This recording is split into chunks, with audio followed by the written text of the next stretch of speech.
Yesterday, the Rivertown Beast Control Bureau issued a warning. Several ferocious beasts have infiltrated the city. Do not go outside unless absolutely necessary. Turn to page 10. Today we're covering the different breeds of ferocious beasts and their habits. At the front of the room, the teacher droned on about martial arts basics.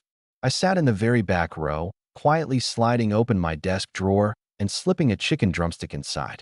Coiled up in the drawer was a little snake, about as thick as a chopstick, its whole body a deep, electric blue. With a single thought, tiny arcs of electricity crackled across its body. This was the avatar I'd crossed over with. My electric serpent. The instant it caught the scent of flesh, it slithered over and tore into the drumstick. A whole chicken leg, gone in seconds. Devoured flesh, one chicken drumstick. Electric serpent vitality plus 0.1. Feedback vitality plus 0.1. A warm current surged into my sea of blood.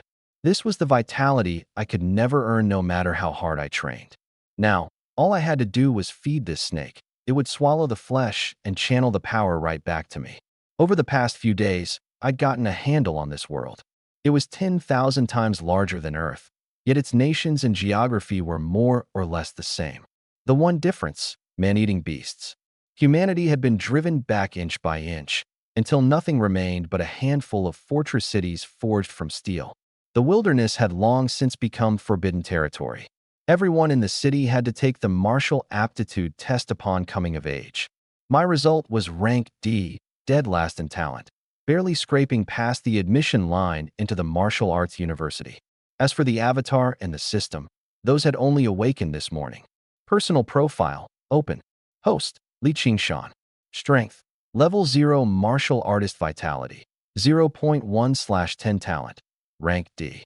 Electric serpent ability acquired, lightning vitality talent. Avatar, electric serpent. Strength, level 0 beast vitality, 0.1/10 talent. Rank D. Evolution at level 10, electric python. Evolution path set, 9-clawed thunder dragon progenitor dragon. 1 chicken drumstick for 0.1 vitality. 100 would make 10, and with 10 points, I'd become an official martial artist. How much do 100 drumsticks even weigh? 20 pounds, tops. And if I slaughtered a 300-pound pig to feed it? My heart started pounding. There were over 300 students in my class, and most of them weren't even martial artists. And here I was, already leaps and bounds ahead. Li Qingshan, are you here? A crisp, clear girl's voice suddenly rang out from the doorway. Every head in the class snapped toward it. Standing outside the door was a girl in a flowing white dress, the campus beauty of Rivertown Martial Arts University, the prodigy, Wang Qingcha. Isn't that the school's queen bee? What does she want with Li Qingshan? I heard she's rank S. She's practically guaranteed to be a war goddess someday. Rank S? I'm only rank C. How can there be such a gap between people? The classroom erupted in a buzz of whispers.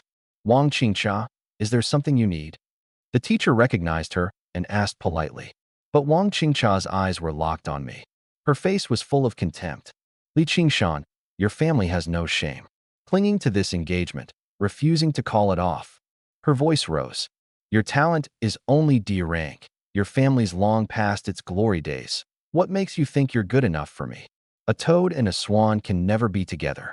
Can't you understand something that simple? The whole room went dead silent. What?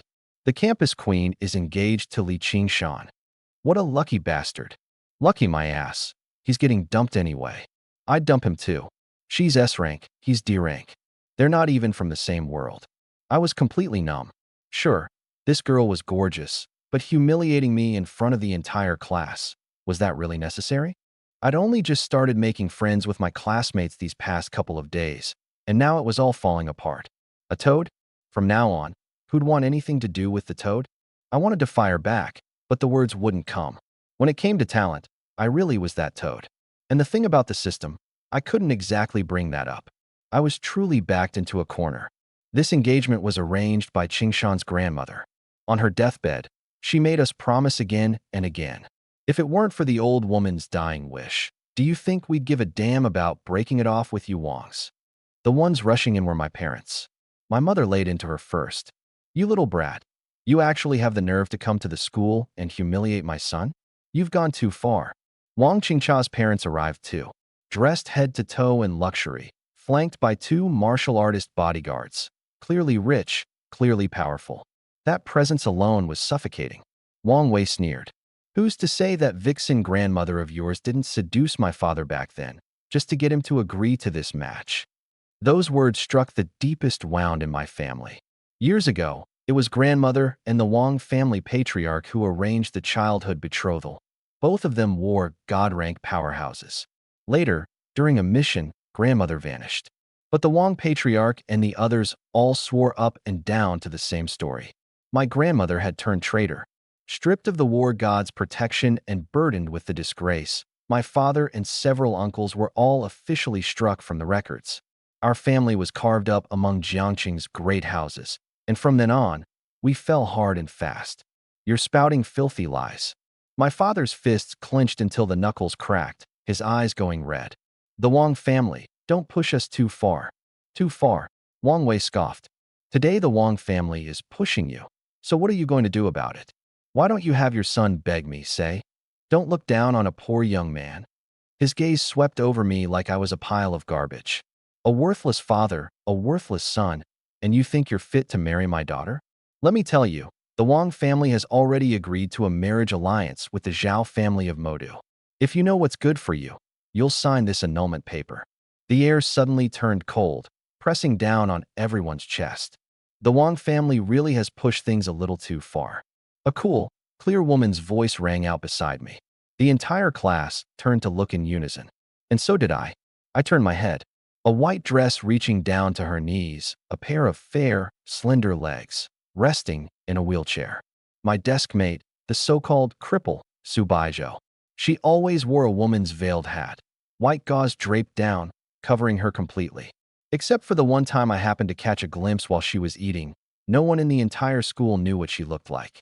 On the day we picked seats, no one was willing to sit next to a girl in a wheelchair. I was the one who chose her. No particular reason. I just thought the name had a nice ring to it. That fleeting glimpse afterward nearly made me forget how to breathe. Turns out my desk mate was absolutely stunning. A cripple. Where does she get off with all this nonsense? A flash of killing intent crossed Wang Wei's eyes. Cripple? Oh. Su Baijiu slowly raised her hand and lifted the veil. Say that again. A pair of eyes, like moonlight reflected on spring water.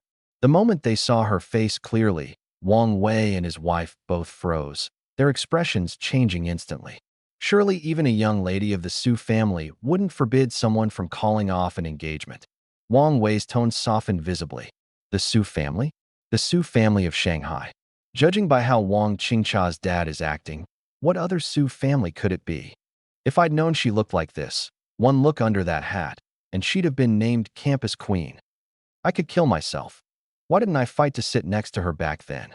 Over 300 people, faces full of envy. Su Baijiu's voice was cool, yet carried a natural air of nobility. Even calling off an engagement doesn't have to be this humiliating. What do you mean, a toad lusting after swan meat? What do you mean, shameless? But I spoke up. Dad, Mom, this engagement, let's call it off. I don't want to spend the rest of my life tied to someone I don't love either. The cheat was already in my hands. I was destined to soar. A mere fiancée, what did she matter? Once I grew strong, what kind of woman couldn't I have? My father fell silent. His eyes were full of struggle. After all, it had been my mother's dying wish. After a long while, he sighed. Fine. As long as his son lived well, nothing else mattered. Li Qingshan, looks like your parents still aren't ready to give up. Wang Qingcha lifted her chin, proud as a swan. Fine then. Today, let them see the gap between you and me. 1 month from now, the freshman tournament. You and I will fight. If I win, you stop pestering me for good, deal? And what if I win? I raised an eyebrow. You? Win. She sneered. A D-rank talent. What makes you think you can beat my S-rank? Fine. If you really do win, I'll become your concubine, serve you without complaint, and wait on your wife hand and foot during her confinement. You dare, concubine? Those words made me pause for a moment. Then, the image of her kneeling at my feet, letting me trample her, surfaced in my mind, and a surge of wicked. The last of the anger drained away. It's a deal. It's a deal. With over 300 students and teachers as witnesses, the bet was sealed. The Wang family stormed off in a huff. Li Qingshan, do you want to take the day off and head home with your parents? The martial arts teacher in black asked. Thank you, sir. I nodded. On the way home, none of the three of us said a word. It wasn't until we got inside that cheap rental unit that I finally spoke up. Dad, can I get some allowance? Sure. Without a moment's hesitation, my father pulled $500 from his wallet and stuffed it into my hand. Go grab a good meal, have some fun, and put this whole mess behind you. Losing a month from now is nothing to be ashamed of. Okay. Clutching the money, I headed straight out to the meat wholesale market. With that 500 plus the money I'd been squirreling away, I bought 20 pounds of frozen pork, the kind that had been in cold storage for decades, at $50 a pound. The price was outrageous. With people trapped inside the city, grain and meat production had plummeted, and since martial artists needed to replenish themselves with flesh and blood, meat prices naturally skyrocketed. Fresh pork had already climbed to $100 a pound. Ever since our family fell on hard times and my parents lost their jobs, they'd had no choice but to risk going outside the city to do hard labor.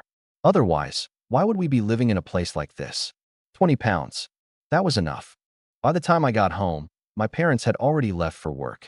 I dumped all the frozen meat into a basin of water to thaw, then pulled the electric snake out of my pocket.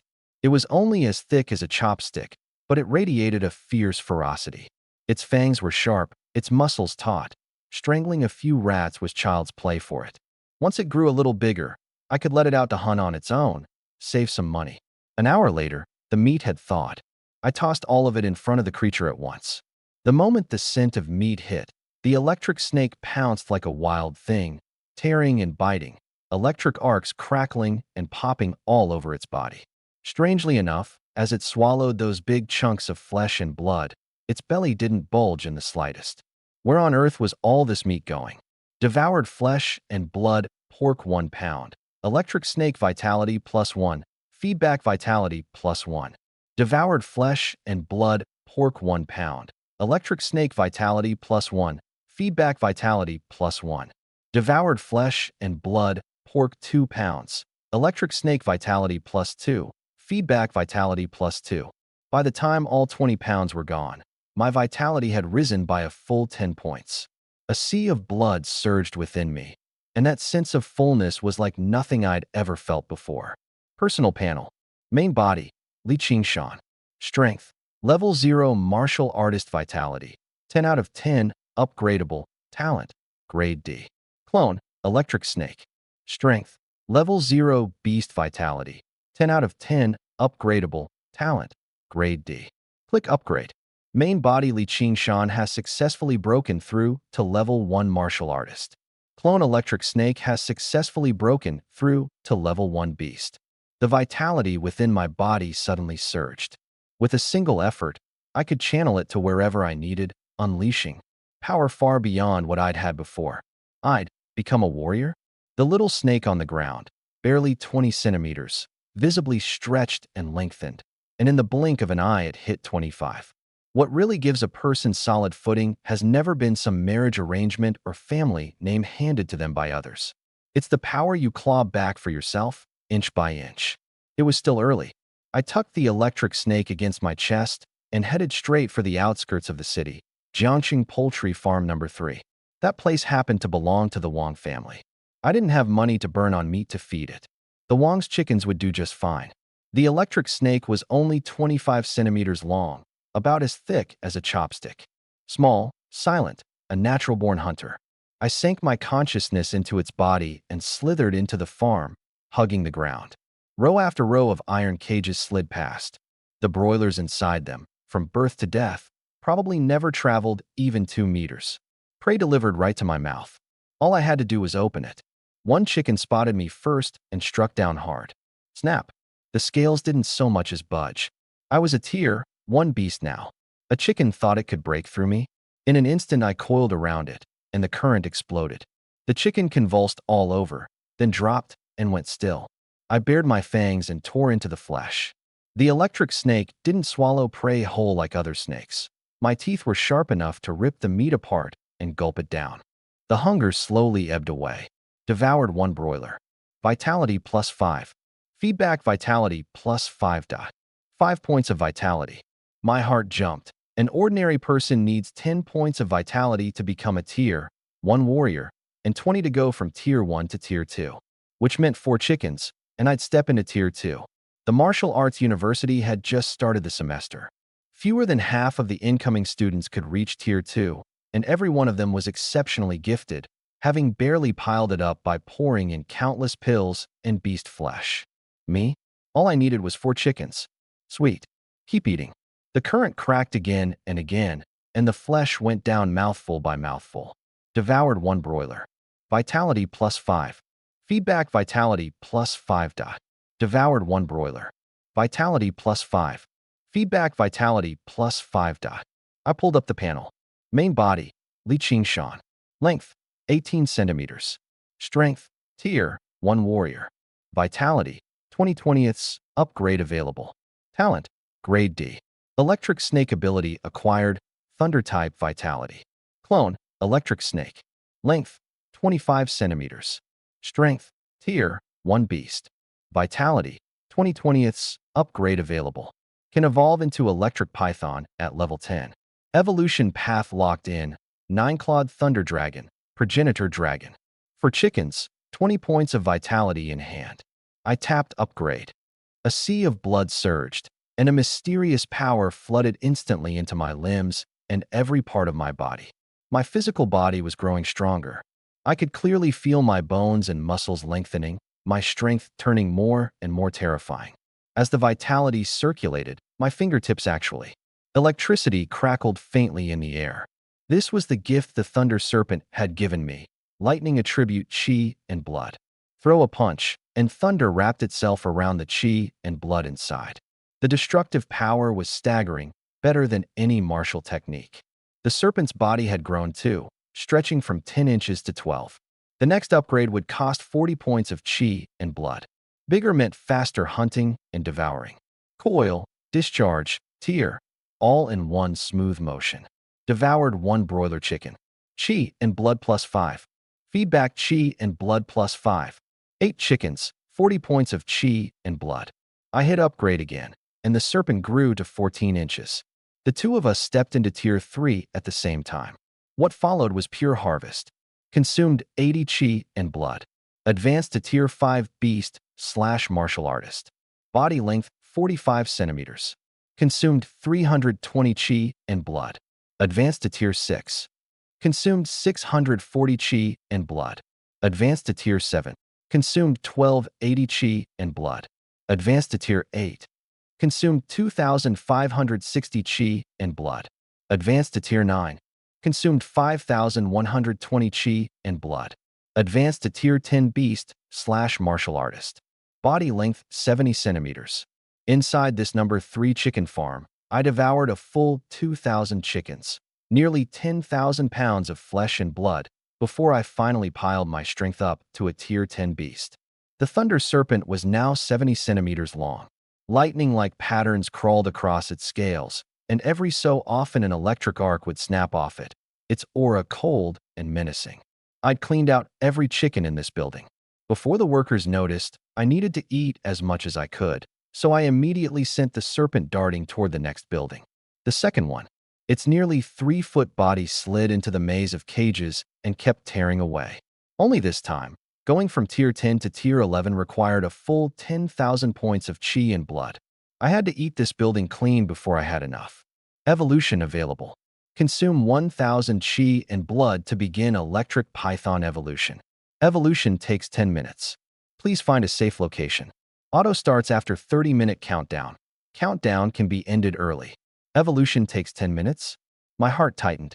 I quickly had the serpent slip out from between the cages and return to my side. The little guy that had been 8 inches was now nearly a meter long. I hit end countdown. Evolution begins. The next instant, its body shot up in size. Before my very eyes, it grew thicker, larger, more monstrous. The patterns on its body glowed brighter and brighter, as if thunderclouds were surging beneath its skin. 10 minutes later, the 70-centimeter serpent had become a 2-meter behemoth. Stood on end, it would tower over me. What had been a body as thin as a chopstick was now as thick as my wrist, its flesh fierce and powerful. Tier 11 Demon Beast. Host, Li Qingshan. Body length, 18 centimeters. Strength, Tier 11 martial artist. Chi and blood, 0/20,000. Talent, Grade C. Talent abilities, lightning chi and blood, thunder hammer. Electric python talent acquired, thunder hammer. Clone, electric python. Length, 2 m. Power, level 11 beast. HP, 0/20,000. Talent, C rank. Can evolve into thunder anaconda at level 21. Evolution path locked, 9-clawed thunder dragon, ancestral dragon. My talent had reached C rank, and the next step was evolving into a thunder anaconda. But what really thrilled me was the new talent, Thunder Hammer. Unlike combat skills, this ability required no training. A single thought was all it took to unleash it.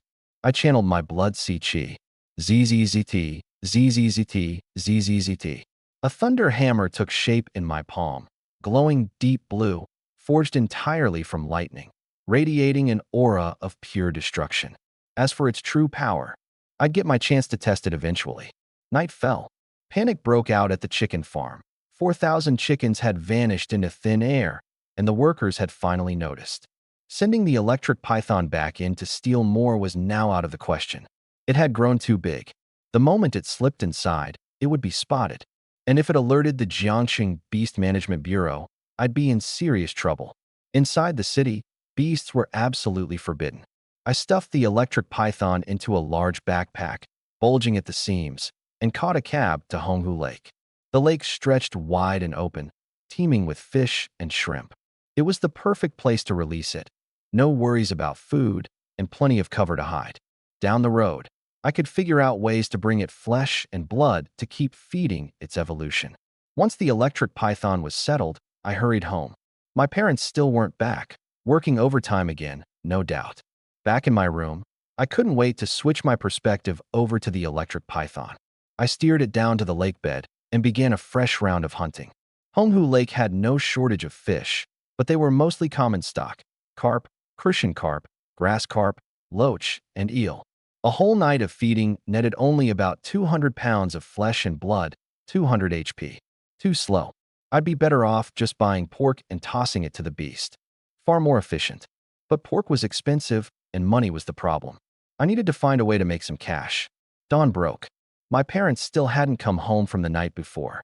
I gave them a call, and once I heard they were just working overtime, I relaxed. Jiangxing Martial Arts University. Overnight, the whole freshman circle had heard about what happened between me and Wang Qingcha. Nobody could believe it. The campus belle of Jiangxing University, the daughter of the prestigious Wang family, had been engaged all along, and her fiancé turned out to be some nobody. A good-for-nothing. A D-rank martial talent. A guy like that would never amount to anything his whole life. A toad lusting after a swan's flesh. That label got stamped firmly onto me.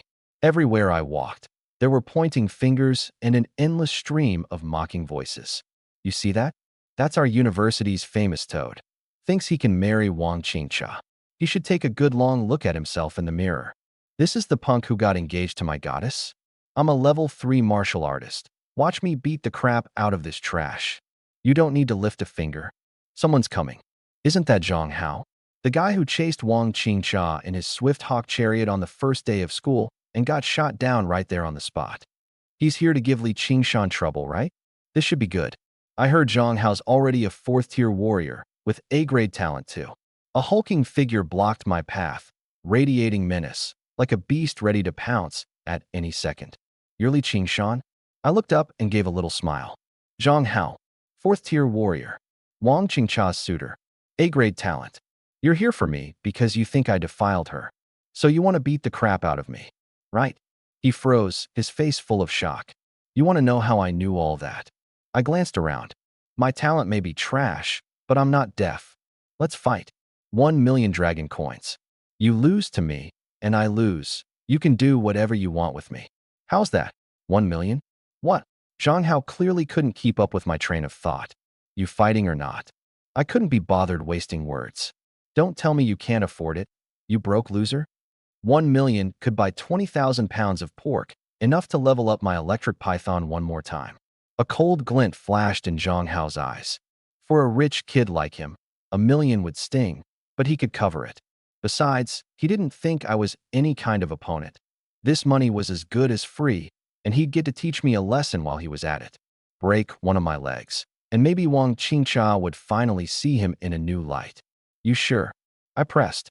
Quit stalling. If we're fighting, let's get to it. Fine. He pulled out a dragon card and tossed it at my feet, his eyes ice cold. There's 1 million on this card, no name attached. You win. The money's yours. Holy crap, they're actually gonna fight. Has Li Qingshan lost his mind? Zhang Hao's a 4th-tier warrior. This is a death wish. Zhang Hao, break his legs. Make him get out of Jiangxing Martial Arts University. We don't want any toads here. The jeering all around swelled louder and louder. Zhang Hao's blood was boiling. A whole day's worth of pent-up rage from yesterday. Today, he could finally let it out. A piece of trash like you, worthy of being Wang Qingcha's fiancé? Go to hell. Hiya. He threw a punch, his blood surging, his power roaring to life. I stood with my hands behind my back, not moving an inch, watching that fist fly straight at my face. The corner of my mouth curled up. Garbage. Bam! I threw my punch. A muffled thud. Zhang Hao's body was blasted backward, slamming into the ground like a kite with its string cut, kicking up a cloud of dust. A sweetness rose in his throat, and he spat out a mouthful of blood. Defeated. Dead silence fell over the whole place. Everyone stared with wide eyes, unable to believe what they'd just seen. Zhang Hao just lost like that? He was a 4th-tier warrior, relying on his family's pills and body-tempering serums, and with A-grade talent, he'd only just an upperclassman who tested into rank 4. And me? Dirt poor, born with a D-grade talent. How was this even possible? Forget the onlookers. Even Zhang Hao himself was dumbfounded. What just happened? How did I get thrown across the room like that? This guy's power was downright freakish. And me? I'd only used my most basic chi and blood. I hadn't even touched my lightning power. I bent down, picked up that $1 million dragon card, and looked down at him. What's wrong, punk? Can't take it. Let's go again. You lose. That's 2 million. I lose, and I walk out of Jiangxing Martial University for good. And this time, you can use a weapon. He'll let me use a weapon? Li Qingshan, you arrogant son of a bitch. Zhang Hao gritted his teeth as he climbed to his feet, downing a healing pill. You sure about this? You're really gonna let me use a weapon? Positive, I nodded. Fine. You asked for it. He pulled a long alloy blade from his bag, his voice dripping with pride. A-grade alloy blade. My father forged this himself when I tested into Martial University. Cutting you down will be like slaughtering a pig. Then he fished out his last 2 million dragon card and tossed it on the ground. Take this. Has Li Qingshan lost his mind? Taking on an A-grade alloy blade barehanded. One wrong move, and he'll get sliced clean in half. An alloy blade can cut down martial artists above your rank. This kid's getting cocky. The crowd had already pictured how this would end for me, and it wasn't pretty. Zhang Hao was seeing red. Even if he cut me down right there, it wouldn't matter much. The Zhang family had connections, and a poor kid like me? If I died, I just died. No one would care. Swish. The blade sliced through the air, already bearing down on me. The steel let out a shrill whistle as it cut through the air. What a waste, giving a blade like this to you, I said, watching Zhang Hao lunge at me with nothing but contempt in my eyes. Slow. To my eyes, his movements were as sluggish as someone flailing underwater. I twisted my body slightly, dodging the edge of the blade, and drove my fist forward. Bang! Another dull thud. I snatched the alloy blade out of his grip, and Zhang Hao's body shot away like a cannonball, slamming into the ground and kicking up a cloud of dust. This time, he wasn't so lucky. He was knocked out cold. The whole place went pale. He won again. That was a rank 4 martial artist, armed with an A-grade alloy blade, no less. Even if this guy had been hiding his true strength, this was ridiculous. Pathetic, I scoffed, picking up the dragon card and slipping the blade behind my back.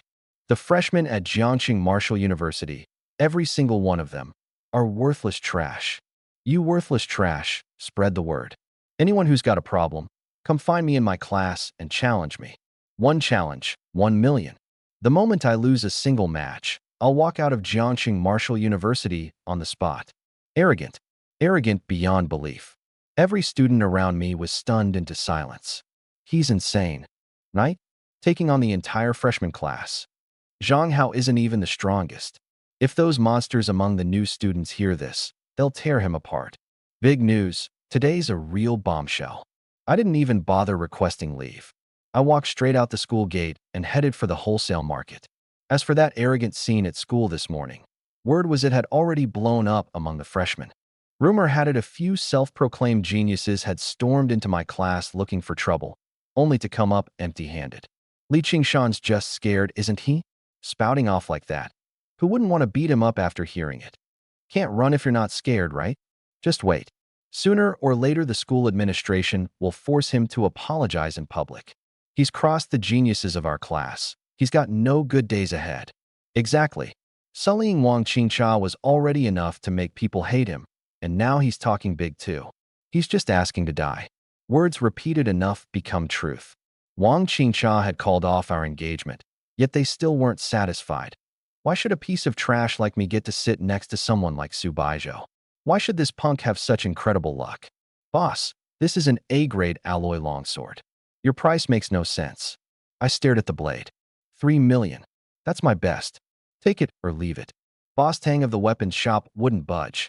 In the end, I pulled out a dragon card loaded with 3.5 million, plus the 3 million I already had on me. 6.5 million total. Overnight riches. No, riches in a single morning. Bro, are you serious? The frozen goods wholesaler was completely dumbfounded, staring at me. 6.5 million, all on frozen pork? Here's a 3 million deposit. I slapped the dragon card into his hand. Pile it all into one warehouse. At first he didn't dare believe it, but with cold hard cash right in front of him, he immediately called his crew to get to work. In under 2 hours, all 130,000 pounds of frozen pork had been packed into the warehouse. I reached over and shut off the refrigeration. In this weather, it wouldn't be long before the meat thawed. Thawing didn't matter. To a beast like the electric python, frozen meat was just a popsicle. Its teeth were sharp enough. I paid off the balance, brought the electric python back from Honghu Lake, released it straight into the warehouse, warned the boss that no one was to come near, then turned and left. 130,000 pounds of flesh and blood piled up before it. The electric python went wild. Crunch, crunch. Crisp sounds of bone and flesh shattering came one after another, mouthfuls of meat and blood stuffed into its belly. 130,000 pounds looked staggering, but really it could fit in just 2 bedrooms. Devoured 1 pound of pork. Electric snake vitality +1. Feedback vitality +1. Devoured 10 pounds of pork. Electric snake vitality +10. Feedback vitality +10. Devoured 199 pounds of pork. Electric snake. Chi blood +199. Feedback chi blood +199.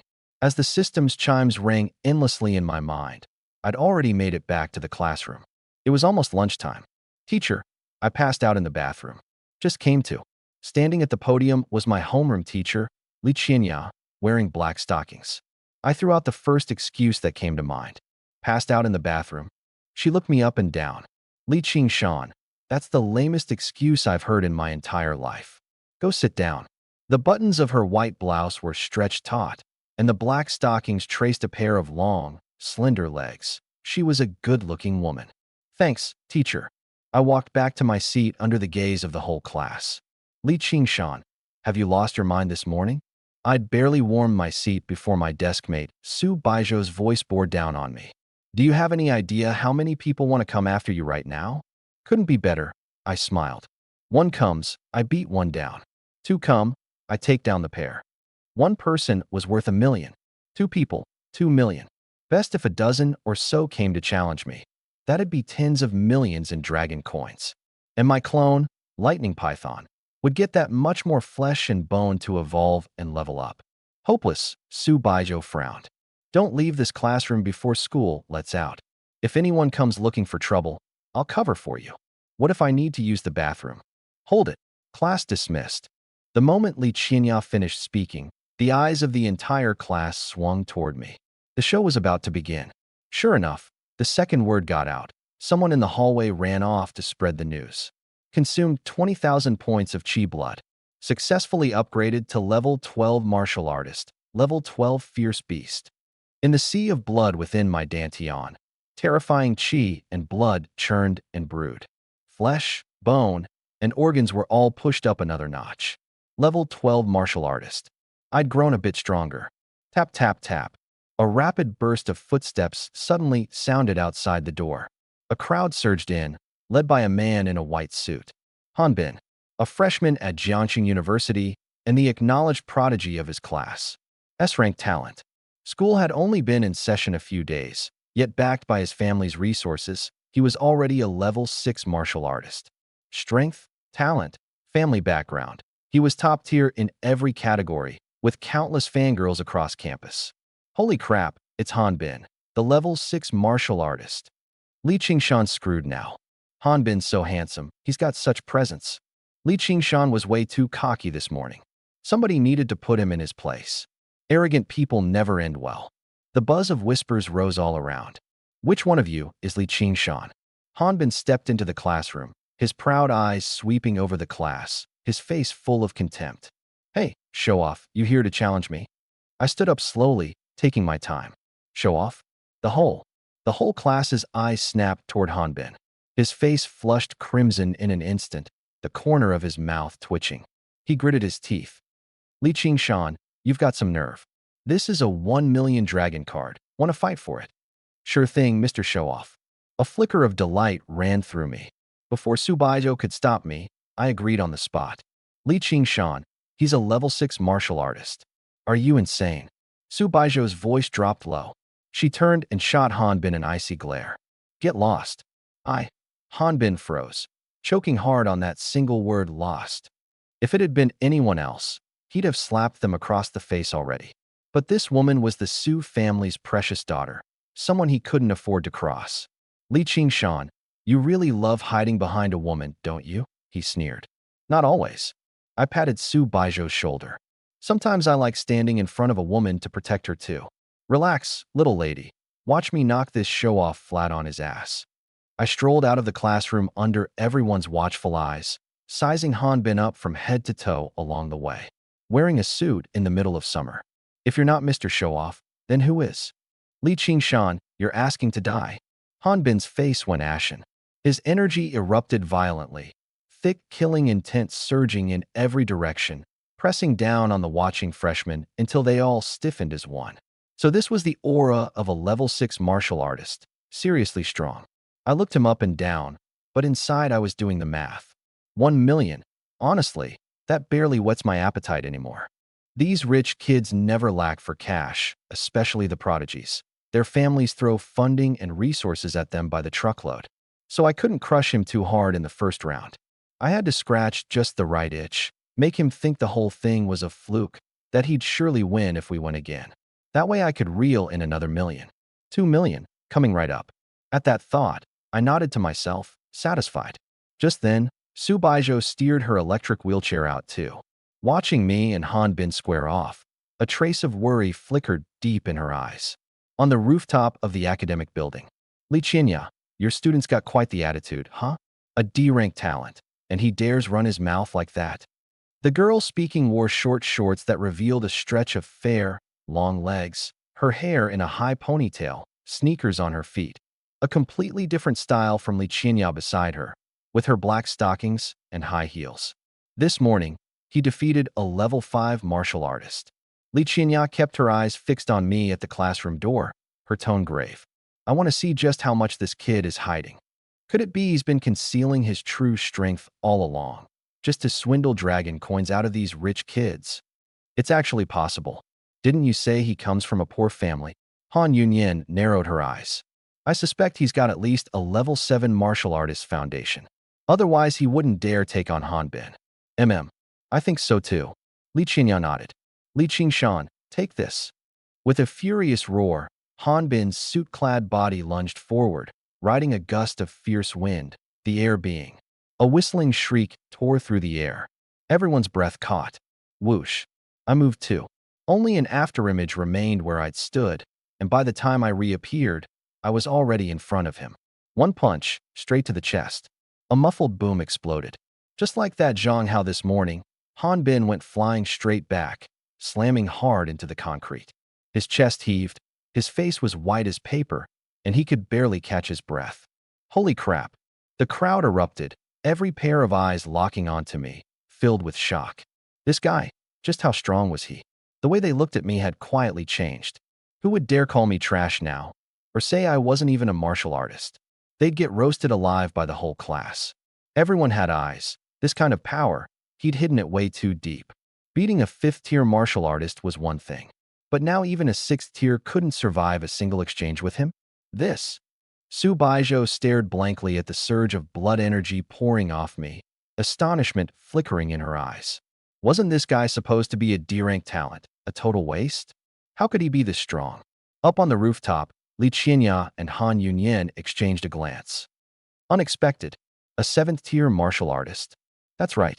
To their eyes, that burst of blood energy just now made his strength crystal clear. 7th tier. But the freshmen down below couldn't see through it at all. Their faces just full of confusion. This 1 million is mine now. I bent down and picked up the dragon card, then looked at Han Bin with a smile. Hey, tough guy? Still want to fight? I'm not buying it. His former little fangirls were all staring at him with doubt now, and that competitive streak of his flared up in an instant. Besides, he could clearly tell this Li Qingshan wasn't unbeatable. He'd just been caught off guard, unprepared, and had underestimated his opponent. That was all. 2 million. Round 2. He yanked a card from his jacket and slammed it on the ground. 2 million in there. No password. If I lose, I get the hell out of Jiangxing Martial Arts University. If you lose, the 2 million is mine. A sharp light flashed in my eyes. Blood energy exploded, an afterimage flickered, and I reappeared right in front of him. Bang! Han Bin flew backward and crashed hard into the concrete pillar behind him. The pillar itself shook from the impact. He slid to the ground, blood energy churning, organs displaced, cursing under his breath in agony. The look in his eyes was pure venom now. Round 2. He'd lost again. Kid, just what's your real strength? 7th tier martial artist. A cut above you. I sneered. I won't lie to you. I've been training since high school. My family may have fallen on hard times, but we were well off back in the day. As luck would have it, they left me a top-grade elixir that let me break through several realms in one go and reach the 7th tier. Hiding this power was brutal, but now, it's finally come in handy. I paused, my voice softening. Han Bin, I know you're not convinced. No real man would be. I'll give you one more opportunity. I'll let you use an alloy weapon, even your combat armor. 3 million on the table. How's that? A veteran angler's sly grin spread across my face. A 6th-level warrior wielding an A-grade alloy weapon can cut down a 7th-level warrior with ease. Having an alloy weapon or not, it's the difference between heaven and earth. Alloy weapons come in 7 tiers, from lowest to highest. D, C, B, A, S, SS, SSS. A single A-grade weapon starts at 3 million. Aside from clan heirs, ordinary people simply can't afford them. If Han Bin weren't so exceptionally gifted, his family never would have equipped him with that alloy longblade. I don't have 3 million on me right now, but if you can beat me, this entire set of alloy gear is yours. He drew an A-grade alloy longblade, then produced a black shield, also forged from A-grade alloy. 1 blade, 1 shield. The shield was no bigger than a hat, strapped to the forearm, so it needed no hand to hold it. Incredibly agile in combat. The long blade was worth 3 million, the shield 2 million. Together, 5 million. Add the 3 million he'd already lost to me earlier, 8 million dragon coins. I had to admit, clan heirs with family backing really are loaded. Oh, you said it, not me. My heart surged with delight as I crooked a finger at him. Come on then, Mr. Big Shot. I'm getting a little impatient here. Mr. Big Shot? The words had barely left my mouth when the fire in Han Bin's eyes finally ignited. A-grade alloy longblade in one hand, alloy shield in the other. His blood and chi roiled, killing intent surging to the sky as he charged straight at me. The blade edge gleamed with a bone-chilling cold light. A single clean cut would separate flesh from flesh. The students around us erupted into chaos. That Li Qingshan kid actually broke through to 7th level. Just pills his ancestors left him. Once those run out, with his D-grade talent, we'll grind him back into the dirt sooner or later. Han Bin's really out for blood this time. A-grade blade paired with an A-grade shield. Cutting down someone a level above him is like slicing vegetables. Lose and you're expelled. No systematic training outside of school. He'll spend the rest of his life scraping by as a bottom-tier warrior. Bam! I slammed a fist into the alloy shield, the shockwave rippling out in all directions. The shield merely trembled slightly, not a scratch on it. A grade, all right. Tough enough. In that split-second window as it quivered, Hanbin's long blade had already thrust in. Fast, precise, vicious. Any other freshman, untrained in technique, would have had no way to dodge that strike. But I'm not any other freshman. I'm a 12th level warrior. Even if I'm only channeling 7th level blood and chi right now, my reflexes are still 12th level. That punch just now was only to test the shield's hardness. I found myself wondering, if I switched to lightning-attuned blood and chi, could the shield still hold up? My figure flickered, leaving an afterimage in place. The long blade stabbed through empty air. I'd already circled around to his flank. Here's the English translation. Then threw a punch. Oh no! Hanbin barely had time to widen his eyes. The punch slammed into his chest out of thin air, and he flew backward like a kite with its string cut, crashing hard into the ground and skidding several more meters. He coughed up a few mouthfuls of blood and passed out cold. A-grade alloy longsword. A-grade alloy shield. Mine now. Grinning, I scooped up my two treasures, turned around, and started pushing Su Baijiu back toward the classroom, but not without tossing a bragging look over my shoulder. See? Told you it'd be no problem. In her wheelchair, Su Baijiu glanced up at me, her expression unreadable. This guy? Is he really only a 7th level martial artist? No way he lost. A pay-to-win player getting beaten by a free-to-play? The world's gone insane. This kid's been hiding his real strength, right? The whispers buzzed all around. I walked to the doorway, turned back, and said each word slowly and clearly. I, Li Qingshan, am putting it out there. Every last freshman at Jiangxing Martial Arts University is trash. All of you are under my heel. Anyone who disagrees, come at me. The crowd behind me erupted instantly. I pushed Su Baijiu along and strolled back to my seat, taking my time. At a martial arts university, sparring and brawling were everyday occurrences. As long as both sides consented and nobody died, the school didn't get involved. The school medic quickly carried Hanbin away. The teacher and students looked on with indifference. This kind of scene played out every single day. You've been hiding quite a bit, haven't you? Han Yunyan spoke up from beside the podium. Those reflexes, no 7th level fighter could possibly have them. What a shame, said Zhao Qianya, stepping in on her high heels, her long legs wrapped in stockings. He's only got D-grade talent. He can pull off a stun or two at the start of the semester, but once everyone actually gets on the cultivation path, his aptitude will drag him straight to the bottom. Not worth a second glance. That afternoon, my arrogant declaration spread to every freshman on campus. Everyone said Li Qingshan had lost his mind, that he was making an enemy of the entire class. Hanbin was strong, but he was hardly the best of the freshmen. The real top dogs were the 3 ruthless prodigies brought in through special recruitment, groomed as martial arts talents since childhood, with fighting skills and cultivation levels too deep to fathom. They were the school's trump cards for the inter-university national exam. People called them the 3 demon kings of Jiangxing's freshman class.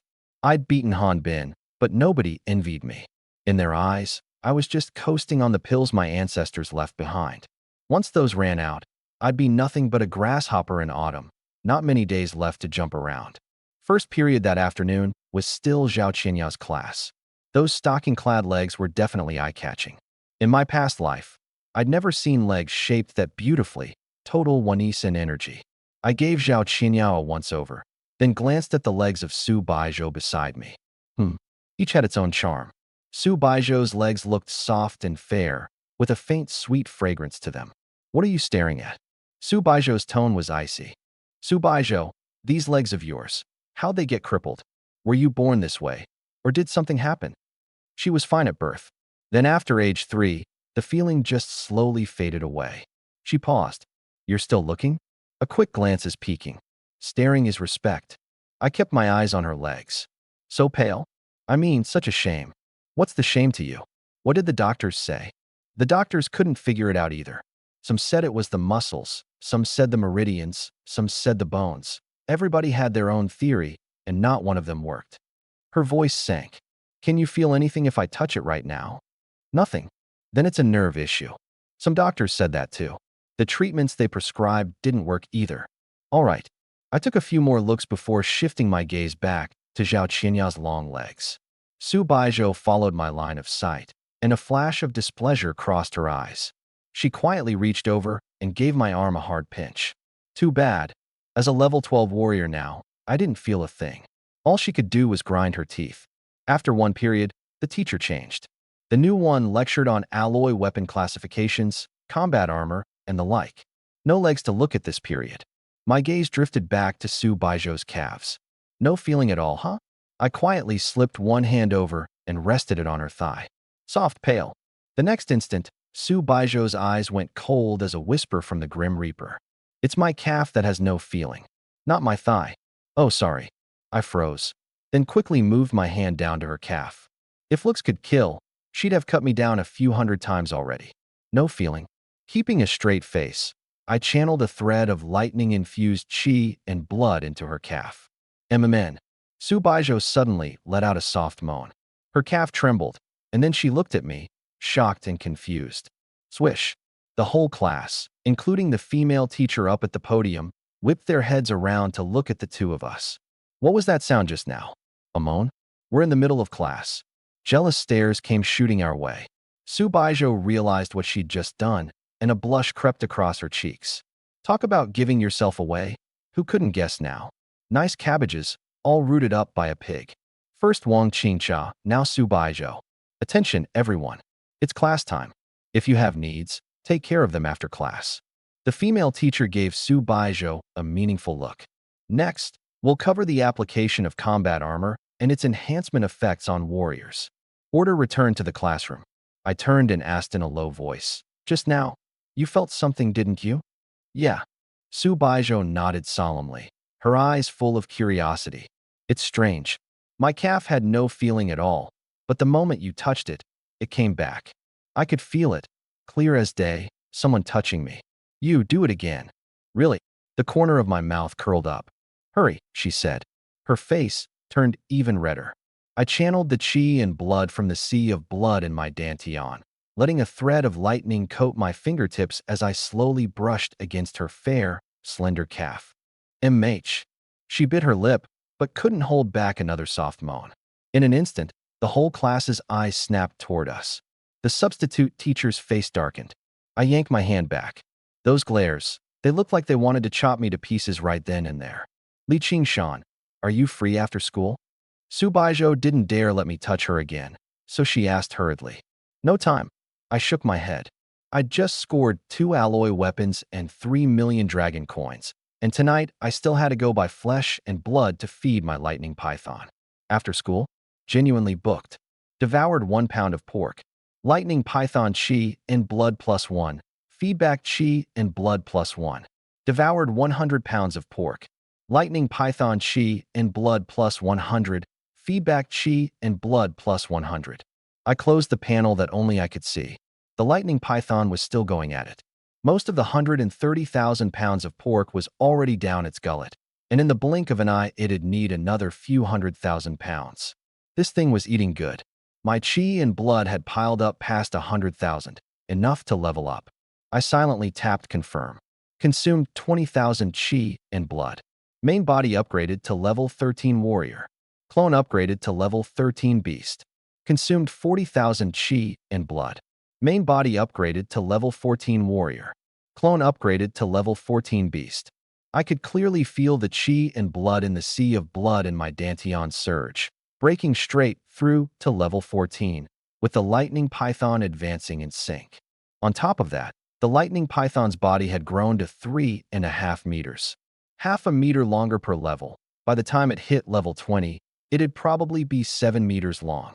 When Su Baizhou heard I had no time, disappointment flickered in her eyes, and she gave a flat, "Oh, no time after school. I thought it over. But after 11 tonight, I'm free." She eyed me suspiciously. I quickly added, "Seriously, I'm only free after 11. Then fine." She bit her lip. "After 11, could you come over to my place? I don't get it. When you touched my calf, I actually felt something. Are you inviting me to your house in the middle of the night? Of course I can. I nodded solemnly. Dinner was served tonight. I'll text you the address, she said, sending it over. After school, Su Baijo wheeled herself out the school gates, got into a car, and disappeared from campus. As for me, I dove straight into the weapons market. The shopkeeper hefted the A-grade long sword and shield, his brow furrowing. This stuff, you didn't kill someone to get it, did you, kid? You're kidding, right? Want it on a bet. These two, 5 million's no problem, yeah? What? You want to buy 8 million worth of frozen pork? Big order, 10% off at most. There's not much margin on this stuff. Fine, sending it to that same warehouse. I made sure the lightning python was well hidden first, then. I had the boss send all 8 million yuan worth of frozen pork, about 180,000 caddies, straight to the warehouse, and even had him rounded up to an even number. A discount like this? Not something an ordinary person could ever get. 180,000 caddies. 180 tons. Enough for 180,000 points of chi and blood. I glanced at the electric python. Its whole body was a mass of knotted muscle, covered in deep azure markings, arcs of electricity crackling and darting across it now and then. If only I had the flesh and blood of a beast. Ordinary pork raised my chi and blood far too slowly. I heard that a few days ago, several beasts had surfaced in Jiangxing again, wreaking havoc all over the place. The Beast Management Bureau had been pulling all-nighters, trying to hunt them down. If my electric python got spotted, it might just get mistaken for one of them. So I had to keep it hidden, at least until I could protect myself. The more low-key, the better. By the time I finished all this, it was already past 9 at night. I took a car to the entrance of Su Baijo's neighborhood. It was a high-end villa district, and the security guards wouldn't let me in. Only after I called her did a servant come to lead me inside. Her bedroom was filled with a sweet fragrance. Su Baijo was studying martial technique materials.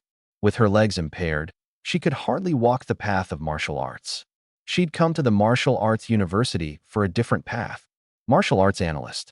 A martial artist's strength comes from 3 things: their own power, the alloy weapons and battle armor in their hands, and the martial techniques they've mastered. When martial artists fight, they rely on close combat, just like the warriors of ancient times, only faster, fiercer.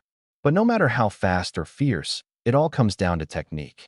Martial techniques are like the secret manuals of the old martial world. And a martial arts analyst is someone who customizes and refines those techniques for each individual, tailored to their unique situation. This line of work demands enormous talent. Miss, your guest has arrived, the maid said respectfully. You may go now. Su Baijo's eyes lit up the moment she saw me, and she urged the maid out. Yes. The maid withdrew, then pulled out her phone and made a call. Shanghai. A Meteor-class fighter jet shot into the sky, heading straight for Jiangxing. Su Baijo, so this is your place. Must be nice to be rich. I looked around her room. Every single thing was a brand name. It'd be a lie to say I wasn't envious. Then work hard and become rich yourself. Forget it. I'm a D-grade talent, a good-for-nothing. The biggest person I'll ever get to know in this life is probably just you. Why bother thinking so much? I'll just live out an ordinary life and be done with it. What? Do you actually remember your past lives or something? She steered her wheelchair over and lifted the blanket off her legs. You want to try again? Sure. I nodded. To be honest, I was curious too. Just what could this lightning of mine do for her? The power of lightning had never once appeared in the entire history of human martial artists. Chi and blood were just chi and blood. To give chi and blood attributes like fire, ice, or lightning, you had to train in the corresponding martial technique and cultivation method to draw them out. And as for, I'm like this. There's lightning woven into my blood, born with it. One of a kind. And it's the purest form of lightning. I channeled the lightning coursing through my blood and laid a hand on her calf. MH. She let out a soft moan, biting her lip. I can feel the warmth of your hand. The touch. It's just a little tingly. Stay there, don't move. As soon as she said it, she grabbed my wrist and pressed my hand back in place, her cheeks flushing even deeper. MMH, MMH. Soft moans filled the room, one after another, as my lightning kept seeping into her calf. Little by little, I figured out the pattern. The wider I spread the lightning, the larger the area she could feel. The narrower I drew it in, the smaller that area became. An hour later, I had it completely down. I ramped up the lightning, letting it wrap fully around her entire slender calf, and said, "Stand up. Give it a try. Stand up." The moment the words left my mouth, Subaijo jerked her head up, disbelief written all over her eyes. "You really think it'll work? Try it. If you don't try, it'll always just be a question mark." She bit her lower lip and made up her mind. In the wheelchair, she slowly gathered her strength, and those legs that had slept for years finally felt something again, a sensation long forgotten. But she hadn't used them in so long that, for a moment, she'd forgotten how to even push. Once, twice, 3 times, every attempt failed. But her eyes grew brighter and brighter. Those legs were coming back under her control, inch by inch. Some roads, you've got to fall a few times before you can walk them steady. Just keep trying, and it'll work. That night, the Su residence. A figure in high heels made her way silently up the stairs. Subaijo's mother, Han Chunyu. Nearly 40, still stunning, with a pair of long, gorgeous legs she'd passed down perfectly to her daughter. She stopped outside her daughter's bedroom door. Inside, sounds drifted out in fits and starts. "MMH? Yes, just like that. A little harder, don't let go. Set it down, hold it steady." I can't anymore." A cold glint flashed in Han Chunyu's eyes, and she raised her hand to shove the door open. But the instant her fingertips touched it, she froze. Bursting in now, the deed was already done, nothing she could change. It would only let her daughter know she was being watched and humiliate her in front of everyone. Find out which man it is first.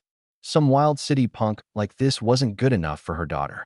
She gritted her teeth, quietly retreated to her room, and instructed the servants, "Don't tell anyone I came back." The minutes ticked by, one by one. 1 in the morning, and the sound still hadn't stopped. She kept perking up her ears, her delicate fist clenching tighter and tighter. "This long. This kid. He's got some skills after all. Tui." She shook her head. "What am I even thinking? It worked. I saw." Subaijo had finally steadied herself, and a wave of relief washed over her. "Thank you, Li Qingshan." Her eyes rimmed red. Ever since she was 3, she'd never once dreamed she could rise from that wheelchair again. But now, she was standing. "So this is what it feels like to stand," she murmured. "Want to try a few steps?" Okay. She'd barely taken a step when she wobbled and started to topple sideways. In a flash, I lunged forward and caught her in my arms. Her soft body pressed against my chest, her heart pounding wildly. "Isn't this a little too fast?" Her cheeks flushed crimson. "We've known each other for days now. Do you like me?" She lifted her head, her eyes as clear as the sky after fresh rain. "I do." She bit her lip lightly. "Most people take it one step at a time." Before she could finish, a slender, pale little hand had already slipped over like a gliding snake. At 2 in the morning, I left the Su residence feeling refreshed and jogged all the way home. Early the next morning, the first thing I did was pull up my panel. Main body, Li Qingshan. Strength, level 14 martial artist. Vitality, 80,000/80,000 upgradable. Talent, grade C, lightning vitality, thunderhammer. Clone, electric python. Body length, 3.5 meters. Strength, level 14 ferocious beast. Talent, grade C. Evolution path, level 21 thunder python 9-clawed thunder dragon progenitor dragon. Those slabs of pork in the storeroom had probably long since been gnawed clean by it. I tapped the upgrade button. Consumed 80,000 vitality. Main body and clone advanced to level 15. Next upgrade requires 160,000. Consumed 160,000 vitality. Main body and clone advanced to level 16. Next upgrade requires 320,000. 2 levels at once. The sea of blood in my dantian churned and surged, my vitality even more turbulent than the day before. I really hoped someone would come looking for trouble today, and ideally, drop some gear while they were at it. Jiangqing Martial Arts University. Freshmen didn't get to pick electives yet. The fundamentals had to be learned systematically. So classes were all packed into the big lecture halls. I hadn't even made it through the door when I felt the mood was off. Beside the lectern stood a man in a black windbreaker, his gaze cold as a blade. The moment the freshmen in the room saw him, every one of their faces changed. Everyone knew who this guy was. one of the three demon kings among the freshmen at Jiangxing Martial Arts University. His photo hung on the school's wall of honor. He was one of the genuine elites the school planned to send to the 100 Schools League. Li Changhua, level 11 martial artist. Whispers erupted between the seats. This has got to be because of all that big talk Li Qingshan spouted yesterday. It dragged the demon king himself out here. He just popped some pill his ancestors left behind to boost his strength temporarily. Who does he think he's showing off in front of? Level 11 and anything below level 11 are two different worlds. Even if Li Qingshan's at level 8 or 9. Running into Li Changyue means you're gonna lose too. Su Baizhou wheeled her chair in, and hearing this, her brow furrowed slightly. I walked straight up and, before he could say a word, struck first. One of the three demon kings of the freshman class. Li Changyue, 11th level martial artist, right? Oh. He raised an eyebrow, killing intent flashing across his face. So you know why I'm here. I do. Let's fight. I smiled. But I don't fight for free. I know the rules. 1 million dragon coins. He pulled out a dragon card. No, no, no. This time it's different. I waved my hand. 3 demon kings. Taking you on one at a time is a waste of my time. Call the other 2 here too. I held up 3 fingers. Me, against all 3 of you. If I lose, I drop out immediately, and you can do whatever you want with me. If the 3 of you lose, 30 million dragon coins. How's that? 1 against 3? The entire classroom went dead silent, followed by a chorus of sharp gasps. This Li Qingshan had truly lost his mind. Li Qingshan, don't you think you're being a little too cocky? Li Changyue chuckled, dripping with contempt. You know the rules too. A duel requires both sides to agree. You alone aren't even worth my effort. If you want to fight, wait for the freshman tournament a month from now. He paused. Though by then, you might not even get to face me. Which is exactly why you should fight now, I said, staring him down. If you can't bring those 2 here, it just means you're scared. His expression darkened. Fine, I'll go get them. He snorted coldly, turned, and walked out. How hard could it be to have 2 guys come stand around for a bit? Hurry up, I called after him. My time is very expensive. The whole class's eyes followed me back to my seat. I lowered my voice. Tonight, your place again? Okay. Su Baizhou's ears turned red. She whispered back. Last night, did it feel good? Very good. You're the worst. She reached over and pinched me, her face flushing all the way down to her neck. News of the 1 against 3 demon kings spread across the entire freshman class within half a day. Everyone was waiting to watch the show, waiting to see this arrogant fool get beaten to a pulp. Word even got around among the teachers.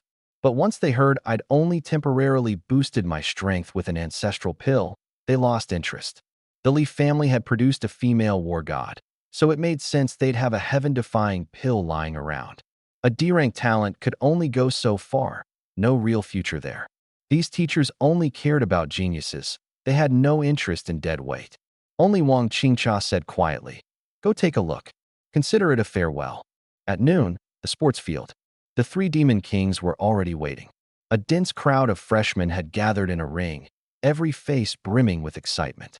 There's going to be a good show this time. Look at him, a D-rank piece of trash, putting on an act every single day. When graduation rolls around, I doubt he'll even crack level 8. Heard he's been cozying up to the Su family's daughter again.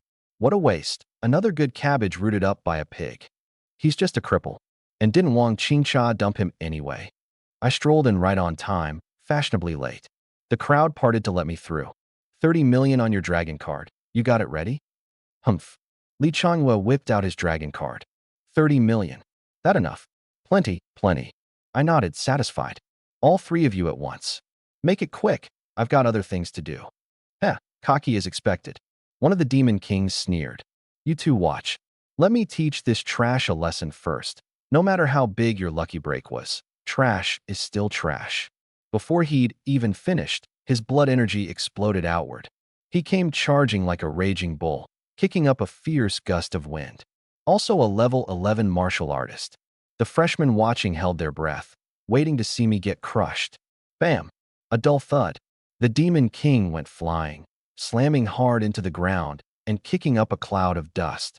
He clutched his chest, his blood energy in chaos. Defeated.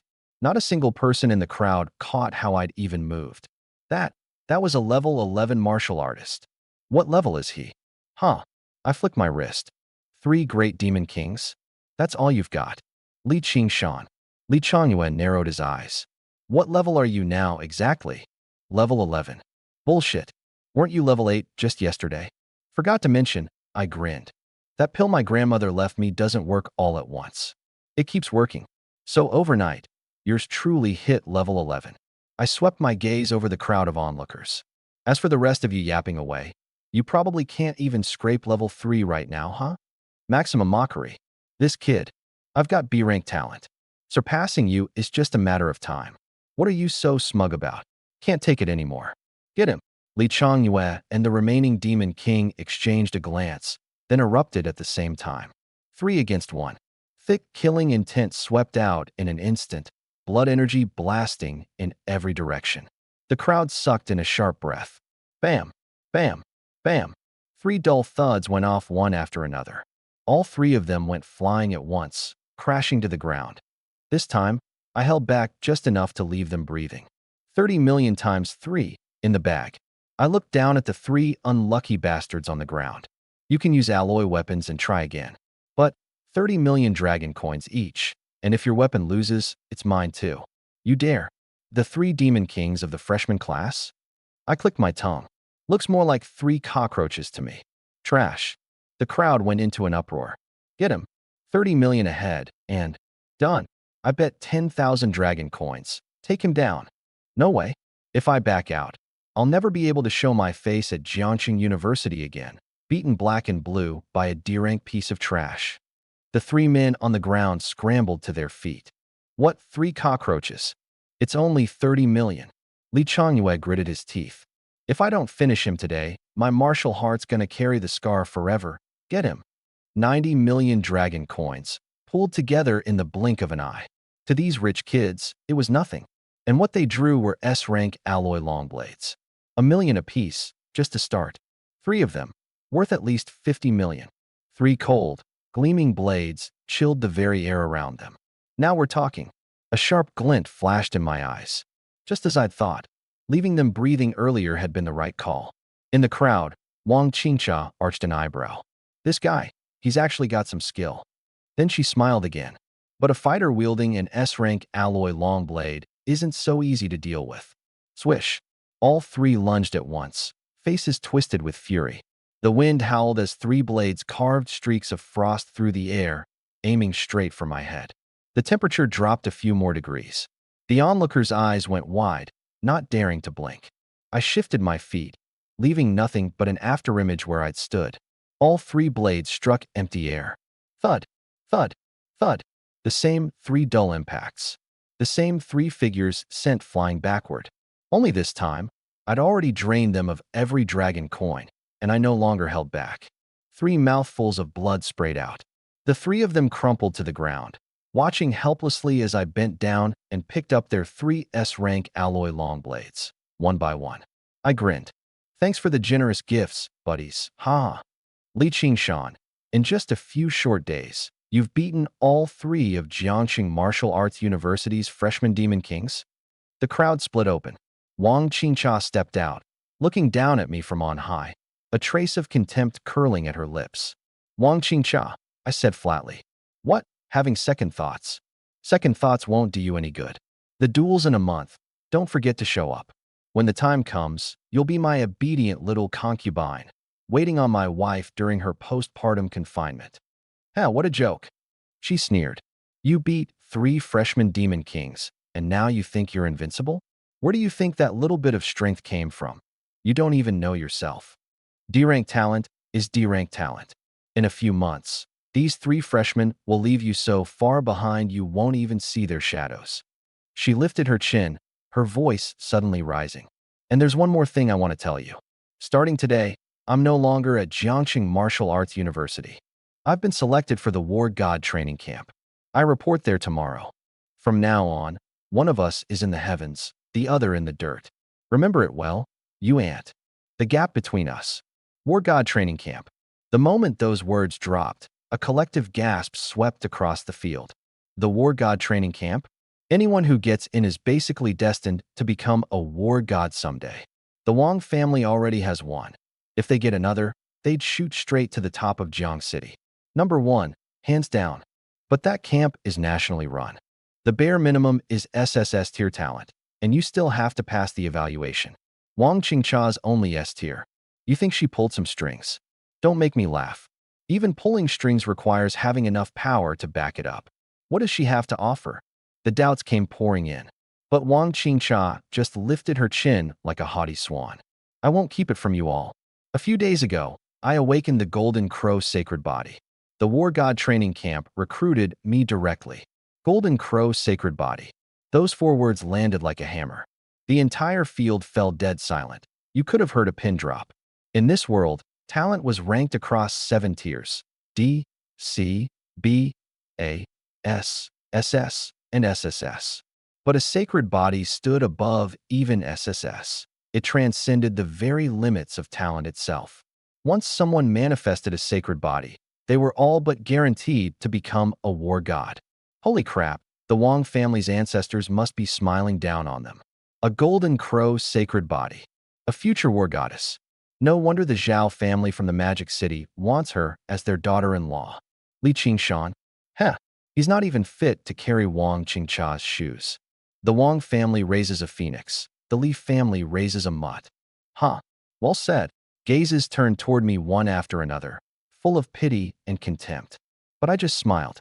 Golden Crow sacred body? I took a step forward. Impressive. So how about a fight? Sure. A cold glint flashed in Wang Qingcha's eyes. You think I'm scared of you? The energy and blood inside her began to circulate. But in that very instant, a piercing cry of the Golden Crow erupted within her body. Her straight, proud posture suddenly buckled, and she crashed hard to the ground.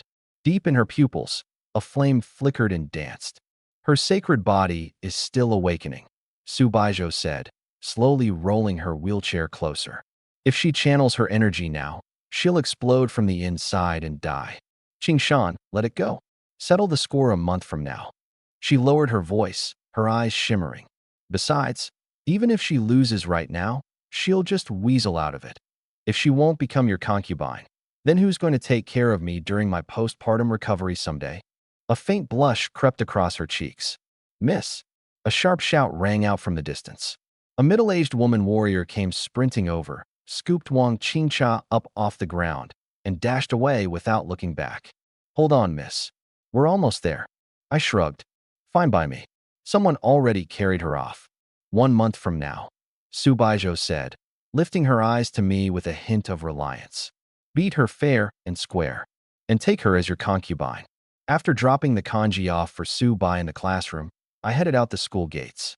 First, I unloaded all 3 S-grade alloy longswords. 50 million dragon coins hit my account. The weapons dealer eyed me with growing suspicion. This kid shows up every single day to sell alloy weapons. He's not actually out there killing people and looting their treasures, is he? All told, front to back, I'd pulled in 170 million. Now that I had the cash, I needed to convert it into raw power, fast. I made a beeline for the frozen goods wholesale market. Boss, you got any beast flesh and blood? Sure do. It's on the pricey side, though. You want it? I do. You got any level 20? The higher the beast's level, the more chi and blood it could provide. Best of all, my lightning python wouldn't have to grind through them one at a time. Level 20? Of course. But beast flesh sells by the head, not by the pound. A level 1 black fang rat and a level 1 ironback boar give you the same amount of power. Level 20 runs 1.6 million a head. How many you want? You got any with smaller bodies? Armored silver fang rats. 10 pounds each. How many? Don't need a lot. I thought it over. 170 million worth. The boss froze. How much? He scrambled to call in every partner he had, and after a lot of hustling, he barely scraped together 108 of them. Even threw in the leftover change for free. The flesh and blood all got piled into the warehouse. The moment the boss left, the lightning python slithered out from the corner, jaws gaping wide, tearing into them like mad. Lightning python devoured 1 level 20 beast. Chi blood plus 1.7 million. Host feedback plus 1.7 million. Lightning python devoured 1 level 20 beast. Chi blood plus 1.7 million. Host feedback plus 1.7 million. Notification after notification flashed by. I pulled up my stats. Host, Li Qingshan. Body length, 19 centimeters. Power, level 16 warrior. Chi blood, 183.6 million / 320k upgrade available. Talent, grade C. Talent abilities, lightning chi blood, thunder hammer. Clone, lightning python. Body length, 4.5 m. Power, level 16 beast. Talent, grade C.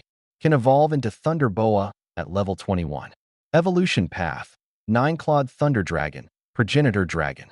I tapped straight through the upgrades. Leveled up to 17, 18, 19, 20. Spent 10 million chi blood. Host upgraded to level 21. Lightning python begins evolution. Estimated time, 10 minutes. Evolve immediately. Nobody around. Might as well evolve right here. I hit confirm. 10 minutes later. The lightning python's body swelled violently, ballooning from under 10 meters to a full 15. Its trunk grew thick as a support beam, covered in dense thunder patterns, each one crackling with an eerie blue electric glow. The stats refreshed. Host, Li Qingshan. Power, level 21 warrior. Talent, grade B. Talent ability. Power, thunder chi blood, thunder hammer, thunder shadow 3000 rush. Avatar, thunder python. Body length, 15 m. Strength, level 21 ferocious beast. Talent, grade B. Can evolve into thunder jiao at level 31. Evolution path, 9-clawed thunder dragon ancestral dragon. My talent had actually climbed all the way to grade B. So that was it. Every time the thunder python evolved, my talent advanced a rank right along with it. The next transformation into a jiao would push it to grade A. And beyond that, S, SS, SSS. At the very end of the evolution path stood the ancestral dragon. This evolution had also granted me a brand new technique, Thunder Shadow 3000 Rush. A speed technique. Once activated, my body would move like a bolt of lightning, leaving behind layer upon layer of afterimages, my movements impossible to predict. Whether it was any good, though, I wouldn't know until I faced an opponent who could actually match me. The next evolution would make it a jiao. In my past life, I'd seen countless serpents. But a jiao, that thing straight out of legend. Now I'd finally get to lay eyes on one for myself. I kept tapping to level up. Consumed 20 million chi blood. Host and Thunder Python raised to level 22. Consumed 40 million chi blood. Raised to level 23. Consumed 80 million chi blood. Raised to level 24. In the end, I burned through 140 million chi blood to yank both myself and the Thunder Python all the way up to level 24. Don't underestimate that number. At Jiangxing Martial Arts University, graduation wasn't just about how many years you'd put in. Hit level 30, and you could graduate on the spot. And here I was, a freshman, already at level 24. Even among the juniors, that would have been something to marvel at. The Thunder Python's body had stretched to 35 meters, coiled up in the warehouse like some monstrous thing, absolutely terrifying to behold. If it ever transformed into a jiao, its body would probably run over 100 meters long, and by then, this warehouse wouldn't be able to hold it anymore. Back at school, the stares coming my way in the classroom had a different flavor to them now. Some were envious, some were jealous, and some were flat-out contemptuous. In their eyes, it wouldn't be long before their talent let any one of them catch right up to me. Bunch of losers, what are you all staring at? I swept my gaze across the room. This whole Jiangxing University, forget you freshmen trash, even the sophomores and juniors are nothing but a pile of dead weight. I sat back down in my seat. The words landed like a spark dropped into a pot of hot oil, exploding across the classroom in an instant and racing outward to spread through the entire campus. But with my current strength on full display, nobody dared talk back to my face. They could only mutter behind my back. What's the big deal? He's just riding on his ancestors' coattails. Wait till sophomore year. Everyone will be level 10, level 20. He won't be worth a damn then. If the sophomores and juniors hear about this, they'll teach him a proper lesson for sure. I couldn't be bothered to pay them any mind. The strong never explain themselves. They let the results do the talking. After school, I called my parents first. They were still working overtime. It's been several days now. No idea what he's been so busy with. With no other choice, I headed over to Su Baijiu's villa. This time, there was someone else in the house besides Su Baijiu, a woman. Han Chunyu, Su Baijiu's mother. Still gorgeous, with a stunning figure, especially those long, slender legs. No wonder Su Baijiu had such beautiful legs. It ran in the family. Su Baijiu, is this your classmate? There was something hostile in the way Han Chunyu looked at me. That's right. Su Baijiu nodded, ignoring her completely. Li Qingshan, push me upstairs. Okay. Paying no attention to Han Chunyu's glare, I pushed the wheelchair into the elevator. Su Baijiu, wait. Han Chunyu quickly stepped forward to block us. I need to talk to you. Everything about me had already been thoroughly investigated, dug up down to the last detail just yesterday. And she'd come to a conclusion. We'll talk in the room. Han Chunyu frowned, her voice cold as ice. I followed Su Baijiu's wheelchair, and with her mother trailing behind, we went into the room. The air was so tense you could practically wring water out of it. Mom, what exactly do you want to say? Su Baijiu got straight to the point. Han Chunyu looked at her daughter, then at me, her brow knitting into a tight knot. Su Baijiu, I respect your decision to come to Jiangxing Martial Arts University. But you need to respect me and your father too. I absolutely will not allow you to be dating someone here. Dating? Ma'am, you've got it wrong, I said, shaking my head. I'm here to treat your daughter's injury, and it's already starting to show results. Treat her injury? Han Chunyu sneered, looking me up and down. You're a martial artist from some small town, and you know medicine too? The Su family has hired the top medical teams in the entire country. The strongest martial artists couldn't do a thing. Her legs are a congenital condition.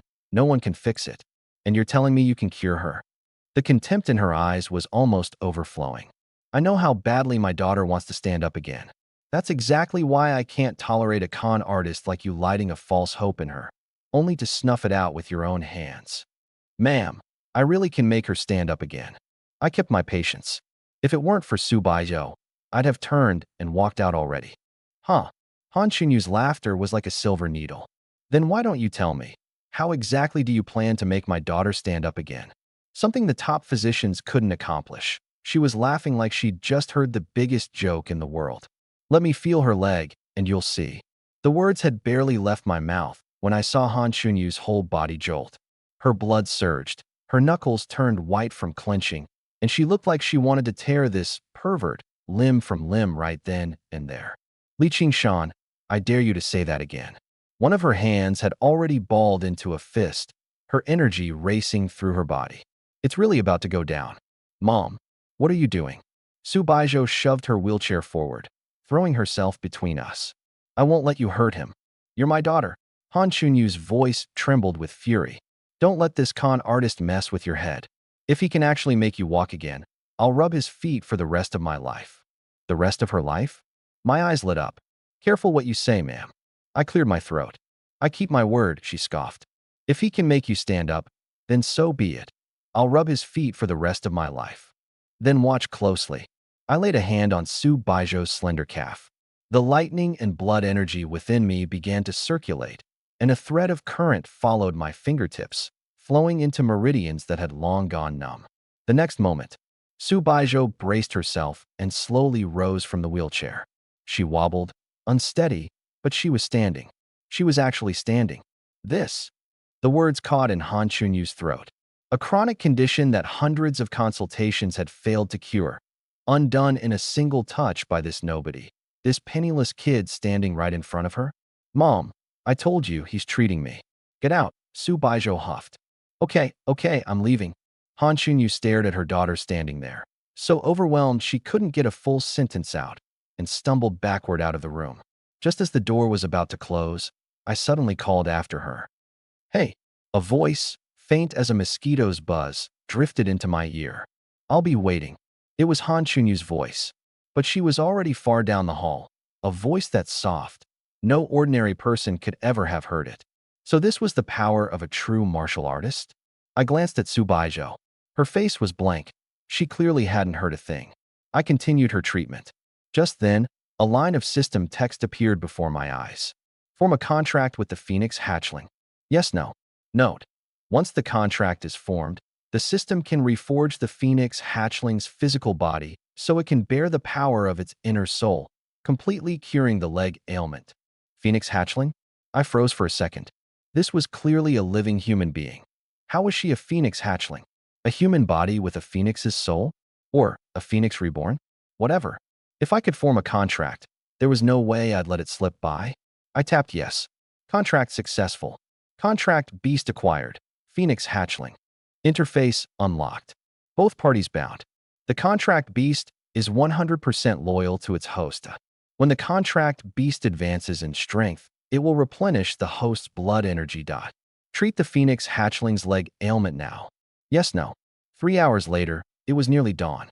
I looked at Subaijo and asked, "Do you feel anything different anywhere?" She sat with her legs curled up, white socks on, when a flicker of delight suddenly danced in her eyes. "It feels like I can't live without you now." She bit her lip gently, her cheeks flushing red. Clearly, she had no idea what was really going on. But that was fine. The stronger she got, the more chi and blood would flow back to me. I pulled up the system panel. Main body, Li Qingshan. Length, 20 centimeters. Power, level 24 warrior. Chi blood, 20m/160m. Talent, grade B. Talent abilities, lightning chi blood, thunder hammer, thunder shadow, 3000 steps. Clone, thunder python. Length, 35m. Power, level 24 beast. Chi blood, 20m/160m. Talent, grade B. Can evolve into thunder dragon at level 31. Evolution path locked. 9-clawed thunder dragon, ancestral dragon. Contractor, phoenix fledgling. Name, Subaijo. Power, level 0 warrior. Talent, grade SSS. Phoenix divine body unlocks after level 10. Sure enough, her information had been added to the bottom of the panel. What I hadn't expected, though, was that she'd have SSS grade talent. Once she broke through to level 10, that line should change to Phoenix divine body, just like Wang Qingcha's golden crow sacred body. "Subaijo, the truth is, I have a way to completely heal your legs," I said. "Do you want to stand up?" "I do." She lowered her head. "But I also don't." "Why not? If my legs get better, my mom will definitely take me back to Shanghai, and then I'll never see you again." She bit her lip. "But I really do want to stand up.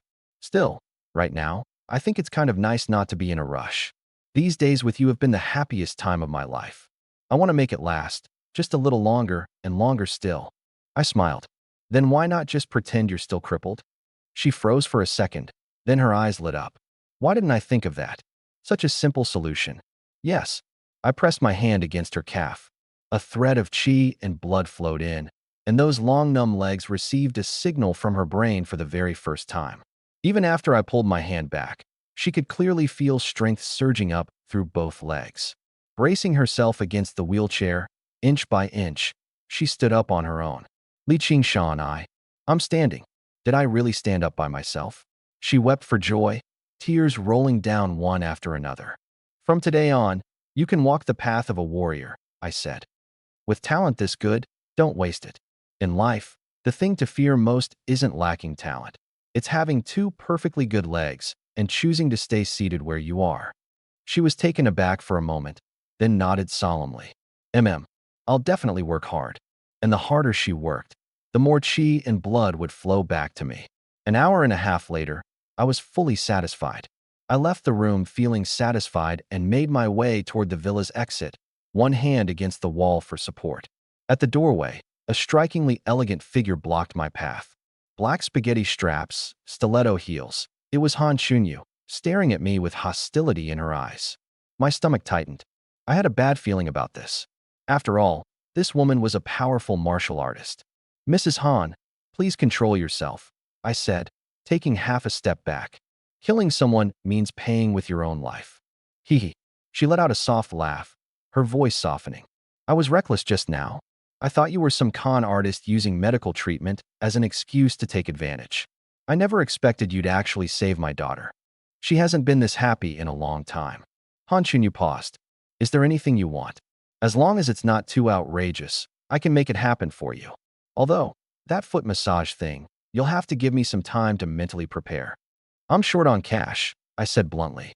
Here are 2 dragon cards, each with a limit of 100 million, 200 million total. Take them and use them. She pulled 2 cards from the ring on her finger and handed them to me. I stared at the ring. Is that a spatial ring? If you like it, I'll have someone send you one tomorrow, she nodded. 200 million dragon coins, plus an expensive spatial ring. Compared to her daughter's happiness, these were nothing in her eyes. Thank you, ma'am. I took the cards, my heart blooming with joy. I never imagined I'd walk away with a spatial ring too.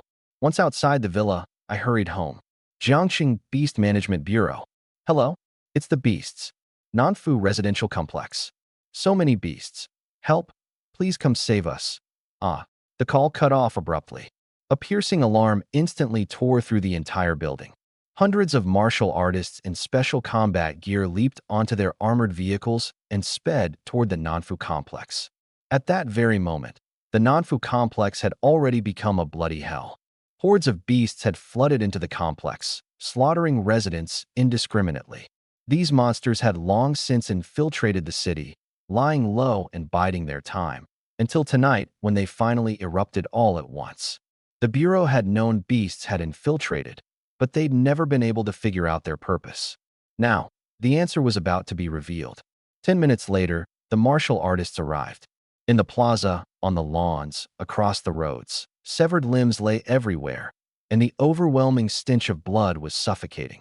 The roars of beasts and the screams of residents wove together into a single horrifying chorus.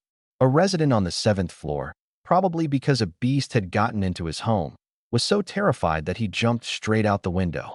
His body slammed hard against the concrete, blood and flesh splattering everywhere.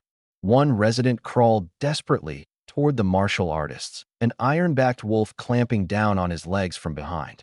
Chunk by chunk, his flesh was devoured, leaving only stark white bone exposed. Yet he still refused to give up, his voice raw and hoarse. Roaring, struggling, it pushed forward. The iron-backed wolf's body was a mass of knotted muscle, its most vulnerable spine sheathed in black armor. Its defense was staggering.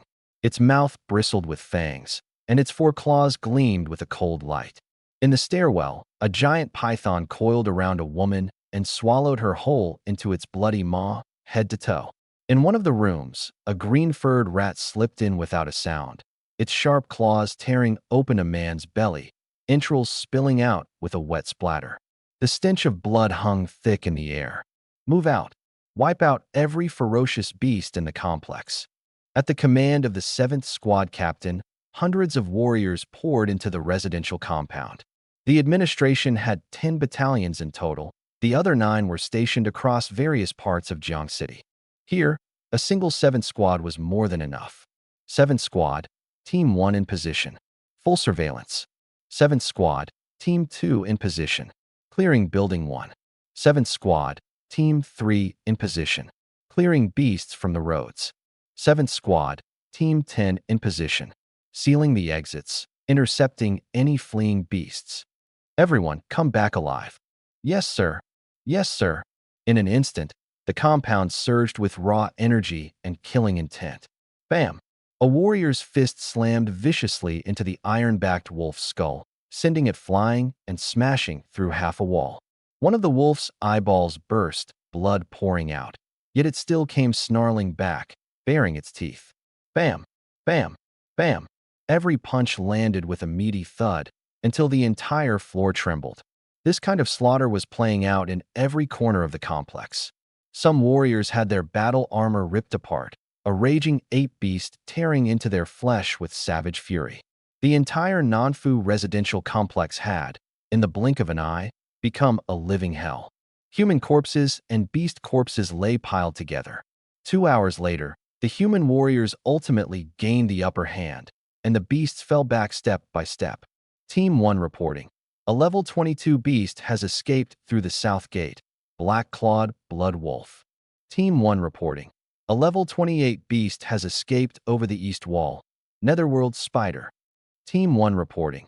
A level 21 beast has escaped through the west garage exit. Raging frost wolf. Team 10 copies. Moving to intercept. Voices crackled back and forth over the radios, each person carrying out their duty. The night was dark. Dead silent. Emergency. Requesting immediate help. The intel on the raging frost wolf is wrong. It's not level 21. It's level 26. My teammates are down. Requesting backup. Requesting backup. A level 25 female warrior, her face etched with despair, screamed for help until her voice was raw. Hold on. Backup is 3 minutes out. 3 minutes. There's no time. There's no time. She stared at the raging frost wolf closing in step by step, two of her comrades' corpses lying beside her, her heart turning to ash. It's over. Tonight, I'm going to die right here. Roar. The frost wolf let out an excited howl, its fangs glinting with an icy, deadly light as it lunged. No. She crossed her arms in front of her face, but the searing pain she braced for never came. She opened her eyes, and a scene she would never forget slammed into her vision. A young man stood in the wind, his entire body wreathed in the power of a thunderstorm, arcs of electricity crackling wildly around him. Like a thunder demon descended upon the world. Across from him, the raging frost wolf had been forced back dozens of paces, all four paws scorched black, a low growl rumbling from its throat. "Auntie, are you okay?" I turned around. "Qingshan, how is it you?" Li Hongmei froze, her beautiful face full of shock. Why couldn't it be me? The corner of my mouth curled up. "We'll catch up later. First, let's deal with this thing." Grandma had 3 sons and 2 daughters. My father was the 3rd child, and my youngest aunt, Li Hongmei, was the 5th. After Grandma vanished, the family was swiftly devoured by several powerful clans in Jiangcheng, declining more and more with each passing day, until every branch of the family had to find its own way to survive. So my aunt joined the Beast Management Bureau. "Qingshan, this is a level 26 beast. Be careful." Li Hongmei stared at my back, her mind in turmoil. She remembered it clearly. This nephew of hers had only just started his freshman year of college this year. But school had barely begun. How could he have broken through several realms already, his chi and blood surging close to level 24? Even more unbelievable, what he cultivated was lightning arts. Lightning arts, a supreme cultivation method, incredibly rare and extremely difficult to comprehend. Only those born with extraordinary talent could ever master it. Had she remembered wrong? Was he actually a sophomore, or even a junior? Impossible, absolutely impossible. Roar. The frost wolf had already lunged in close, its entire body radiating a bone-chilling cold, its claws sharp enough to slice open a man's belly with a single swipe. A level 26 beast. Killing intent surged in my eyes. Perfect. Let me see just how much I'm worth now. Whoosh. I threw a punch. Chi and blood carried the thunder, exploding into a blinding burst of electricity in the night sky, charged with the momentum of pure destruction. Bang! Fist met claw in a heavy collision. Zzzt, zzzt, zzzt. The thunder inside me erupted, surging along my fist and coiling around the raging frost wolf's body. That white fur was instantly charred, like a stray dog slamming into 10,000 volts of high-voltage current. Its massive body flew backward and crashed hard into the ground. The stench of scorched flesh filled the air. It struggled to its feet, took 2 steps, then toppled over again. Great patches of its cooked hide sloughed off, exposing raw crimson flesh, blood gushing out and pooling across the ground. There was no way it would survive. He's that strong. Behind me, my Aunt Li Hongmei's almond eyes went wide, her face full of disbelief. I knew exactly what shocked her. I was only level 24, wearing no alloy battle armor, wielding no alloy weapon, and the beast beneath my feet was a genuine level 26 monster, punching above my level. A clean kill. In the distance, the approaching beast. The Beast Bureau squad leader stood frozen in place. I clasped my hands behind my back, a cold smile playing in my mind. With nothing but my innate talent for lightning and my chi and blood, I could crush enemies several levels above me. And if I unleashed my Thunder Hammer and Lightning Shadow 3,000 swift strikes, I could take down even stronger beasts just the same. "Kid, you from Jiangxing Martial Arts University?" A man in black approached, staring at the beast on the ground.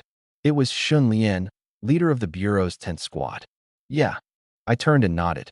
"Impressive skills. And you know lightning arts too. You're a junior, right? I'll put you up for honor student status." I'm a freshman. Shun Lian's pupils shrank sharply. A freshman? School's been in session less than a month. Are you sure? Li Qingshan, freshman. I looked over at my aunt. Isn't that right, auntie? Li Hongmei's mouth twitched, but she had no choice but to grit her teeth and nod. A freshman, slaying a level 26 beast. Shun Lian murmured. You're not even one of the 3 freshman demon kings I've heard about. No, I said flatly. That bunch of level 11s don't deserve to be mentioned in the same breath as me. Huh. Well said. Shun Lian's eyes lit up, like he was staring at some priceless treasure. How'd you like to work part-time for us at the Beast Bureau? Part-time. I paused, caught off guard. Top students come in through the part-time track and get a permanent position right after graduation. You'd guard the city, hunt beasts, protect the people. Compared to the army fighting out on the front lines, our line of work is steady, and the pay's not bad either. He lowered his voice. If you join, I'll put in for a squad leader slot for you. Squad leader? Li Hongmei blurted out. Leader Shun, you can't be serious. Qingshan's credentials. Don't talk like that, Shun Lian said, waving her off. Your nephew's got unlimited potential. Give him a squad leader title first. I guarantee it'll get approved. But I only cared about one thing. The beasts I kill, do the corpses belong to me? Of course, Shun Lian nodded solemnly. The beasts are yours, plus you'll earn merit points you can trade for alloy weapons, armor, and elixirs. Something stirred in my heart. Beast flesh and blood was worth its weight in gold these days. I could milk Jiangxing University for maybe one more score, but the moment my true strength was exposed, that money trail would dry up. Yet my clone was howling with hunger, in desperate need of massive amounts of flesh and blood. Hunting beasts inside the city. It was safe, the corpses could be brought back to feed my clone, and the Bureau was basically a free intelligence network, telling me where the prey was and what level of strength I'd face. After each kill, I could trade merit points for weapons, armor, and elixirs. A deal this good was almost impossible to find, no matter how hard you looked. Fine, I'm in. Excellent. Come with me to meet the captain. Shun Lian couldn't hide his delight as he led me toward the Nanfu residential district. As for that frost wolf, I dragged it along, gripping it tight. Every bit of it was my chi and blood points. Nanfu residential district. The battle was nearing its end. Zhang Heihu, captain of the 7th squad, looked me up and down. Run a check. His secretary's fingers flew across the keys, pulling up my file. Li Qingshan, 18. From the slums. Both parents living. Freshman at Jiangxing Martial Arts University. Martial talent rated D. Combat strength. Not on record. What? Zhang Heihu blinked. D-rank talent? That's what the file says. A freshman D-rank talent, yet a level 24 martial artist. Zhang Heihu narrowed his eyes at Shun Lian. You're sure? This kid took down that level 26 frost wolf. Saw it with my own eyes. Shun Lian didn't hesitate. Li Hongmei was there too. Huh. Shun Lian, your eyes must be going. The 9th team leader strolled over with a smirk. No weapon, no combat armor, and he slays a level 26 beast 3 levels above him. What real combat experience does a college freshman have? The 6th team leader shook his head. Slaying a beast above your level, pure fantasy. Doubt filled every gaze around me. I couldn't be bothered to argue. I shifted the chi and blood inside me. A thick, suffocating killing intent suddenly swept out in all directions. Level 24. The real deal. Several team leaders' expressions changed, their smiles freezing on the spot. Damn, he really is level 24. The 3rd team leader frowned. Kid, don't tell me you started walking the martial path before 18? That'd give you a head start, sure, but the price is a wrecked body, a collapsed cultivation base.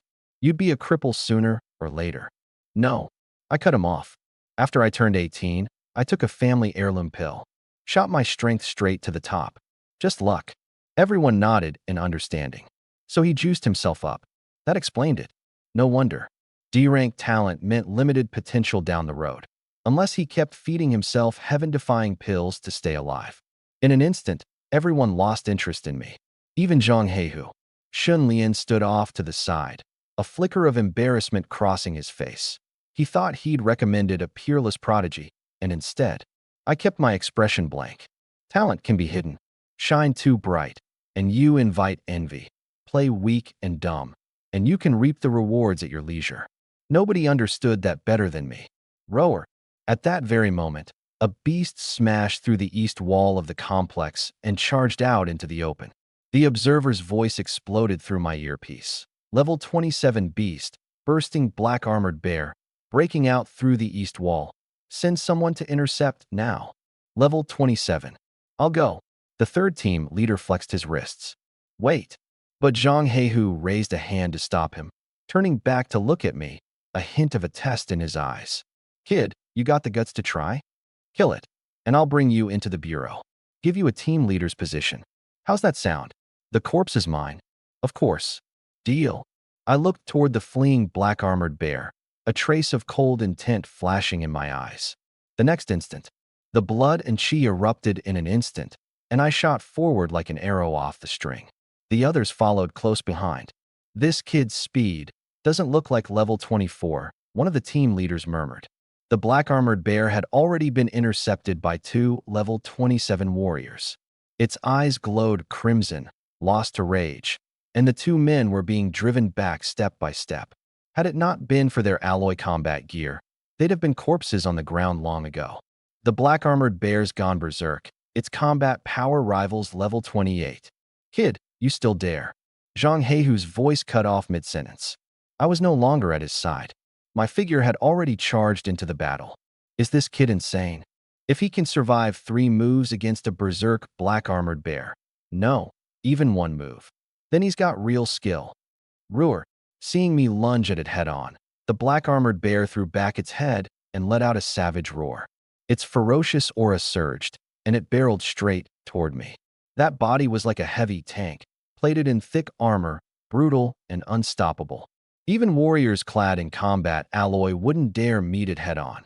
They could only circle around and strike from the flanks, targeting the gaps in its armor. But I went straight at it. No circling, no sneaking. Just as I thought, a rookie doesn't understand real combat at all. Even same-level fighters have to go around it, and those a level higher won't dare take it head-on. This kid, has he lost his mind?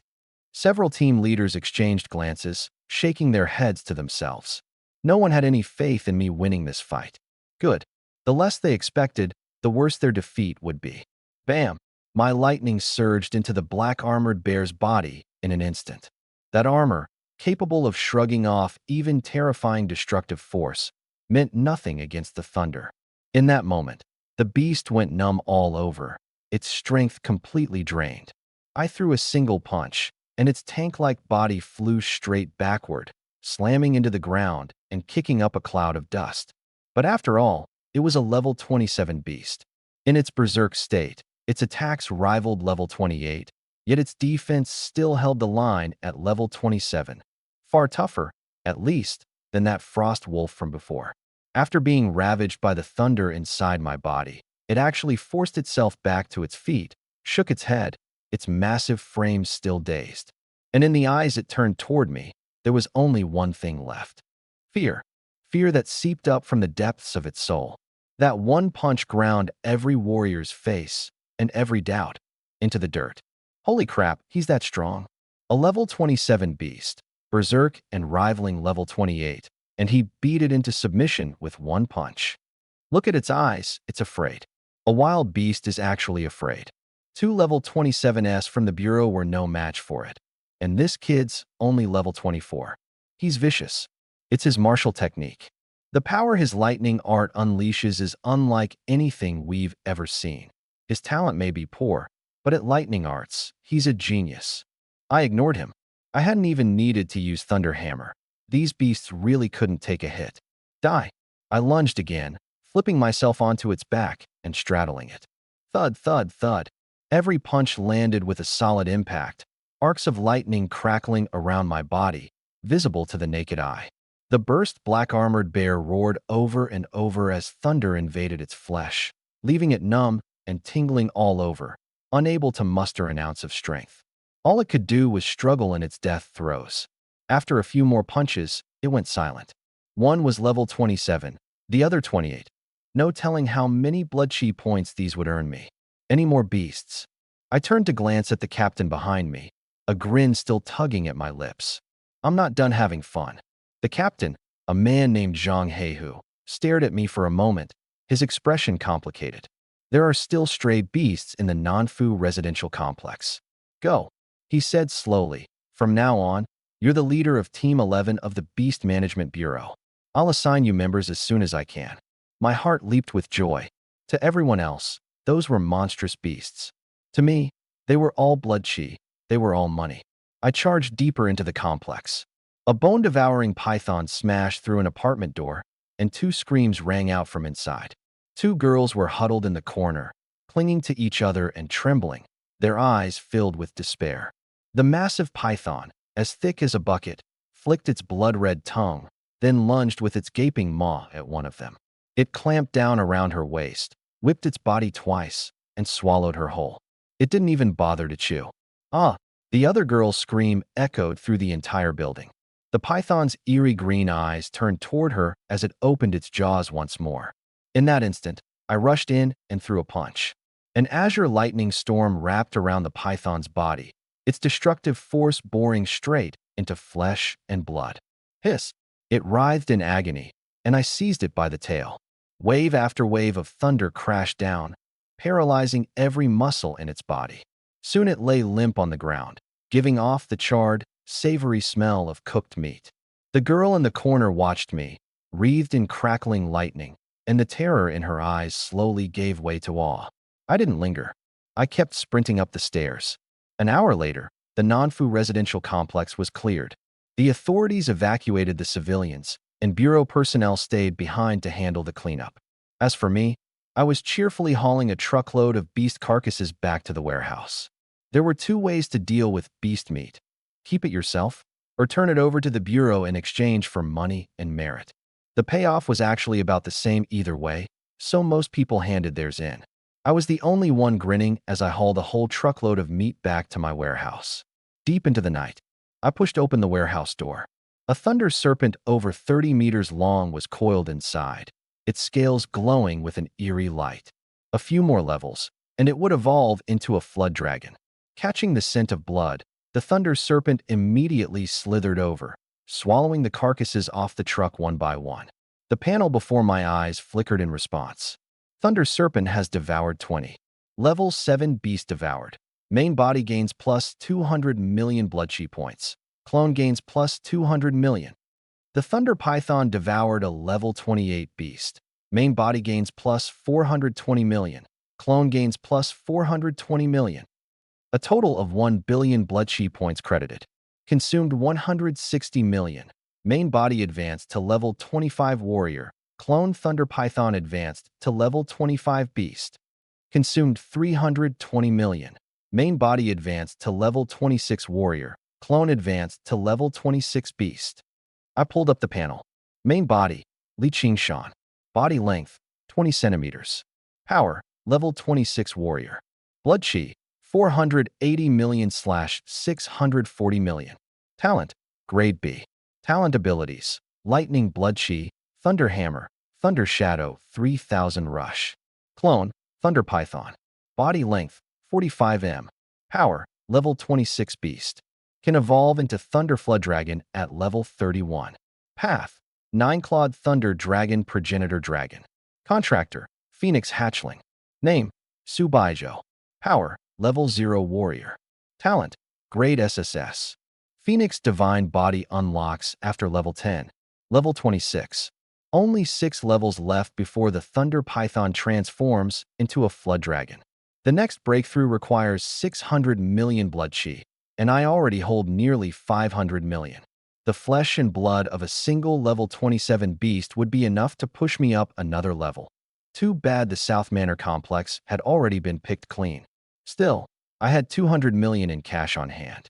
Tomorrow I'd head over to the frozen goods dealer and buy some demon beast flesh to feed it, and then I could take another step forward.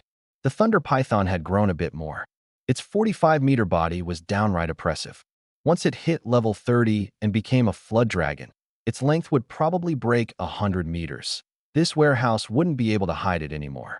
By then, I'd have no choice but to take it out of the city. Beyond the city walls lay the fallen zones, where beasts ran rampant. For everyone else, it was a death trap. For the thunder python, it was a hunting ground. As for Subaijo, she was still just an ordinary person, probably another 2 days before she'd become a warrior. The interesting thing was, in a person's whole life, the window for hardship all falls in the early years. A warrior's height shoots up fast before 18, and it only gets harder after that. Once the bones set, gaining even an inch becomes as hard as climbing to heaven. Cultivation, growth, it's all the same. The earlier, the better. The next day, I bought a batch of level 20 beast meat from the frozen goods dealer and fed all of it to the thunder python.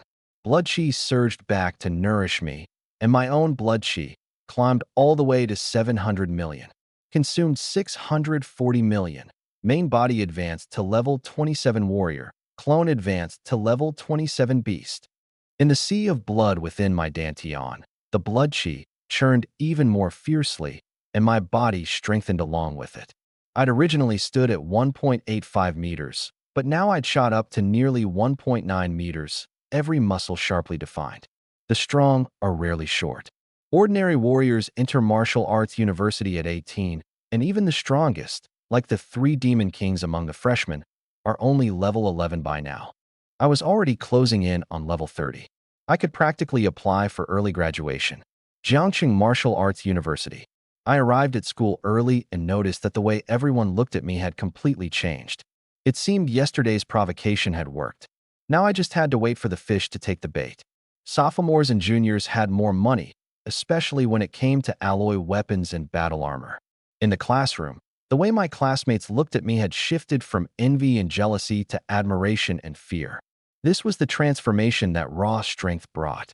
When you're only slightly stronger than someone, they envy you and scheme against you. But when you're 100 times stronger, all they can do is look up at you, like a lowly 9th-rank clerk facing a 1st-rank grand scholar, left with nothing but reverence, unable to harbor any other thoughts. Such is human nature, unchanged from ancient times to now. Though Subaijo could already stand, she still sat in her wheelchair. She had taken off her mask, exposing that face pure as moonlight to everyone around. Her stunning beauty had long since spread throughout the entire school. Even sophomores and juniors came by to sneak a peek. The title of campus belle was truly well-deserved. Wang Qingxia had already left school, heading off to the war god training camp. "My mom told me to give this to you," Subaijo said, handing over a box. I took it and opened it. Inside was a metal ring. My heart leaped with joy. "Is this the legendary spatial ring?" She nodded. "Try it on." I slipped the ring onto my finger. It fit perfectly. I channeled my chi and blood into it, and quickly figured out how it worked. There was about 100 square meters of space inside, more than enough to store a large number of corpses. Civilian hunting teams all loved carrying these. They were pricey, and you couldn't even buy them on the open market. "Everyone, come outside. We're welcoming back the junior who placed in the top 3 at the Summer 10 School Martial Arts Tournament." At that moment, Zhao Qinyao walked out wearing black stockings. Her face lit up with excitement. This counts as the preliminary round for the 100 School League. Placing in the top 3 means we get to skip the first round during the league and advance straight to the second. Holy crap, top 3 out of 10 schools. Our school hasn't pulled that off in over a decade, right? It's gotta be Jiang Lang, the junior. Number 1 in the whole school. He totally deserves it. Jiangxing Martial Arts University. Under the layered organization of homeroom teachers, the vice principal, and the principal, the entire student body lined up along both sides of the road outside the school gates, each holding a small flag, waiting quietly. I heard Jiang Lang shined at the 10 school tournament and took 3rd place. Our Jiangxing hasn't placed in over a decade. There's still the 100 School League in a month. If he lands another good ranking, he might just make it into the War King training camp. That'd be a meteoric rise. This Jiang Lang isn't exactly a good guy, though. I heard several girls dropped out of school because of him, and some even. Any woman he sets his eyes on, he always gets. Handsome, powerful, gifted, and rich on top of it. What woman could resist? On both sides of the road, students gossiped in hushed voices. "Everyone quiet down. Before Jiang Lang gets back, anyone who dares make a sound gets strung up on the field and beaten." The vice principal barked suddenly. The noise cut off instantly. No one dared to look him in the eye. The vice principal of Jiang City Martial Arts University was notorious for his ruthlessness. Cross him, and you'd pay dearly for it. Time crawled by minute. 1 hour, 2 hours, 3 hours. Lunchtime was approaching, and Jiang Lang still hadn't shown. What's the deal? It's already lunch, and he's still not here. I skipped breakfast. I'm starving. Is he even coming or not? Low murmurs stirred through the ranks again. Shut it, the vice principal roared, and everyone's heart skipped a beat. Just then his phone rang. Hey, old boy, where are you guys? Principal, you'll have to wait a bit longer. It's almost noon, so Jiang Lang wants to grab lunch before heading back. We're on our way to the restaurant now. All right, take your time. I'll keep the students waiting. He hung up and swept an icy glare across the crowd. Nobody dared make a peep. The sun beat down mercilessly. A martial artist like me could handle it, but Su Baijiu beside me was another story. She was still an ordinary person, and after standing out in the sun this long, she was already having trouble breathing. Any longer, and she'd end up with heat stroke. Let's go back. Without another word, I turned her wheelchair around and started pushing toward the campus. She gave a slight nod. Hey, what do you think you're doing? You deaf or something? The vice principal's face darkened as he came striding after us. Get lost. I didn't even turn around. Some so-called vice principal. Worst case, I drop out. I never cared about anything in this system anyway. The moment I said it, every student around me went wide-eyed. Was this guy insane? He actually told the vice principal to get lost? Kid, say that again. The vice principal was so furious he could barely think.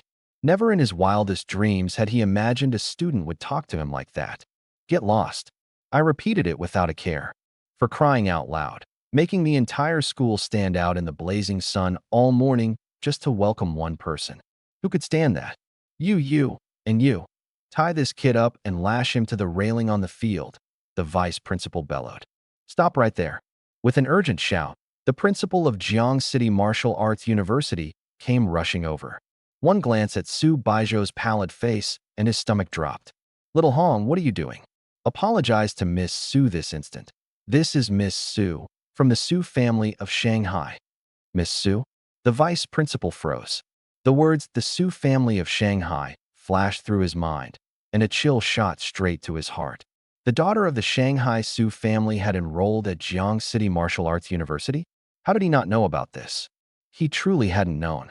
Only the principal and the Department of Education were aware of Su Baijiu's enrollment. The vice principal didn't even rank high enough to be told. In the blink of an eye, that arrogant, severe face crumbled completely, melting into a fawning smile. The smile. Miss Su, this is all my fault. Leaving you standing out here in this heat. I've been completely negligent. Quick, someone escort Ms. Su back to her classroom. Ms. Su, the principal chimed in, apologizing as well. As a form of punishment, our vice principal has volunteered to forego his subsidies and salary from the education department for a full year. The vice principal's mouth twitched as if he had a toothache, but he didn't dare argue a single word. Those subsidies included elixirs, alloys, battle armor, a year's worth of resources amounting to an astronomical sum. But having offended Miss Su of the Su family, being able to trade 1 year's resources for peace was already the best possible outcome. Some lessons a person only learns after taking a fall. True sense of propriety isn't about how you carry yourself before someone you recognize. It's about how you treat someone when you don't know who they are. I wheeled Su Baijiu back to school, stopping by the cafeteria nearest the gate along the way. Mealtime was approaching, yet the enormous cafeteria was completely empty. The dishes we ordered arrived quickly. Didn't expect your identity to carry that much weight. Even the vice principal wouldn't dare touch you, I said. You can borrow it any time from now on, she said with a radiant smile. How exactly would I borrow that? I was taken aback. Once you become the Su family's son-in-law, won't it be yours too? Her gaze flickered playfully as her slender, delicate hand quietly reached toward me. It's fine, no one's here. After the meal. Let's head home, I said. There's no telling when Jiang Lang will be back. There's probably a victory celebration this afternoon, so classes are likely canceled today. Okay, she nodded. I pushed the wheelchair toward the school gate. Welcome. Outside the gate, students waved flags and cheered in unison. The vice principal and principal followed close behind. 7 competitors had entered this time, But the one who truly made the difference was Jiang Lang. Naturally, he stood dead center in the C-position spotlight. Jiang Lang, the whole school has come out to welcome you. Thank you for bringing glory to our school. The vice principal fawned from behind. This man's future accomplishments would surely far surpass his own. Better to build the relationship early. You couldn't go wrong there. And it was right then that Jiang Lang's gaze landed on Su Baizhou and me, having just stepped out of the cafeteria. He raised his hand and pointed, his tone anything but friendly. Those two, why aren't they at the gate to welcome me? He said coldly, bring them over. Have them explain themselves. So you're Jiang Lang? That arrogant voice had already drifted into my ears. I wheeled Su Baizhou's chair forward, my voice quiet yet crystal clear with every word. The number 1 third year at Jiangqing Martial Arts University. He sneered, but his gaze slid right past me, boring straight into Su Baizhou. That's right. I am the number 1 man at Jiangqing Martial Arts University. He paused. And this young lady, what should I call you? I looked at him, finding it nothing short of laughable. Number 1. In front of the entire faculty and student body, I'd say he's a piece of trash. You got the guts to fight me. The students crowding in around us instantly erupted.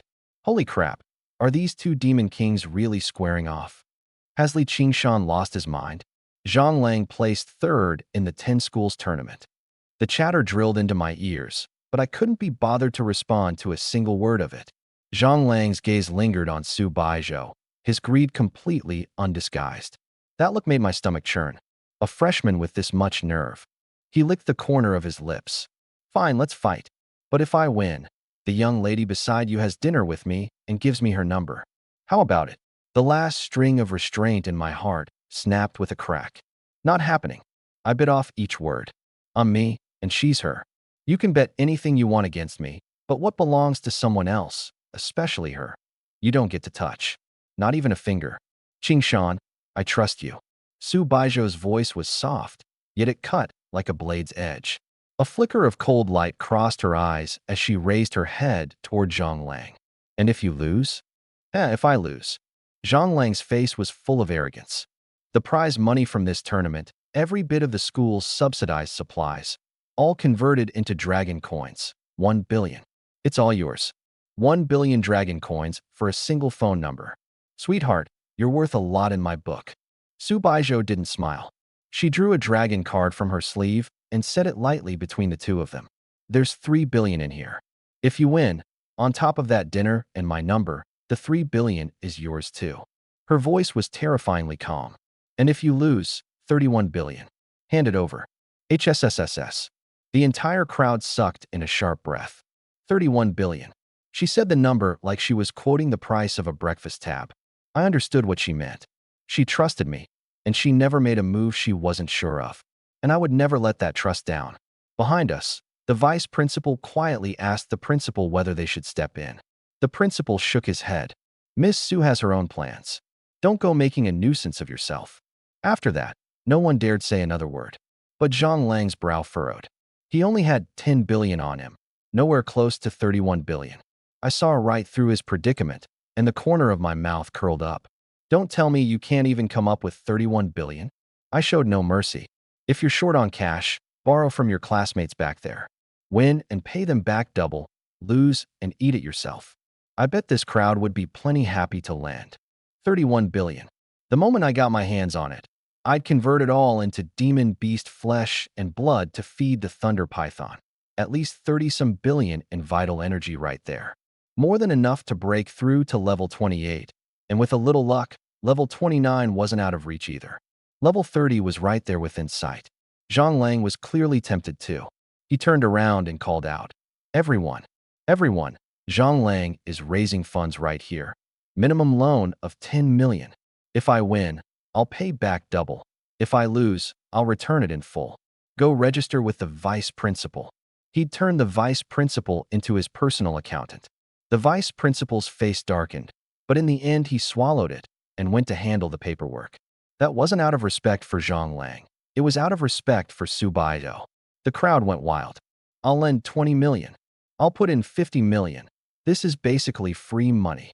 Li Qingshan's insane, taking on one of the top 3 big shots from the 10 schools. Dragon coins poured toward the vice principal like a rising tide. 2 billion came together fast. Zhang Lang's teammates threw in a few 100 million, and the rest came from everyone who couldn't stand the sight of me. 3.1 billion. It's all here. Zhang Lang sized me up coldly, calculation hidden in his eyes. I read that look. He wasn't just thinking about winning. He wanted to cripple me. Once I was a cripple, that girl in the wheelchair would never look at me again. No woman likes a good-for-nothing. Too bad he didn't understand Subayo. Everybody back off. We're doing this right here, I said. The crowd pulled back, clearing an open space. It's about to go down. This is intense. What's this freshman's level anyway? He beat the 3 freshman Demon Kings, so probably above level 12. 15 at most. Level 15 challenging level 30? First one in the world. He's gonna die ugly. Zhang Lang looked down at me from on high. Kid, one question before we start. What's your level? I'd hate to kill you with one punch. Be hard to explain. Cut the crap, I scoffed. Bring it. My blood and chi erupted. The pressure of level 27 spread out with nothing held back, sweeping across the entire field. I wanted them to see clearly who I was. Level 27. A freshman. Half a month into the semester. Hiss. Holy crap. Sharp intakes of breath rippled through the crowd. Some rubbed their eyes. Others stood there with their mouths hanging open. I didn't lose for nothing after all, gritted the freshman Demon King who'd just gotten out of the hospital. This guy actually lied and told me he was only around level 12. Level 27 in half a month. That's got to be a national record, right?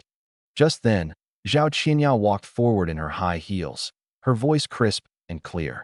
Martial arts academies in this country come in 3 tiers. Ordinary martial arts universities, like Jiangxing. Above them are the key martial arts universities, and above those, there are only 3. Huaxia University, Huaxia Military Academy, and Yanhuang University. At those 3, there really are prodigies who can hit level 25 and up within half a month. But they've got super clans backing them, with terrifying resources, and they've been training in martial techniques since before they even enrolled. She paused, her gaze settling on me. Li Qingshan has none of that. No resources, no master guiding him. Before he came to this school, he didn't even know what martial arts was. Half a month. Level 27. Talent alone can't explain this anymore. I like the sound of that. The logic was simple, really. People who start from the bottom are often forced onto a harder, fiercer path. Others rely on their family connections to lift them up. I had nothing but my own 2 feet, taking it one step at a time. In this world, no road is ever walked in vain, and no sweat is ever shed for nothing. Zhang Lang's face was so dark it looked ready to drip water. Freshman year. Level 27. He gritted his teeth. You've got a right to be proud. But against me, you lose. Guaranteed. I could see the wheels turning in his head. He'd crossed me too badly today, stealing my people, humiliating my woman. What he feared was the day I'd rise to power and settle the score. So this fight wasn't just about winning. He meant to cripple me, maybe even kill me. No matter how deep he buried that murderous glint, I saw it plain as day. Off in the corner, Principal Jiangsheng was on the phone, keeping his voice low. Hello? Is this the Jiangsu Department of Education? Our school's got a rising star, half a month into the semester, a warrior at level 27. Verification? No problem at all. Zhao Qinyao was on the phone too. Sir, we've got a real prospect here in Jiangxing, Ordinary Martial Arts University, half a month, level 27. Send someone to verify? Anytime. I couldn't be bothered with any of it. Quit scheming, I said, looking down on him. I'll let you strike first. You're asking to die, Black Tiger Fist. Zhang Lang's blood and chi surged violently, as if a savage tiger had awakened inside him. He took a single step forward, and the concrete floor cracked on impact, fissures racing outward in every direction. Fast, steady, ruthless. A third year who'd trained in real martial techniques. No wonder. His fist cut through the air with the ferocity of a tiger's roar. I didn't back down. Lightning-charged blood and chi swept through my entire body, arcs of electricity coiling and crackling around me. Boom. Our fists collided, a muffled crash like thunder. For the first instant, he had the upper hand. Level 30 against level 27. The gap in raw power was undeniable. But in the next instant, the lightning in my fist bored straight up his arm. His strength drained away as if someone had yanked it clean out of him. His body flew backward and slammed hard into the ground, kicking up a cloud of dust. Dead silence fell over the crowd. He won. Isn't Zhang Lang level 30? How is this even possible? It's lightning technique, the freshman Demon King shouted. I fought him. One touch and your body takes massive damage. All your strength gone in an instant. Lightning techniques are priceless. The great families keep them locked away, never sharing them. Without enough talent, you can't master them at all. Li Qingshan is the real deal. Jiangxing Martial Arts University's #1 is about to change hands. Martial arts prodigy Li Qingshan. What a legend. The cheers rose in wave after wave, but I felt nothing. A pack of nobodies. I'd only used lightning-charged blood and chi. Had I called on the Thunder Hammer, he'd already be a charred corpse. And if it's 3,000 bolts of thunder, he doesn't even get the chance to fall. I understand one truth. A true master never shows all his cards at once. Zhang Lang. I sneered. 3.1 billion. Hand it over. You give up yet?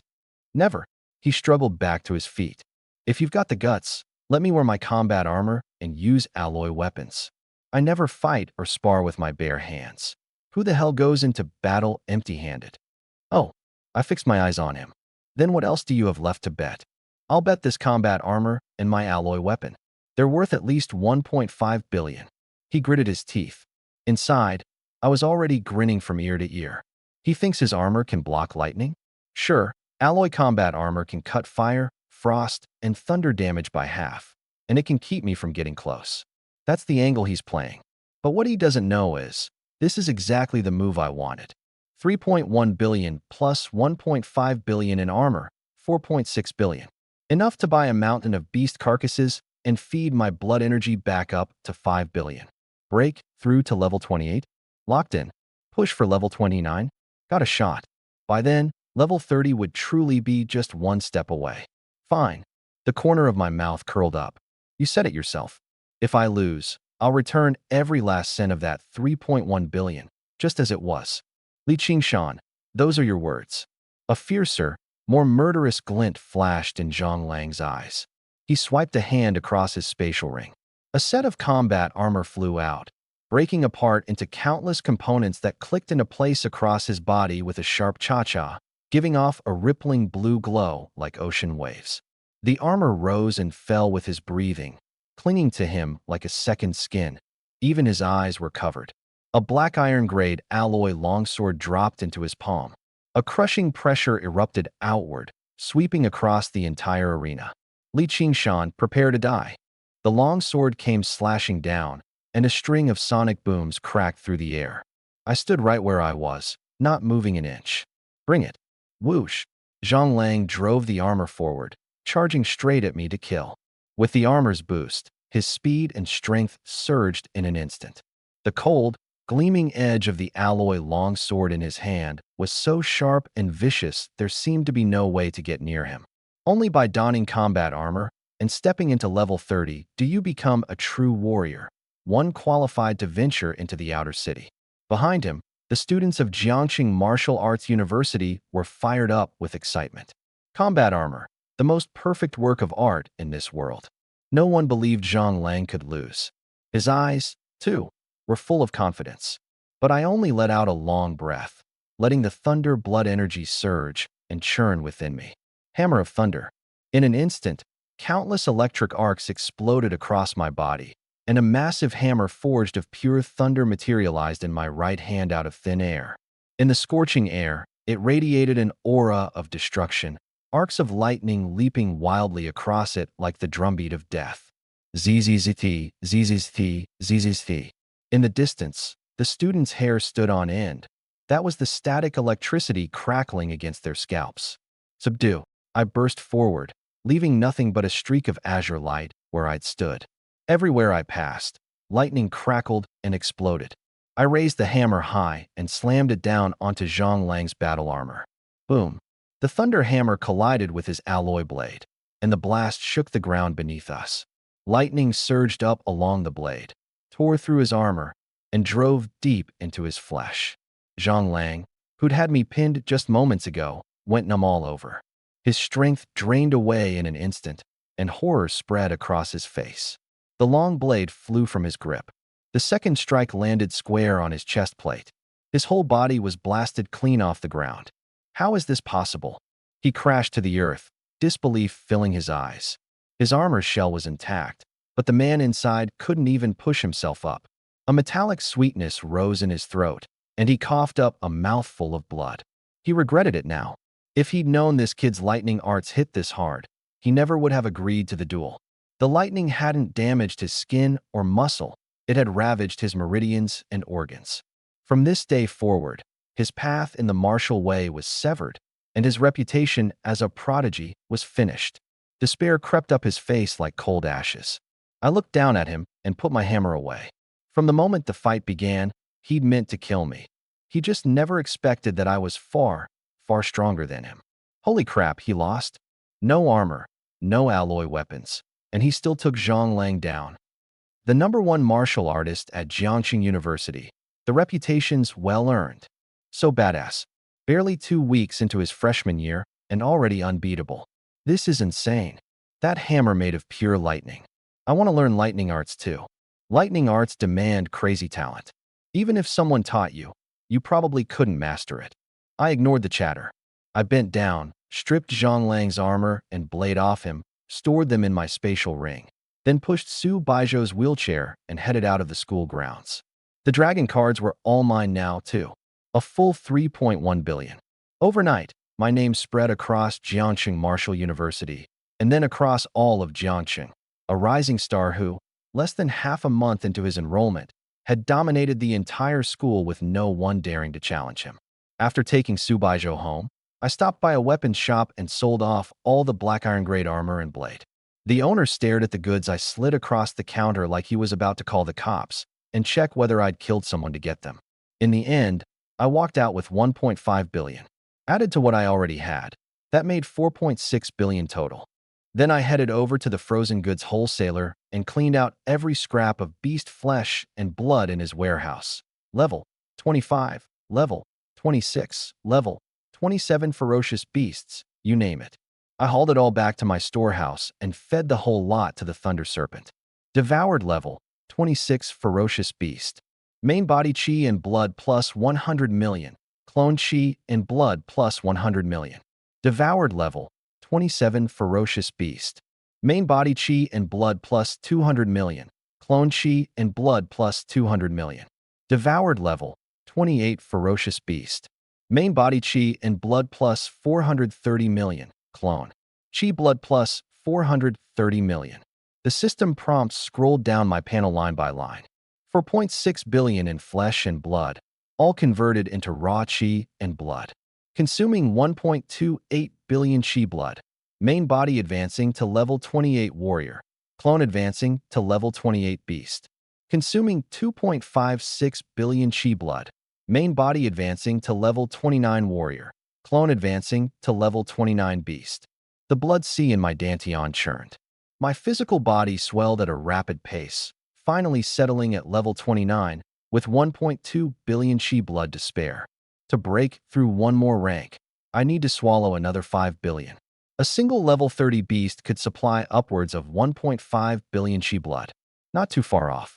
Right now, all I could hope for was more beasts delivered straight to my door, so I could push through level 30 and 31 in one clean sweep. By then, my Thunder Python would evolve into a Jiao Dragon. I really wanted to see with my own eyes just what that Jiao would look like. Back home, the house was dead silent. My parents had been pulling overtime for days and hadn't come back. I picked up my phone to check in, but it rang first. Zhang Heihu, captain of Squad 7 at the Jiangxing Beast Management Bureau.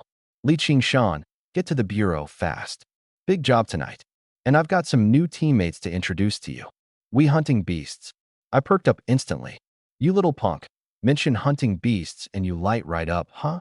He laughed on the other end. Hunting beasts is one of my few joys in life, I said earnestly. Anything under level 35, save it all for me. You're only a level 24 warrior, and you want to jump more than 10 levels to kill a level 35 beast? Your mouth's getting bigger by the day. He paused. Relax. Tonight's haul, guaranteed to make you happy. I'll be waiting. On my way downstairs, I called my parents first. Still on overtime, some out-of-town transport job, classified, couldn't say much. Then I gave Sue Baijo a call and told her I wouldn't be coming over tonight. She said she understood. She also told me she was going to break through into the warrior realm tonight, all in one go. I told her I'd support her. Meanwhile, I was already doing the math in my head.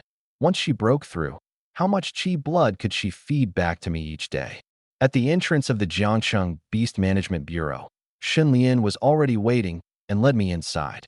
Everyone here was a warrior, crisp uniforms, and more than a few big shots with a deep, heavy aura about them. On the inside, the bureau guarded the safety of the city. On the outside, it occasionally worked with the military on operations beyond the walls. I was led into an office in Squad 7. The nameplate had been freshly mounted today. It read Team 11. Zhang Heihu was there, along with 3 unfamiliar faces. One was a woman with glasses, the mature and alluring type, the kind who looked like she'd just graduated from a martial arts university. Slender figure, her blouse stretched tight across the chest. There was also a man and another woman. The woman had a Lolita vibe, black over-the-knee socks paired with a pleated skirt, showing off a stretch of fair, slender leg, with sweet, pretty features. The man wore a cold, aloof expression, his eyes sharp and calculating. Li Qing, Sean, these 3 are your core team for Squad 11. The one with glasses is your liaison, Zhu Suqing, Zhang Heihu said. These 2 are your combat personnel, Shangwan Xiaoxiao and Ouyang Quan. Got it. I swept my eyes over the 3 of them. Hey there, femme fatale, sweet girl, and slick guy. All 3 froze, staring at me with blank faces. What's a femme fatale? What's a slick guy? Ahem. Zhang Heihu cleared his throat. Now that you're part of Squad 11, you've got to shoulder the responsibilities of a whole squad. You've just been formed and you're shorthanded, so you'll mainly handle security for Jiang City's D25 zone. Ask your liaison for the map coordinates. How you patrol, how you hold your positions, that's your call. With that, he turned to leave. Hold on.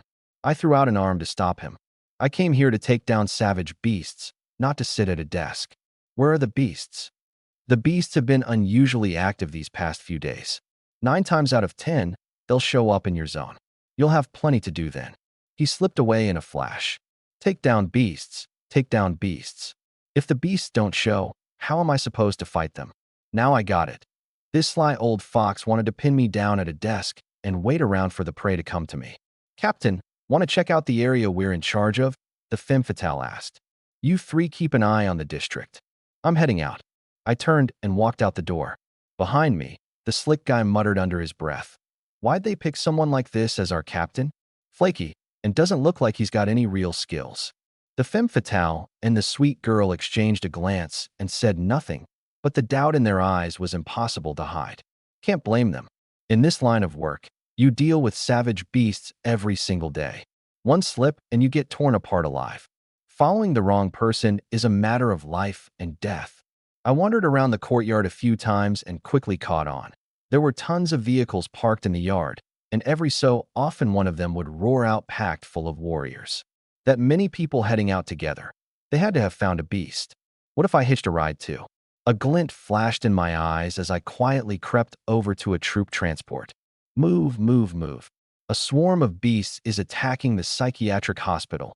Hurry up, a company commander was shouting. Not the captain from Squad 7. Whatever, whoever. If there are beasts, I'm in. Without a word, I climbed into the truck bed and squeezed into a corner. It was dim inside. The next moment, the truck lurched into motion, shockingly fast. These past couple days, the beasts have been going crazy, causing havoc in the city day and night. I haven't slept a wink in nights. Word from the military is that the beasts are pouring into Jiang City in droves.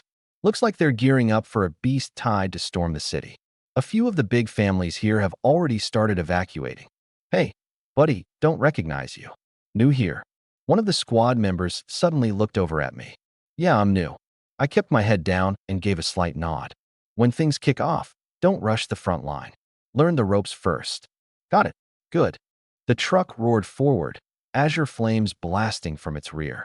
Any faster, and the thing might just take off into the sky.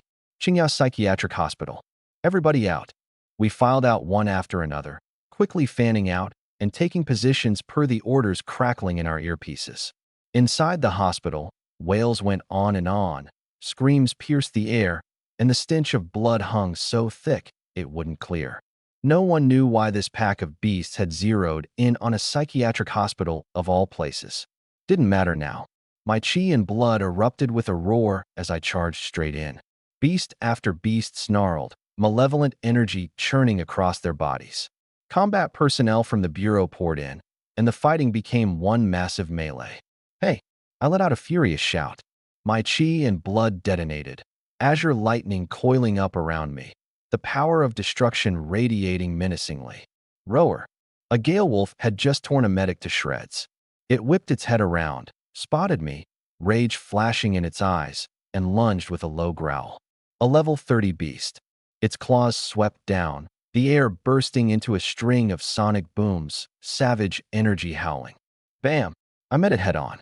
Lightning came pouring out and instantly wrapped around its body. The gale wolf, stronger in chi and blood, went numb all over, most of its power draining away in an instant. It was blasted backward, its fur charred black. Its heart convulsed. It tried to scramble up a few times, all in vain. That's it. I rushed in again and sent it to the grave with a single punch, then stored it in my spatial ring. A level 30 beast, at least 1 billion plus in chi and blood. Sweet. Coming here was absolutely the right call. Help, somebody help. A cry for help came from up ahead. Some poor bastard had run straight into a level 31 beast. An earth armor bear. Its body was sheathed in heavy plating. Ordinary alloy weapons couldn't even scratch it. But let it find an opening, and a single punch would blow through even combat armor.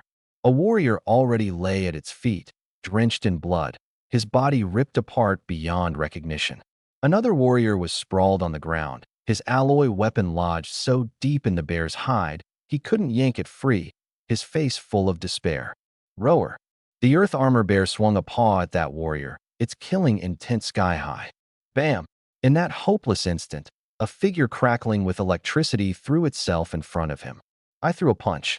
Lightning scattered in all directions, and the warrior behind me had every hair standing on end. Crackle. The current surged into the bear's body. So much for that lousy armor plating. It bored right through. The lightning tore around inside it, shredding its organs. The beast's savage aura suddenly wilted. Its muscles went numb, and it stumbled back again and again, actual terror surfacing on its face. Before it could even react, I was on it once more, wrapped in lightning, electric arcs dancing wildly. Bam! Bam! Bam! Blow after blow, I channeled every bit of lightning straight into its body. Within just a few exchanges, it crashed to the ground with a thunderous thud. Hide intact, insides completely destroyed. A level 31 beast, dead. Delighted, I stored it in the ring and turned to head. Find the next one.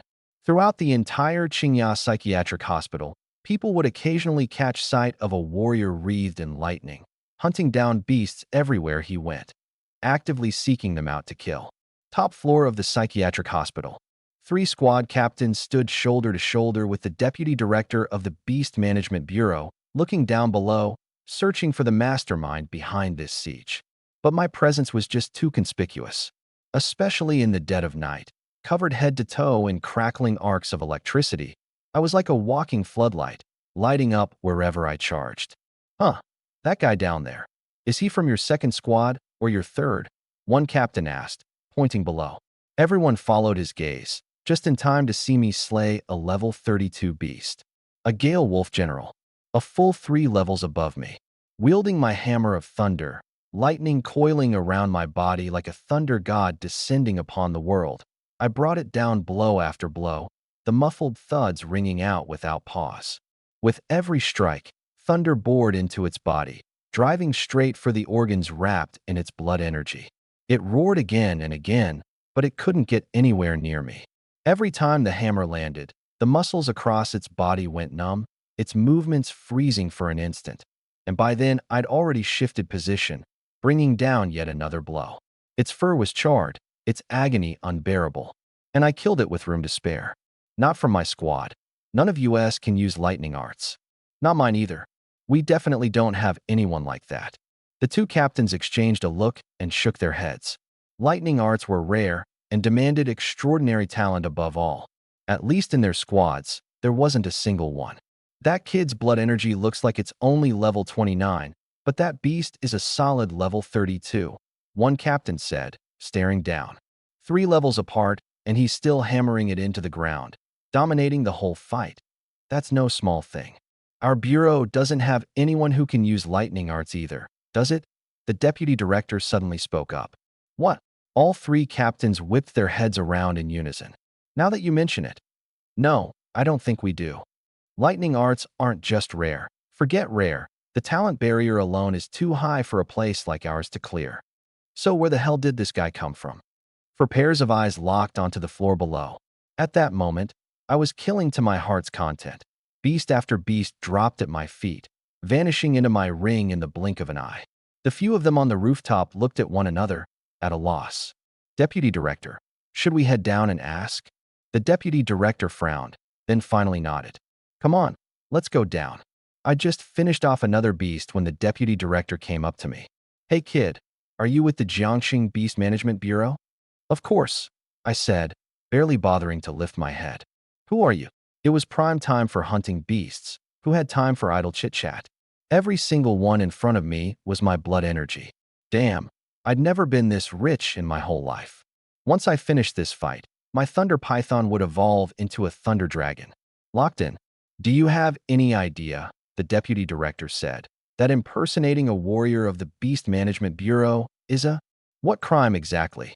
The Deputy Director's furious roar exploded, and a wave of terror came crashing over me like a tidal wave. The air froze solid. A killing intent that could drown the heavens pressed down until my blood nearly stopped flowing. A master. The man in front of me was, without a doubt, a master, at least on par with our own squad captain. Flash my ID first, then get back to hunting the beasts. I pulled out my credentials and tossed them over. Squad 7. Catch. Squad 7? Zhang Heihu's man. The Deputy Director exchanged a glance with the 3 captains, took my digital ID, and quickly keyed it into a tablet. Got it. Registered agent of the administration, Squad 7. Joined 2 days ago. Freshman at Jiangxing Martial Arts University. Registered as a level 24 warrior. The first captain's voice grew shakier as he read. Freshman? That's impossible. The 3 captains and the Deputy Director stared at one another, shock sweeping across every face. Level 24 2 days ago, level 29 today, 5 levels in 2 days? An ID can be faked, but freshman at Jiangxing Martial Arts University? Is that for real? School's only been in session for 2 weeks. 2 weeks, and already level 29. At this rate, he'd graduate a month into the semester. For pairs of eyes nailed themselves to me, brimming with disbelief. I shrugged. My ancestors left me an insane pill. I took it, my power shot through the roof, and I hit level 29 in no time. No problem there, right? Bullshit. No such pill exists in this world. The first captain snapped, glaring. But the Deputy Director had already whipped out his phone and dialed. Zhang Heihu, get to Qinghua Psychiatric Hospital. Now, move. He hung up. All 4 kept their eyes locked on me like I was some kind of monster. 2 weeks into the semester, level 29. What the hell is this kid? I glanced at the beast still tearing through the place around us. I couldn't hold back any longer. If there's nothing else, can I get back to hunting the beasts? I came here to hunt beasts, not to prove anything to a bunch of old geezers. Go, go, go. The Deputy Director waved me off impatiently. Why is this kid so obsessed with hunting beasts? Before he finished speaking, I vanished on the spot, leaving only an afterimage. When I reappeared, I was already in front of a firefang rat, and I drove my heel into it. Thunder erupted. The rat went flying sideways. My body shot after it, and I slammed a fist into it. Several of its razor-sharp fangs shattered on impact. Behind me, for gazes met, heavy with meaning. The first captain typed in the group chat. He's a talent. Find a way to recruit him. The second captain. Does the kid have a girlfriend? My daughter's about his age this year. The third captain. Those 2 dogs are definitely going to fight over him. No way. I've got to make a move too. Deputy Director. Damn, this kid's a real talent. I've got to recruit him as my disciple. Meanwhile, Zhang Heihu had just received the Deputy Director's orders. He bolted out of his office, ready to jump in his car and rush over. The moment he stepped out the door, Sharp Guy, Ice Queen, and Sweet Girl came rushing at him, faces etched with panic. "Captain, we've got a situation." Li Qingshan suddenly went dark. His last location ping was at Qingya Psychiatric Hospital. Ice Queen's words came out in a rapid-fire burst. "I checked the internal network. That place is on full combat alert right now. You don't think something happened to him, do you?" Qingya Psychiatric Hospital? Went dark? Zhang Heihu's pupils shrank. A sense of dread washed over him. For an agent to lose contact, under normal circumstances, that just didn't happen. Unless something had gone wrong. As in, he was dead. No wonder the deputy director kept pushing him to get over there. Could it be they'd found Li Qingshan's body there? Damn it, things went south this fast. In the end, he couldn't bring himself to say the words, "Your team leader might be dead," out loud. He just said gravely, "Perfect timing. I'm headed to Qingya Psychiatric Hospital too. You three, follow me." The car peeled out, exhaust billowing behind it. "Captain, our team leader. What exactly happened to him?" Ice Queen asked in a low voice. The atmosphere inside the car turned instantly tense. "The deputy director just called me too. He lost contact there. 9 times out of 10, something's gone wrong." Zhang Heihu's brow furrowed into a tight knot. What the hell was he even doing at Qingya Psychiatric Hospital? That's not even in our jurisdiction. Sharp Guy pushed up his glasses. "But Captain, a guy this unreliable, how'd he ever end up as our team leader? I heard he hasn't even hit level 30. Students at Jiangxing Martial Arts University need level 30 just to graduate." Among the members of Team 11, Li Qingshan did have the lowest cultivation. That was exactly why Sharp Guy had never been able to accept it. Why should the guy with the weakest cultivation get to be team leader? "We're here." The car screeched to a halt in front of Qingya Psychiatric Hospital. Zhang Heihu was the first to leap out, the other 3 right on his heels. Moments later, they spotted the deputy director and 3 other captains standing at the main entrance. "Deputy director, you called me here in such a rush. What's going on?" Zhang Heihu asked, breathing hard. "This Li Qingshan, do you know him?" "Li Qingshan? Oh no." Zhang Heihu's heart sank to the bottom. But for some reason, those 3 captains were staring at him with greedy eyes, sending a chill down his spine. "What's with these 3? I'm a married man. What happened to Li Qingshan? Did something happen to him?" Sweet Girl asked anxiously. All eyes turned to the deputy director. The deputy director scanned the area but couldn't find who he was looking for. Left with no choice, he threw his head back and bellowed at the top of his lungs. "Li Qingshan, get your ass out here." Bam! With a muffled crash, I came bursting straight through the wall on the 5th floor, hurtling toward the ground. Face. Lightning wreathed my entire body, arcs of electricity dancing wildly. A brilliant blue glow enveloped me completely, like a thunder demon descending upon the world. With one hand, I gripped the neck of a level 32 beast, a bloodthirsty bear, and dragged it down to the ground with me. Boom! Another deafening crash. The bear's bones shattered, its fur charred black. The concrete ground exploded outward, and the once smooth surface was smashed into a deep crater. Level 32 bloodthirsty bear, dead. I stashed it into my spatial ring and strolled toward the deputy director and his group. "Old man, what did you call me for? Stay the hell away from me." The deputy director saw the lightning still crackling around me, his bangs standing straight up from the static, and snapped irritably. "Oh, sorry." I dismissed the lightning, and only then did I finally get a clear look at Zhang Heihu, Sharp Bro, and the others. I froze for a second. "Wait, why are you guys here too?" "Here to hunt beasts with me." "Hunt beasts, my ass." Sharp Bro, the domineering sister, and the rest were utterly petrified, staring at me with their jaws hanging open. Level 29, slaughtering a level 32 beast. They'd all assumed this guy was dead, but it turned out he'd run off here to hunt beasts. Killing above your level wasn't unheard of, but that was always with battle armor and alloy weapons. Going up 1 level was already a brutal fight. 2 levels was terrifying. And this guy, no armor, no weapons, took down something 4 levels above him with nothing but his bare fists. If he didn't still have a human face, Sharp Bro would have sworn he was some ancient beast cub. "Zhang Heihu, is this your squad member?" the deputy director asked. Yes, he's mine," Zhang Heihu nodded. "Your squad member runs off to Qingya Psychiatric Hospital. Doesn't he know the meaning of following orders?" The deputy director was deliberately making things difficult. Zhang Heihu's vision went black, completely bewildered. He had no choice but to turn to me. Li Qingshan, why the hell did you come here? Explain yourself. What do you mean, come here? I spread my hands. I hitched a ride to get here. What for? To hunt beasts, obviously. What else? To go on a date. Li Qingshan, you have zero discipline, zero regard for the chain of command. Just wait till we get back. I'll show you. Nah, old man Zhang, this one's on you. I patted my chest. You're the one who said there was a big operation tonight, and I only came running over because I could hunt beasts. And now? I haven't seen so much as a single beast hair.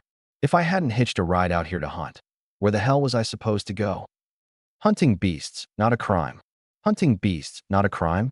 Zhang Heihu felt his world go dark. What kind of blood feud did this guy have with beasts in his past life? Every single day, all he could think about was hunting beasts. Unbelievable. Absolutely unbelievable. Sharp Bro and the domineering sister silently gave him a mental thumbs up. Everyone else feared beasts, but this guy? He practically wanted to crawl into a beast's den, sleep with beasts at night, and wake up in the morning to keep on killing them. In his past life, he's basically a butcher, huh? Impressive. Ahem, so. Li Qingshan, right? The captain of Squad 1 suddenly leaned in, greed flashing in his eyes. How about joining Squad 1? We deal with tons of beast emergencies over there. If you sign on, I guarantee you won't have a single dull day. There'll be beasts to hunt around the clock. Just say the word, and I'll file the paperwork. The deputy director will sign off on it in a heartbeat. The other two captains whipped their heads around in unison. Moving in that fast, huh? Li Qingshan, don't listen to his nonsense. The captain of Squad 2 got anxious. They only get a handful of missions a year. Join us in Squad 2. We're the workhorse squad of the Jiangxing Bureau. And no, that's not some crude joke. It means we grind like oxen, out in the field handling beast incidents every single day. And most importantly, his eyes lit up. I've got a daughter about your age, studying in Shanghai. She just so happens to be coming home for dinner this Sunday. Join Squad 2, and come along too. What do you say? Li Qingshan, my sister-in-law's in her prime. The captain of Squad 3 hurriedly cut in. Hey, I'm not even dead yet, and you're already poaching my people right in front of me. Zhang Heihu turned to the deputy director to complain. Sir, these three have no shame at all. Can they at least be a little more subtle about it? The deputy director shot the three of them a glare, then turned to me. Our bureau's special unit happens to be short one person. How about it? Want to give it some thought? Snap. The four captains felt the sky come crashing down. Come on, isn't that a little dirty? Deputy director, you're stepping in to snatch him yourself? The special unit, what's that? I was taken aback. It's a division independent from the 10 squads. Its authority ranks above the squad captains, second only to me. Members can freely choose to join any operation, and they also carry out special missions. The deputy director locked eyes with me. The unit has 12 members in total. We even have a war god among them. If you join, you might get guidance from the war god and improve much faster. How about it? So you're saying, I can freely join any operation I want. Guidance from the war god? I couldn't care less. We were never walking the same path to begin with. I only cared about one thing. Hunting beasts. That's right. The deputy director nodded solemnly. Seeing the captain of Squad 7 open his mouth to speak, he shot him a glare that shut him right up. The big guy forced the words back down his throat, his face full of grievance, practically on the verge of tears. The sharp-eyed guy, the sweet girl, and the Ice Queen were all completely stunned. Hold on. The team was only formed this morning, and it was already breaking up? All right, I'll join the special unit. I nodded, then added, Sir, if there's nothing else, mind if I get back to clearing out beasts? Every beast in front of me was one fewer once it was dead. It was far safer inside the city than outside, and I had to seize the opportunity. Go. The Jiangxing deputy director gave a firm, nodded, a flicker of excitement crossing his face. I had no interest in figuring out what he was thinking. I spun around and lunged at the nearest beast, a cold light glinting in my eyes. Where do you think you're going? Stay put. Lightning wrapped around my entire body in an instant. I leaped up and mounted a sawtooth rhino, slamming down with an iron fist. Other warriors couldn't do a thing against its thick hide, but under my lightning, that armor was as thin as paper. The four squad captains stood off to the side, each looking grimmer than the last, yet none of them dared say a word in front of the deputy director. The seventh squad captain especially, his expression looked like he'd just swallowed a fly. What? Some of you not happy about this? The deputy director curled the corner of his mouth. I'm doing this kid a favor, giving him a bigger stage. You're absolutely right, sir. They forced smiles all around. Everyone knew exactly what this deputy director's guidance and sparring meant. He hit for real. The deputy director dropped his smile, his voice sinking low. Word from the military, beast activity outside the city has been unusually frequent. We need to stay twice as alert inside the walls too. Spot them, report them, eliminate them. Every dead corner we're too lazy to patrol. I want it all swept. He paused, his gaze turning heavy. The military has already detected 3 beast gods surfacing. 3 beast gods. The captains exchanged glances, their faces changing in unison. Inside Qingya Psychiatric Hospital, I descended like a lightning demon. Everywhere I passed, thunderstorms churned and beasts fell dead in their tracks. He's this strong? Which squad is he from? I've never heard of a warrior in the Bureau who can wield lightning. A level 34 beast, and he took it down while outranked? That azure-eyed tiger. He killed it with one punch. He doesn't even look that old, does he? Hey, go easy, brother. Let me take this one. Before the words were even out, I'd already dropped down from the sky. Electric arcs danced along my knuckles, brilliant blue light tearing through the night as my fist smashed into the back of a blood-eyed demon wolf. Its once glossy fur charred black in an instant, an acrid, burnt stench spreading through the air. This beast had already trampled several squad members to death. In this line of work, one moment of distraction and you're gone. It thrashed and bit desperately, its fangs flashing a terrifying white in the darkness. But my fists came down again and again, thunder exploding, shocking it until its whole body went numb. It didn't even have the strength left to swing its tail. Die. I let out a low growl. The wolf's body finally gave out, crashing to the ground, limbs twitching. Done. Time to wrap up. I let out a long breath, stored the corpse in my spatial ring, and charged at the next one. In just one night, I made a name for myself all over Qingya Psychiatric Hospital. It wasn't until the latter half of the night that the crisis was finally over. On the ride back, the sharp-eyed guy, the alluring older woman liaison, and the sweet girl all stared at me dead on, like they were looking at some kind of monster. Back at the bureau, I didn't stop. I had to go find my clone, the Thunder Python, and advancing Lei Jiao's level.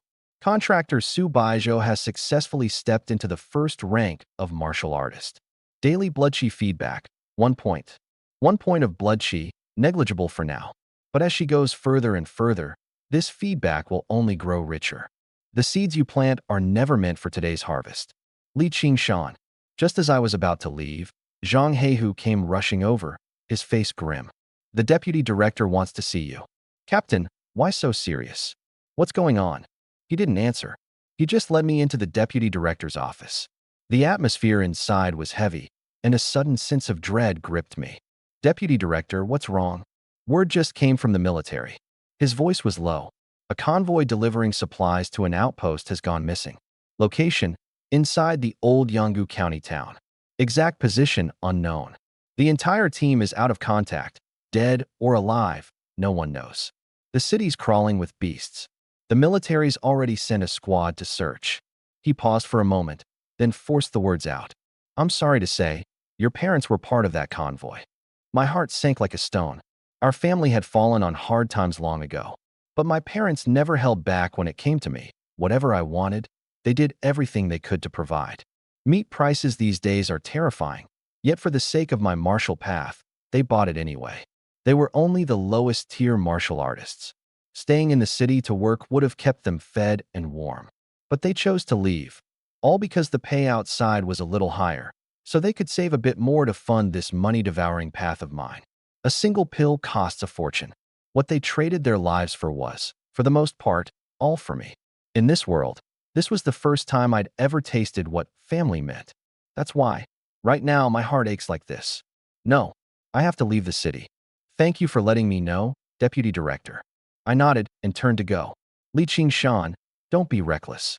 The military's already sent people. Stay in the city, don't go running off. The deputy director's tone was stern.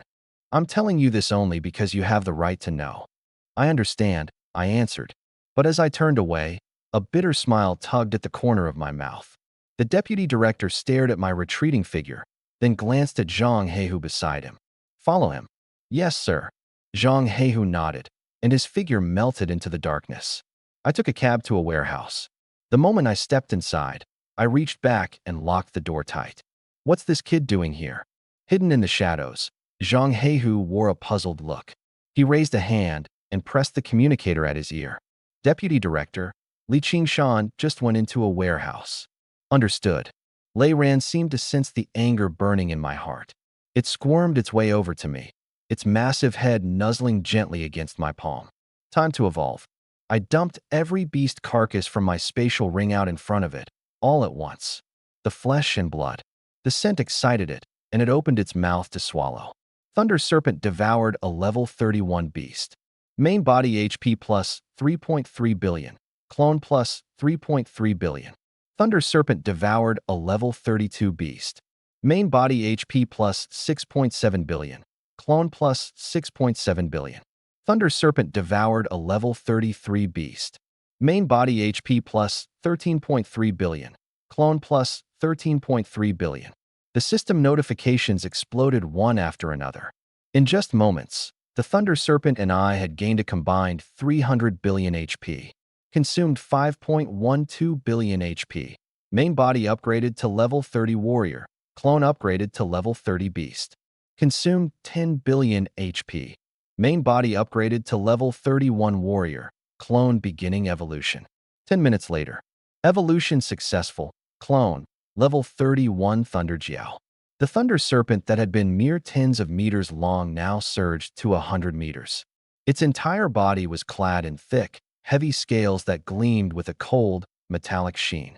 Its once bald head had turned savage and terrifying, shaped like a tiger's, but far more ferocious, with a wild, tangled mane sprouting from the back of its skull. At the front of its body, a pair of clawed limbs had emerged, each with 3 digits, sharp as blades, capable of crushing solid alloy with a single squeeze. A wave of raw menace radiated from it. The lightning coiling around its body was denser now, and fiercer. This was the legendary Jiao.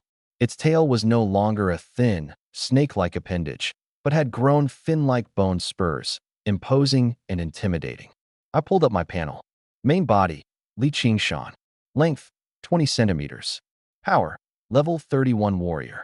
HP, 284.88 billion/20 billion.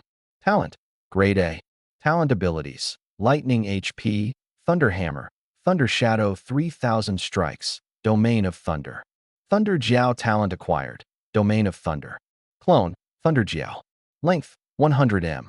Power, level 31 beast. Talent, Grade A. Can evolve into Thunderstorm Coiling Dragon at level 41. Evolution path locked. 9-clawed Thunder Dragon, Ancestral Dragon. Contractor, Phoenix Hatchling. Name, Su Baijiu. Power, level 1 warrior. Talent, Grade SSS. Phoenix Divine Body unlocks after level 10. Both my talent and the Thunder Jiaos had jumped from B to A, and I'd gained a brand new ability. Domain of Thunder. Once activated, everything within its radius would transform into a sea of lightning. Weaker beasts would be struck dead on the spot, and even the strong would struggle to escape its suppression. I stared at the newly added evolution path, my heart racing. The moment the Thunder Jiao stepped into level 41, it could evolve into a Thunderstorm Coiling Dragon. A Coiling Dragon. That was when it would truly join the ranks of dragons. For limbs, riding the clouds and mist, no longer forced to crawl along the ground, but able to soar straight into the heavens. Just imagine me one day standing atop a coiling dragon's head, tearing through the sky. That image was so badass it made my heart pound. Keep leveling up. Consumed 40 billion HP. Main body level 32. Clone level 32. Length increased to 150 meters. Consuming 80 billion chi blood. Main body level 33. Avatar level 33. Body length increased to 200 meters. Consuming 160 billion chi blood. Main body level 34. Avatar level 34, body length increased to 250 meters. The Thunder Kraken didn't stop growing until its body stretched to 250 meters. This warehouse could barely hold it anymore. The chi blood pooled in the blood sea of my Dantian had swelled to a staggering amount. Earlier, taking on a level 34 beast had felt like a struggle, but now, if I ran into one again, I was confident I could crush it dead with a single punch, grind it to dust, and stow it away in my ring. It was time to move out. I pulled open the warehouse doors. Compared to the military's search and rescue team, I trusted myself more. My parents were nothing but low-tier martial artists, and the cargo they'd been hauling was just ordinary supplies. The military wouldn't put any real effort into finding them, let alone send anyone strong. They'd just be going through the motions. If my parents were still alive and holed up in some ruined building somewhere, those people had probably turned around and left before they even reached the gates of Yongu County. One man, one Kraken. We slowly stepped out of the warehouse and headed into the depths of the night. Lurking in the shadows, Zhang Heihu's eyes nearly bulged out of their sockets. I knew someone was following me. From the moment I stepped out of the bureau, that presence hadn't faded. Well hidden, sure, but not well enough to slip past the Thunder Kraken beneath my feet. Its nostrils flared, and the arcs of electricity between its scales gave a faint shudder, as if to warn me, there's a hunter behind you. It was Zhang Heihu. That bloody stench of chi blood radiating off a war king-tier martial artist. I could smell it from half a city away. Let him follow. Standing atop the Thunder Kraken, I leapt into the Nanchang River. This river ran all the way out of the city. The sound of the water would mask our movements and wouldn't alert anyone else at the bureau. The blue-scaled armor sank beneath the surface like a drawn blade, silent, soundless. The Thunder Kraken, its entire body clad in deep blue-scaled armor, its tiger-like head more ferocious than any real tiger, its crown ridged and bulging as if horns were about to burst through the skin. Its fangs were menacing, its four claws like an eagle's, and its tail sprouted fins. The Kraken dragons of legend were nothing more than this. Level 35. Fiercer even than me, its level 29 master. It was my tamed beast, not a wild monster. That was one point I needed everyone to remember. As I neared the sluice gate, I climbed ashore ahead of time. Jiangqing's city walls stretched for dozens of miles, too much for any garrison to guard, so they relied on searchlights, alarms, and automated turrets. But the alarms only triggered facing outward. By the time they went off, I'd already be far outside the city, running in the opposite direction. This is the spot. I looked up at the towering wall. The Thunder Kraken's claws suddenly dug into the surface, gouging out a deep trench, and its massive body scaled the wall in one smooth motion. Behind me, the searchlight snapped on with a crack, flooding the night with daylight white glare. The turrets swiveled, locking onto this 200-meter-plus black silhouette. Too slow. They'd already broken out of firing range. The muffled thud of shells falling short exploded behind me. I didn't look back. The world outside the city was a different realm entirely from the one within. The monstrous beasts you'd never see inside the walls were everywhere out here. You couldn't go far before one poked its head out from the trees. A massive serpent with fiery red scales blocked the path ahead. The stench hit me in the face, its forked tongue flicking in and out, its eyes a deep, bloody crimson. Hundreds of meters long. A bloodbane python, level 36. Kill it. The word had barely left my mouth before Thunder Dragon shot forward, electric arcs crackling across its body, a roar like a bellowing ox echoing through the forest. HSSSS. The python lunged with a screaming hiss. It probably couldn't wrap its head around it. How could a level 35 beast dare to challenge something a full rank above it? The two behemoths collided with a thunderous crash among the towering ancient trees. Bam! Thunder Dragon's claws clamped down on the serpent's head and slammed it down hard. The lightning surging inside its body poured out, flooding into the python, and that snarling, thrashing bloodbane python's muscles suddenly seized up. Its strength drained away, and it was crushed straight into the dirt. The ground cracked open, dust flying everywhere. So what if its cultivation was higher?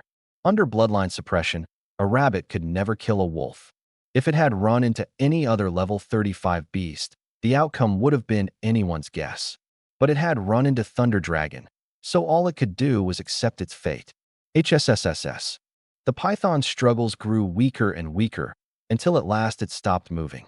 Thunder Dragon bent down and devoured it in huge bites. With every mouthful of flesh and blood it tore off, I felt the sea of blood in my dantian tremble a little more. Chi in blood plus 100,000. Chi in blood plus 200,000. Chi in blood plus 500,000. Li Qingshan. A sharp shout came from behind me. The deputy director and Zhang Heihu came rushing over, blood clouds churning at their backs, their chi in blood as deep as an abyss. The pressure of War King rank. It really did live up to its reputation.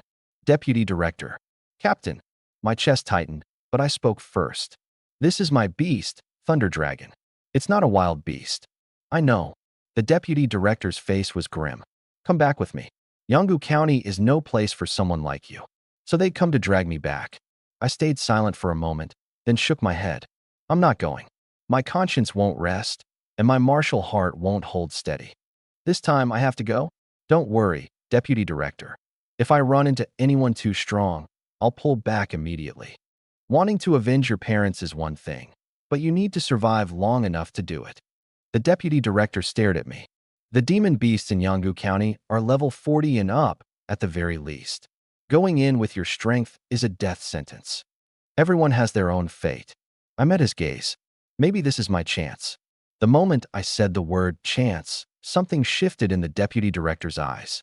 It was a mysterious, unfathomable thing. Yet every time a great opportunity arrived, it came hand in hand with a brush against death. He understood that. He was silent for a long while, then finally let out a sigh. The beasts outside Jiangxing are gathering. Or it might trigger a beast tide. That's exactly what killed your parents. I can't leave the city, and neither can the captains. You'll have to go alone. Word from the military. There's a beast king in Yanggu County. Be extremely careful. And remember, if things get dangerous, pull back. As long as the mountains are green, there'll always be firewood to burn.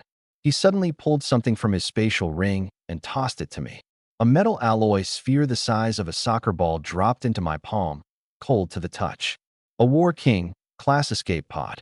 Hit the red button in an emergency, and it'll fly you back to base. War King class. Captain Seven's face changed. Deputy Director, that's an awfully steep price to pay. I held the thing, but inside I knew I'd never use it. If the moment ever came when even Thunder Kraken couldn't hold on, and I ran off alone, what would happen to it? But there was no need to say that out loud. If I took it, the deputy director would rest easier. Thank you, Deputy Director. We'll head out first. The deputy director turned and left with the captains, the rolling blood clouds dispersing into the forest. I let out a long breath. Being cared about too much can be its own kind of burden. Thunder Kraken devoured a level 36 beast. Main body HP plus 110 billion. Clone HP plus 110 billion. Let's go. I patted Thunder Kraken's spine and pressed deeper in. Before long, another beast blocked the path. A blood-marked three-headed wolf, level 37, 3 wolf heads, blood-red fur, its stench hitting me before it even drew close. Roar! All 3 massive jaws opened at once, fangs bared, as it lunged. Thunder Kraken swung its tail. With a dull thud, all 3 wolf heads went flying. In the instant it made contact, the wolf must have realized its mistake. Lightning coursing through its body, every muscle going numb, its strength draining away in a heartbeat. Thunder Kraken coiled around it in one smooth motion, one claw clamping down on a wolf head, its massive maw biting into another. Arcs of electricity flashed wildly. The 3-headed wolf crashed to the ground and went silent. Thunder Kraken sprawled over it, tearing and devouring. Devoured a level 37 beast. Main body HP plus 310 billion. Clone HP plus 310 billion. Consumed 320 billion HP. Main body advanced to level 36. Clone advanced to level 36. The clone's body now stretches 350 meters long. The sea of blood in my dantian surged, and a mysterious power once again poured into my limbs and every bone. I clenched my fist, and it felt like I could crush a beast's bones between my fingers. Strong, but I needed to be stronger. An hour later, I stood outside Yongu County. At the end of the road, a huge sign had long since rusted and rotted away. Otherwise, 6 characters should have been written across it. Welcome to Yongu County. The buildings in the city had been gnawed away by time, weeds growing wild, ready to collapse at the slightest touch. The people had left, and the beasts had moved in. Here's the English translation. They feared me. Good. I rode my thunder serpent across that rusted gate and stepped into this dead city. The hunt had begun. 3 ahead. Gale tigers, level 38. Attack. 10 ahead. White flame wolves, level 38. Attack. I'm not stupid. Before I truly ventured deep into Yongu County, I had to kill enough, devour enough, and feed my clone until it was strong enough. Only then would I have the nerve to face that beast king. Time flew by. A full day and night passed, and I had stockpiled a massive reserve of blood essence. Even the thunder serpent showed signs of exhaustion, its scales caked with dried blood. And now, it was time to level up. Consumed 640 billion blood essence. Host upgraded to level 37 warrior. Clone upgraded to level 37 ferocious beast. Body length increased by 400 meters. Consumed 1.28 trillion blood essence. Host advanced to level 38. Clone grew to 450 meters. Consumed 2.56 trillion blood essence. Host advanced to level 39. Body length now 500 meters. Consumed 5.12 trillion blood essence. Host advanced to level 40. Body length now 550 meters. Streaks of golden light exploded through my sea of consciousness. I stopped at level 40. Just one step short. Just one step, and I could break through to level 41 and complete my evolution. But this final level had a monstrous appetite, 10 trillion blood essence. I did the math. I'd have to slaughter 6 level 40 ferocious beasts with my own hands to squeeze out that much. Looks like I'd be pulling an all-nighter. Jiangqing. A purple crystal dragon lion lay coiled atop the ruins, its scales gleaming like they were forged from amethyst, its massive body towering like a small mountain. Every breath it took rumbled like thunder deep beneath the earth. All around it sprawled several female lion demons of varying coats, all its consorts. It opened its eyes from a deep slumber. An aura of sheer terror spread outward. For miles around, countless ferocious beasts pressed themselves to the ground, trembling, their heads bowed low. The purple crystal dragon lion shook its body. Roar! A furious roar swept across the land, its sovereign aura piercing straight into the heavens. At that roar, every military lord in Jiangqing and the director of the Ferocious Beast Management Bureau snapped their eyes open, a flicker of dread crossing their pupils. Is it starting? Rumble, rumble. Lo, thunderous footsteps merged into a single roar. Tens of thousands of ferocious beasts converged from all directions, surging toward Jiangsheng like a tidal wave. Bloodlust filled the air. A battle to the death was now unavoidable. Outside the city, the beasts waited only for the purple crystal dragon lion's second roar. Then they would pounce as one, drowning Jiangsheng in blood and turning it into a living hell. And at this very moment, I was deep in the darkness of Yongu County, sharpening my blade one kill at a time. Roar! The thunder serpent let out a note. The text appears to cut off at the end. Lai Jiao Yi Song. Let me know if you'd like me to continue once you provide the rest. A roar. The massive body coiled around a purple-faced golden ape in an instant. The ape's muscles bulged as it tried to tear free. Thunder exploded. The golden ape went numb all over, its coiled-up strength collapsing in a heartbeat as it slammed to the ground, twitching. The thunder serpent's giant maw yawned open and swallowed it whole. Devoured a level 40 beast. Main body HP plus 1.7 trillion. Clone HP plus 1.7 trillion. Move. I stepped out from the shadows, leading the thunder serpent off to find our next prey. Only, the thunder serpent was too big. A body 500 meters long, slithering through the streets of Yongu County, drew way too much attention. It was strong, sure, but it was still only level 40. And somewhere in this city hid a beast king. A beast king, level 50 at the very least. Against something like that, the thunder serpent didn't stand a chance. Not to mention, a beast king was never short on fangs and claws around it. So I stayed out front, scouting. I'd find suitable prey, then call the thunder serpent out to close in. My body was small enough, 20 centimeters. As long as I was careful, I was nearly impossible to spot. Huh. Something new lay on the road ahead. Fresh supplies. A truck that hadn't been wrecked long. The cargo was strewn everywhere, torn to shreds, still smeared with blood. My chest tightened. Yongu County had been abandoned for ages. Nothing but decay as far as the eye could see. Powerful beasts had never gathered here. But this time, out of nowhere, a beast king had appeared, along with a whole swarm of beasts, and they'd even attacked the convoy my parents were escorting. I walked over and crouched down for a closer look. The truck's body had been ripped into fragments, brutal, savage. Human remains lay scattered across the ground, mixed in with canned food and vegetables. I searched inch by inch. I was terrified of finding a trace of my parents. If I found them here, it meant they'd already died here. As long as I didn't find them, there was still a sliver of hope. I searched for a long time. Nothing. I let out a breath. What's this? Tucked tightly beneath the chassis of an overturned car was a coil of beast-luring incense. An ominous feeling crawled up my spine in an instant.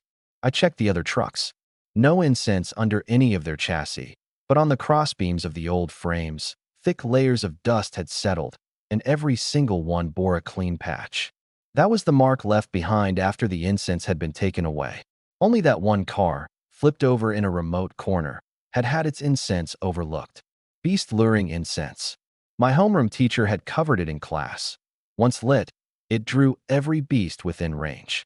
It was something the military used in combat or martial artists used for hunting. The stuff was expensive. A low-ranking martial artist escorting supplies wasn't worth spending it on. Unless the person behind this didn't care about the cost at all. All they wanted was for people to die, and they refused to do it with their own hands. They had to lure in beasts to do the killing for them. Murder by proxy. In my mind, the thought struck me with sudden clarity. These beasts weren't here to cut off reinforcements from the outpost. They'd been lured in by the incense essence and had made this place their den. The incense had long since evaporated, yet they refused to leave. There was only one explanation. Somewhere in the city, people were still alive. The beasts were feasting.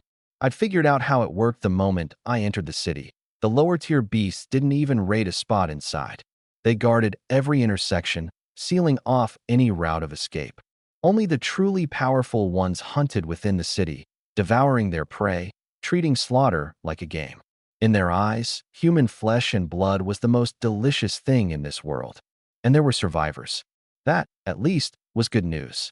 ZZZT, ZZZT, ZZZT.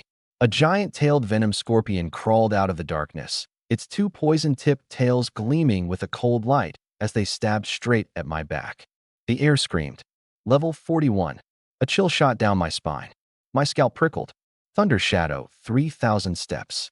My body vanished into thin air, leaving only an afterimage behind. When I reappeared, I was dozens of paces away, arcs of electricity still crackling in the space I'd left, wreathed in destructive power. Dodged it. Half a beat slower, and that stinger would have punched clean through me. One hit meant certain death. Hissus. Its strike having missed, the scorpion roared and lunged, its tail needles kicking up gusts of venomous wind. Lucky for me, I was fast enough. I pushed Thunder Shadow 3,000 steps to its limit, becoming a bolt of lightning that left only destructive arcs in its wake. Thunder coiled around my entire body. When I reappeared, I'd circled behind it and drove out a fist. Boom. Thunder poured in, surging through its body. The scorpion, so arrogant a moment ago, went numb all over. Some instinct caught the scent of death, and it spun around to flee. Thunder could wound it, but it couldn't stop it. Caught between life and death, it ran like the wind. I stayed right on its tail and threw another punch. Whoosh. Its stinger whipped back at me. I had to dodge, and the momentum of my pursuit snapped. The scorpion sprinted ahead. I clung to its trail like a hound. Boom. A muffled crash exploded up ahead. A serpent dragon's head, big as a palace, dropped from the sky and slammed into the ground, swallowing scorpion, dirt, and all in a single gulp. The thunder serpent dragon was massive. Devouring a scorpion whole was nothing to it. This was the kind of work only it would dare take on. By all rights, a level 41 scorpion should have been able to tear its way out through the flesh of a level 40 beast from the inside. A beast's defense lay mostly in its hide, and its insides were its weakest point. Too bad that only held true for ordinary beasts. For the Thunder Serpent Dragon, inside the hide or out, it was all a thunder hell. The thunder ran rampant in its belly, even fiercer than outside. The scorpion had thought it could burrow in for the kill, only to be subdued in an instant by the thunder, digested bit by bit as the pressure crushed down. Devoured one level 41 beast. Main body's health plus 3 trillion. Avatar's health plus 3 trillion. After that, I slaughtered several more ferocious beasts in a row and finally gathered 10 trillion. Consumed 10 trillion chi and blood. Main body upgraded to level 41 warrior. Clone evolution beginning. Evolution initiated. Countdown, 10 minutes. The Thunder Serpent's body began to transform violently. Swelling. Lengthening. 2 sharp claws sprouted from its underbelly, 3 talons on each, ancient and powerful. The crown of its head, once merely a bulge, now pushed out 2 horns. Though each split into just a single fork, tiny and tender, they were unmistakably dragon horns. Its scales transformed one by one into armor, shimmering with an azure glow. The thunder coiling around its body grew ever more menacing. 10 minutes.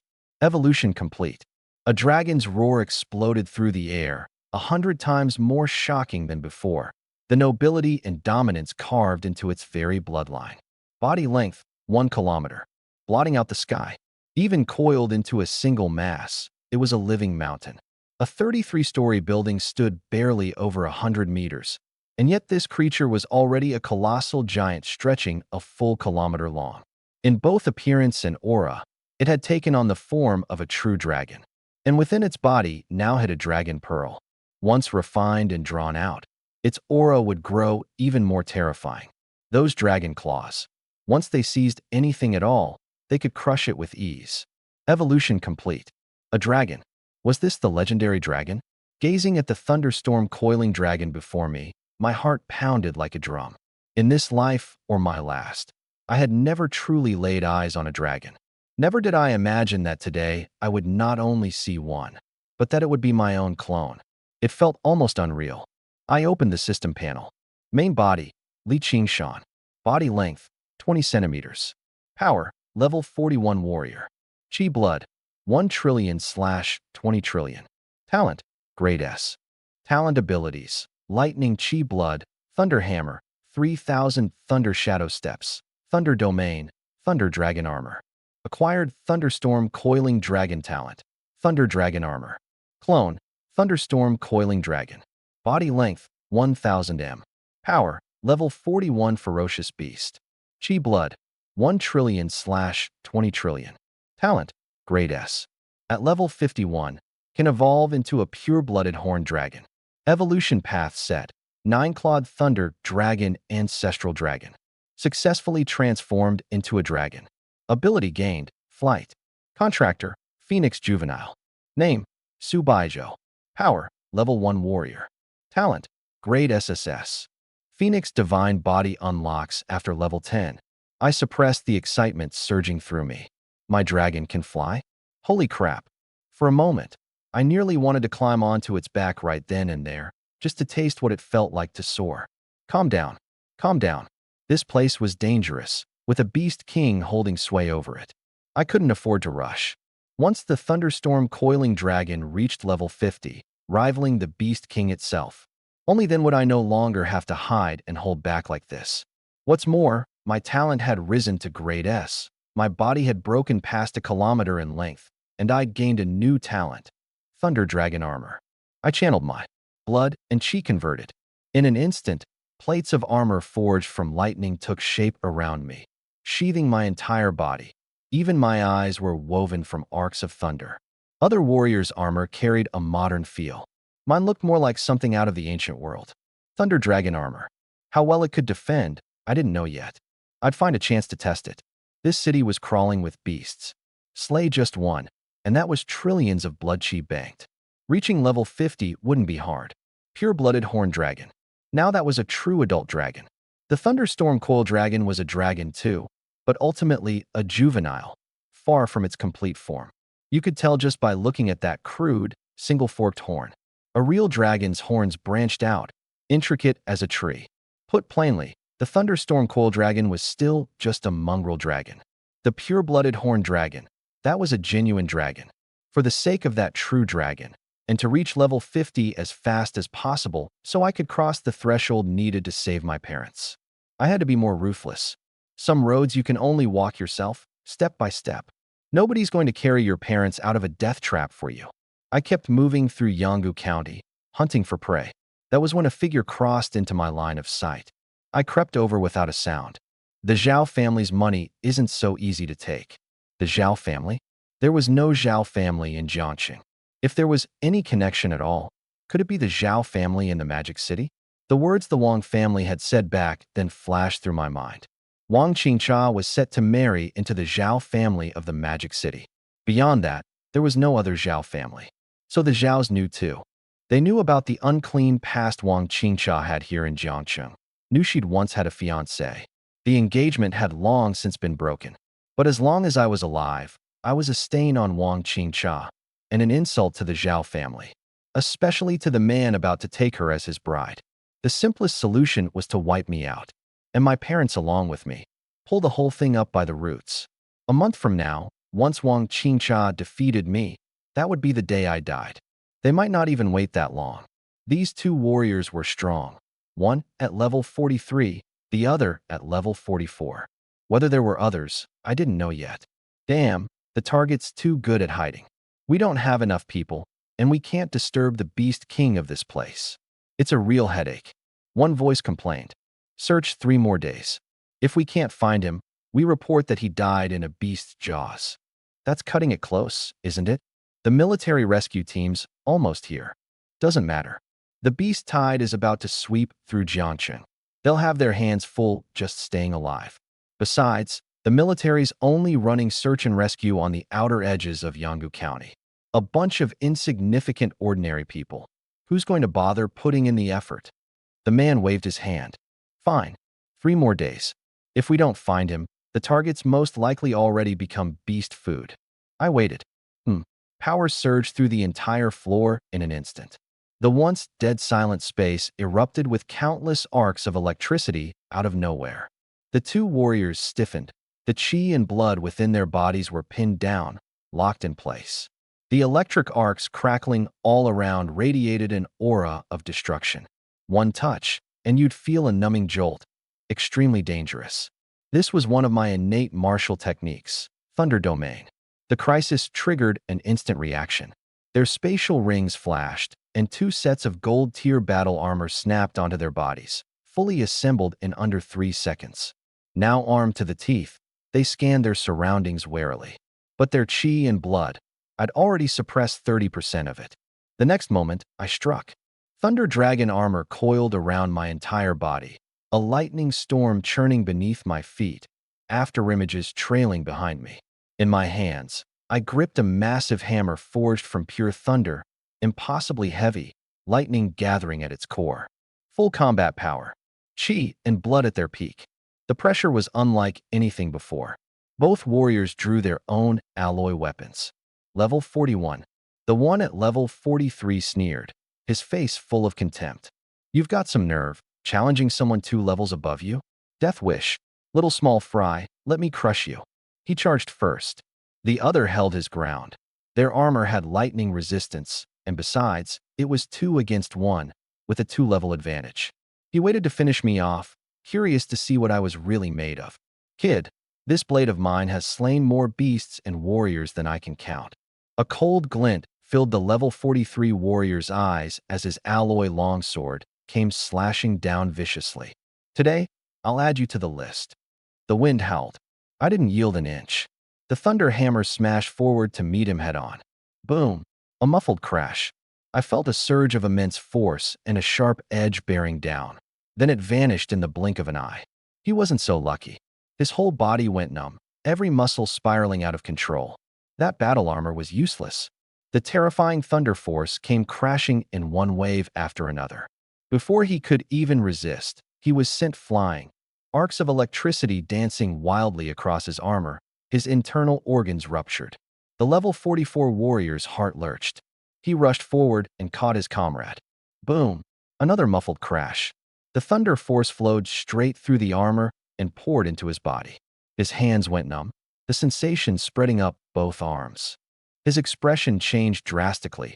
How was this possible? This kid's lightning techniques were more than one and terrifyingly pure. A lightning prodigy?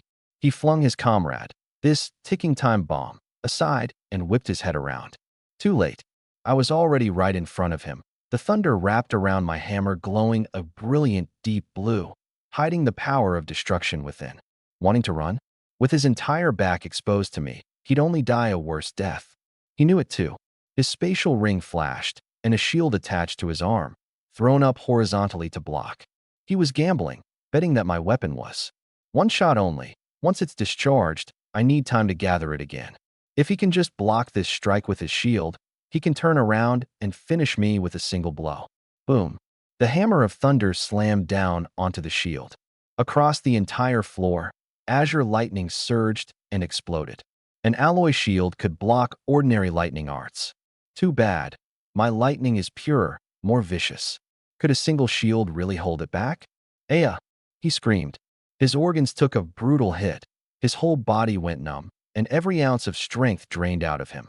He was blasted backward like a cannonball, smashing through 3 or 4 concrete pillars before he finally stopped.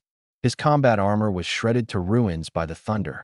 A rush of blood surged up his throat, and he spat out a mouthful of dark blood. He tried to get up, but a stabbing, bone-deep pain shot through his entire body. Crack! This old building couldn't withstand the fight we'd just had. It collapsed with a thunderous roar, kicking up clouds of dust. I grabbed one in each hand, charged out of the rubble, and found a safe spot. I stripped off their spatial rings, bound the 2 of them up, and tossed them aside like garbage. Spare our lives, and everything in the rings is yours. How about it? The level 44 forced out through a pained expression. If I kill you, everything's mine anyway, and no loose ends. Why wouldn't I kill you? I found it almost funny. If you want to live, you'd better give me a reason why keeping you around is worth more to me. His eyes darted around. We're a squad. The 2 of us are the captain and vice captain, and there are 5 more members, level 41 and 42. No match for you. I can call them here. Their 5 rings are yours. You silence them, and you silence us too. You can even record it, and use it to force us to do anything for you down the line. How's that? Better my buddies die than me. I smiled. Now that sounds like something worth saying. I tossed him his comm device. Attention, everyone. Get to the coordinates I'm sending, on the double, emergency. Attention, everyone. Get to the coordinates immediately, emergency. He shouted it 3 times, then powered it off and handed it back. What did you come here to do? Speak honestly. Lie to me. I opened my palm, a ball of lightning crackling and dancing on it. And don't blame me for what happens next. The 2 of them stared at that lightning ball, throats bobbing, eyes filled with dread. A level 41 fighter beating the hell out of a level 44. No one would believe it if you told them. They could rack their brains through all of Shanghai and never find another person with lightning talent like mine. We're a private martial artists organization. Pay us, and we'll do anything. Escort jobs, trial runs, assassinations. We take the dirty, grueling work. This time we took a job from the Zhao family of Shanghai. Hunt down 2 low-level fighters, but leave no trace of human involvement. It had to look like the work of a savage beast. We set a trap, lured a beast here to do the killing. But the targets got away, and we've been searching for them these past few days. A martial artist above rank 40, and he let 2 low-tier ones slip away? I scoffed. The first wave we lured in was too small, but the escort team was over 1,000 strong, with several powerhouses among them. They held us back by sheer force. By the time we reacted, the targets had already scattered across Yanggu County, and to top it off, we drew in a Beast King. All we could do was search quietly. He looked helpless. That's why it's dragged on this long. The Zhao family. The Zhao family of Shanghai. Do you know anyone named Wang Qingcha? From Jiangcheng. Engaged to one of the Zhao family's young masters. Engaged? You mean young master Zhao Yangchen? He thought for a moment. Before I came, I heard this young master was set to marry some girl from the outer city. Didn't catch the name. Aside from him, no one else in the Zhao family has gotten engaged recently. Zhao Lianchen. I nodded, committing the name to memory. And your targets, what are their names? Li Taijun and Shen Yu. My heart sank, and then I smiled. Good. So it really is my mom and dad. I lunged forward and snapped both their necks with my bare hands. 10 minutes later, several more martial artists showed up. I cut them all down. Everything was exactly as that man had said. I needed to build up my strength, and fast. Next, I'd hunt beasts while searching for my parents. Some debts had to be collected in person. Jiangqin. The flood of beasts could no longer be held back.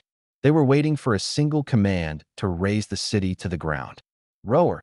In the distance, a lion's roar came rolling in. Overwhelming, tyrannical, carrying the imperial majesty of something that looked down on all living things. Many of the city's big shots felt their hearts clench, an ominous premonition washing over them. The beast tide was beginning to breach the city. The walls of Jiangqing. The beasts surged like a tide, blotting out the sky. A heavy pall of death pressed down over the entire city. For peak martial artists guarded the four directions, a military lord, the director of the Beast Management Bureau, and the heads of the Zhou and Wu families. The four of them radiated overwhelming power, like four pillars holding up the heavens. The screens along the streets were still playing rousing battle anthems, but everyone knew this wasn't a victory celebration. It was a farewell. Roar. Beasts, some 4 or 5 meters tall, some over 10, some hundreds, roared in unison, their faces twisted with savagery. The winged creatures above beat their wings and soared high, their wings sharp as alloy blades. A single dive could shear the corner off a skyscraper or claim the life of a powerhouse. The ground defense cannons rose. The anti-air guns thundered. Boom, boom, boom. Cannon fire filled the sky as flesh and blood scattered everywhere. The frontline beasts were blasted to pieces, but the ones behind trampled over their own kind's corpses, never stopping for a moment, like floodwaters slamming against a dam. The martial artists on the walls hardened their gazes, ready to face death without flinching. At last, the first beast dug its claws into the brickwork and climbed up. And then, a rhino the size of a small mountain slammed into the city wall. With a thunderous crash, the bricks and stone shattered, ripping open a massive breach. The beasts poured in. The warriors rushed to meet them. In an instant, the stench of blood flooded the entire street. A giant black-furred ape tore a human warrior apart with a single punch, then beat its chest in triumph. The next moment, a cold flash split the air. The ape's body was cleaved in two, its guts spilling across the ground. But before that warrior could catch his breath, more beasts had already trampled over the corpses and charged into the city. There were many people, but there were even more beasts. The defensive line was crumbling, inch by inch. An Arctic wolf burst into a residential building. Beneath the bed frame, two figures huddled together, one large, one small. Sis, I'm scared. The little girl, 3 or 4 years old, buried herself in the young woman's arms, trembling nonstop. The young woman's legs were shaking too, but she forced herself to make a hushed gesture. Bam! The bed frame splintered. A snow-white claw reached in, reeking of blood. The young woman clamped her hand over her sister's mouth and her own. Scritch! The claw withdrew. The footsteps faded away.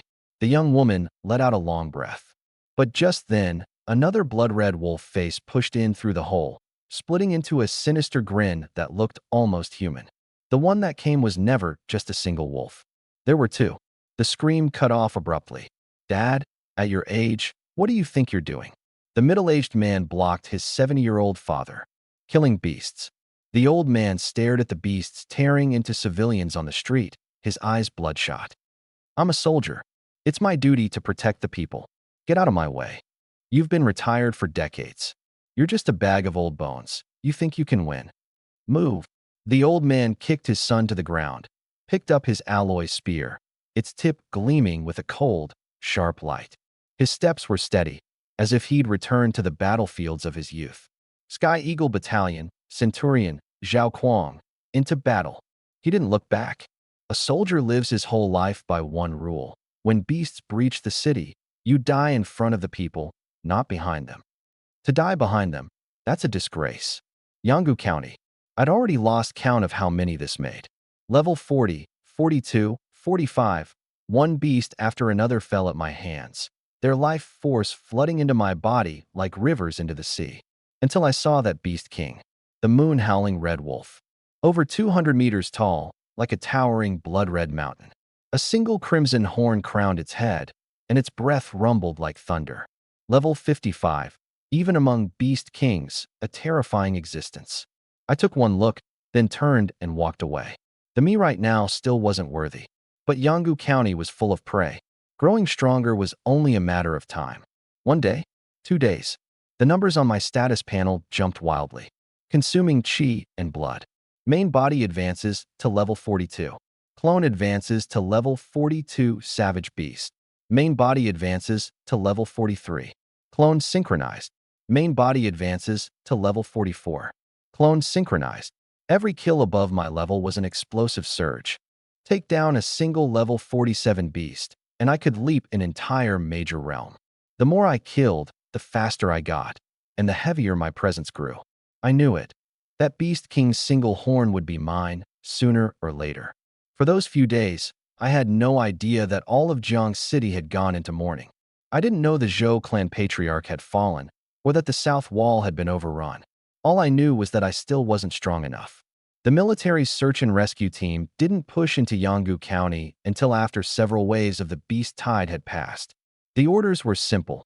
Find the survivors, escort them to the nearest major city. As for Jiang City, going back was just a death sentence. Captain, we've picked up a distress signal. The interior. Looks like a few dozen people. The captain frowned. We go in. Without scouting first? That's too reckless. Cut the chatter. We pull them out, get them to the city, and we can still make it back to defend Jiang City. Any longer, and this whole fight's gonna be over before we get our piece of it. One word, and dozens of armored soldiers marched in. The low-level beasts along the way were cleared out easily, but the deeper they went, the more wrong it felt. Captain, we've barely run into any beasts over level 30. Did they all pull back? That's a good sign, but stay sharp. The words had barely left his mouth when the scout on point jerked to a halt, pointing ahead, his voice trembling. Be beast. A beast. Everyone rushed up the rise and froze in place. A blood-red hill slowly rose to its feet. The ruins shuddered around it, and the ground beneath their boots trembled. It opened a pair of crimson eyes, and the single horn atop its head radiated the aura of death. Level 56, a beast king. The moon-howling blood wolf. It had been lying right here, and they had walked straight into it. Captain, we're done for, aren't we? How is a beast king even here? Run? Run for it. There's no running from that. The captain's hand was shaking. Level 42 himself, he had to summon every ounce of courage just to draw his blade. The alloy longsword slid free of its sheath, reflecting the last spark of light in his eyes. Even if we die like men. Dozens of blades, all leveled at that beast king. They would die? Every one of them knew it. Roar. And in that moment, a shadow pressed down from the sky, vast enough to blot out the sun. The sound was low, yet it carried a dominance rooted deep in the blood, enough to choke the snarl right out of the moon-howling blood wolf's throat. Every head lifted, and then their jaws dropped. A dragon. Up in the sky was a dragon. Something that existed only in legend, a pure-blooded horned dragon. And far, far away, I slowly opened my eyes. A 3,000-meter frame tore through. The clouds split apart, and a pure-blood horned dragon coiled across the heavens. That's right, that was my avatar. After days of hunting, the thunderstorm serpent had finally transformed into a true eastern dragon, soaring through the skies, diving into the seas, the supreme sovereign among beasts. Right now it simply hung there in midair, motionless, yet the pressure of its bloodline came crashing down upon the earth like a tidal wave. The members of the search and rescue team went weak in the knees, dropping to the ground one after another. AF ferocious beast? Dragons are ferocious beasts too. It's terrifying, that size. Look, there's someone standing on the dragon's head. How could a mere mortal be standing atop a dragon's head, riding a divine dragon? Since when did China have someone like this? My knees. I'm kneeling. I'm actually kneeling. I stood atop the dragon's head, looking down upon all living things. Down on the ground, the moon-howling red wolf stared fixedly at the divine dragon in the sky, and in its massive pair of blood-red eyes, a flicker of hesitation actually surfaced. It was a level 56 beast king, a ruler that carved out its own domain among the ferocious beasts. Over 200 meters tall, nearly 600 meters long. Its realm was a full 4 levels above my avatar's, an all but insurmountable chasm. But it had never seen a creature like this before. Wingless, yet suspended in the air, its bloodline sending a chill through the wolf's entire body. It took a step back, a threatening growl rumbling from its throat. The Beast King backed off. That dragon is only level 52, yet it forced a Beast King to retreat. So this is bloodline suppression. I never knew the power of bloodline could be this overwhelming. I sneered inwardly. It's not that bloodline suppression is useless. It's that the bloodlines of other ferocious beasts are just too lowly. Only a true Eastern dragon is worthy of wielding such dominating pressure. I raised my hand and pulled up the system panel. Main body. Li Qingshan length 20 centimeters level 52 warrior chi blood 1 trillion / 4 trillion talent grade SS. Horn dragon talent acquired. Thunder judgment. Avatar. Pure blood horn dragon length 3000 M level 52 ferocious beast talent grade SS. Can evolve into 5-clawed horn dragon at level 61. Evolution path. 9-clawed thunder dragon, progenitor dragon. Contractor. Subaijo Phoenix hatchling level 1 warrior talent grade SSS provides 1 chi blood point daily. By now I was already a level 52 war king, and my avatar had stepped into the ranks of level 52 ferocious beasts. Throughout the entire Yanggu County, every beast with any real strength had been wiped out clean by me. And in this battle, I'd gained a new talent as well, Thunder Judgment. As for its effects, that remained to be seen. Perfect. I'd test it out on the Beast King right in front of me. As for my avatar, a pure blood horn dragon was nothing more than the bottom-rung 3-clawed dragon among dragonkind. Evolving into a 5-clawed horned dragon in the next step, that would be its true rise to glory. What the emperors of old embroidered onto their dragon robes was precisely the 5-clawed divine dragon. Now that was a sovereign, a tyrant dragon. Here's the English translation. At this point, the corners of my mouth curled up. In my mind, I could already see myself single-handedly zapping Wang Qingcha into submission down the road. That howling moon-red wolf caught my grin and took it as pure mockery. The bloodlust in its eyes surged. Its bloodline may have been suppressed, but the 4-tier gap in cultivation had restored its confidence. It threw back its head and roared, the sound shaking the heavens. It was calling for reinforcements. Sure enough, 2 clear, ringing responses came from the ruins not far off. 2 towering shadows, each nearly 200 meters tall, came striding forward, radiating overwhelming killing intent. Together with the Beast King, they formed a triangle, pinning the divine dragon in the sky. Level 54. 2 female howling moon-red wolves, both Beast Kings as well. A tiny place like Yanggu County, and it was hiding 3 Beast Kings. Looks like the intel that band of assassins sent back wasn't even close to accurate. Then again, it didn't matter when they'd shown up. Just get it done. The pure-blooded horned dragon let out a long roar and tore down through the clouds, its massive body blotting out the sky. Both claws, wrapped in the power of destruction, lunged straight at one of the level 54 wolves. As for me, I charged straight at the strongest one, the level 56 Beast King. I had just one job: hold it off. Thunder Dragon Armor. Thunder Hammer. Lightning Shadow. 3,000 strikes. Domain of Thunder. Thunder Judgment. In an instant, thunder condensed into ancient dragon armor wrapping around my entire body, vast and timeless like sediment left by the ages. In one hand, I hefted a thunder hammer hundreds of meters long, countless arcs of electricity crackling and weaving across its surface. My figure blurred into an afterimage, and in a flash I was right in front of the Beast King. Roar! It lunged at me with a roar, its claws laced with murderous intent. Beast King against War King. The clash was set to erupt. Thunder Judgment. Boom! Dark clouds suddenly gathered above its head, thunder churning and coiling within the layers. A flicker of confusion crossed the wolf's face. Why is there a storm cloud chasing me around?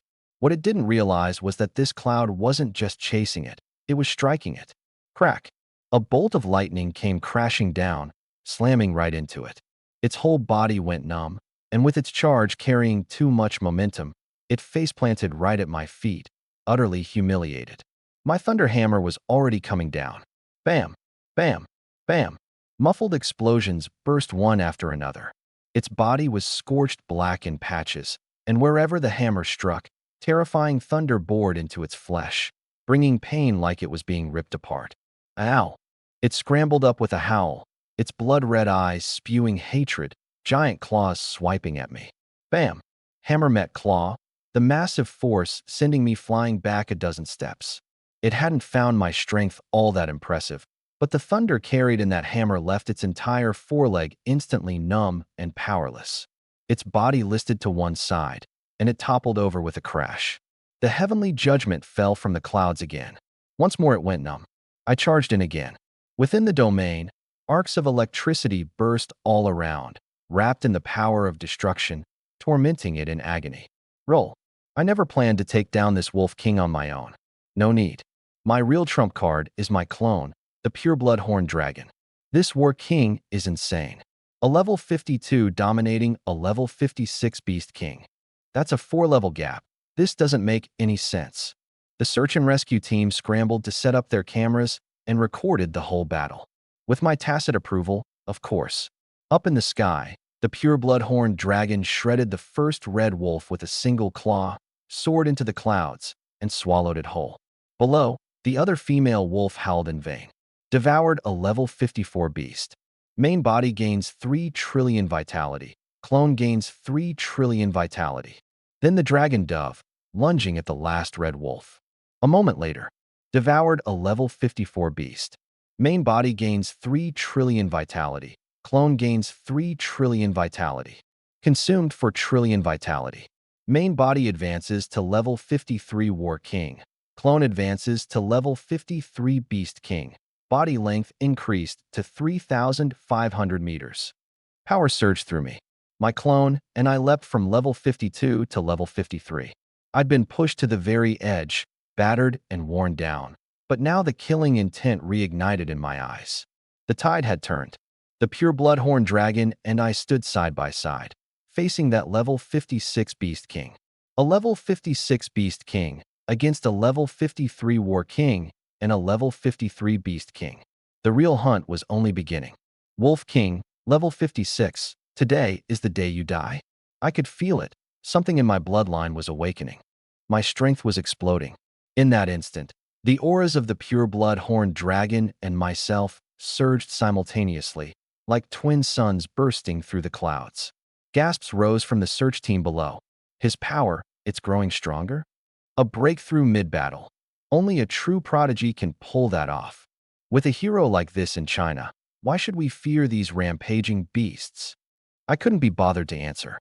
My eyes had already locked onto that fleeing howling moon-red wolf. It ran. A level 56 Beast King, and it chose to turn tail and run for its life. The ground trembled beneath its feet, sending rocks flying. I understood its terror. Both of its female Beast Kings had just been ground into a bloody mist by my clone. And that dragon had climbed to level 53 in this very fight. 2 against 1. It had no way out. Roar! The pure blood-horned dragon let out a furious roar and carried me skyward in pursuit. The wind screamed past my ears like blades. How could anything fleeing across land outrun a hunter diving from the sky? The dragon's claws struck down like the talons of a great rock, reaching, closing. The howling moon-red wolf was ripped straight off the ground, its spine impaled on the claw tips, its limbs twitching uselessly in midair. 2 more claws tore open its flesh, and blood rained down over the earth like a crimson storm. A woo! A wail! The howl cut off abruptly. Flesh and blood vanished into the dragon's maw, and vital energy surged back into the meridians of both me and my clone. Devoured a level 56 Beast King. Main body gained 10 trillion vital energy.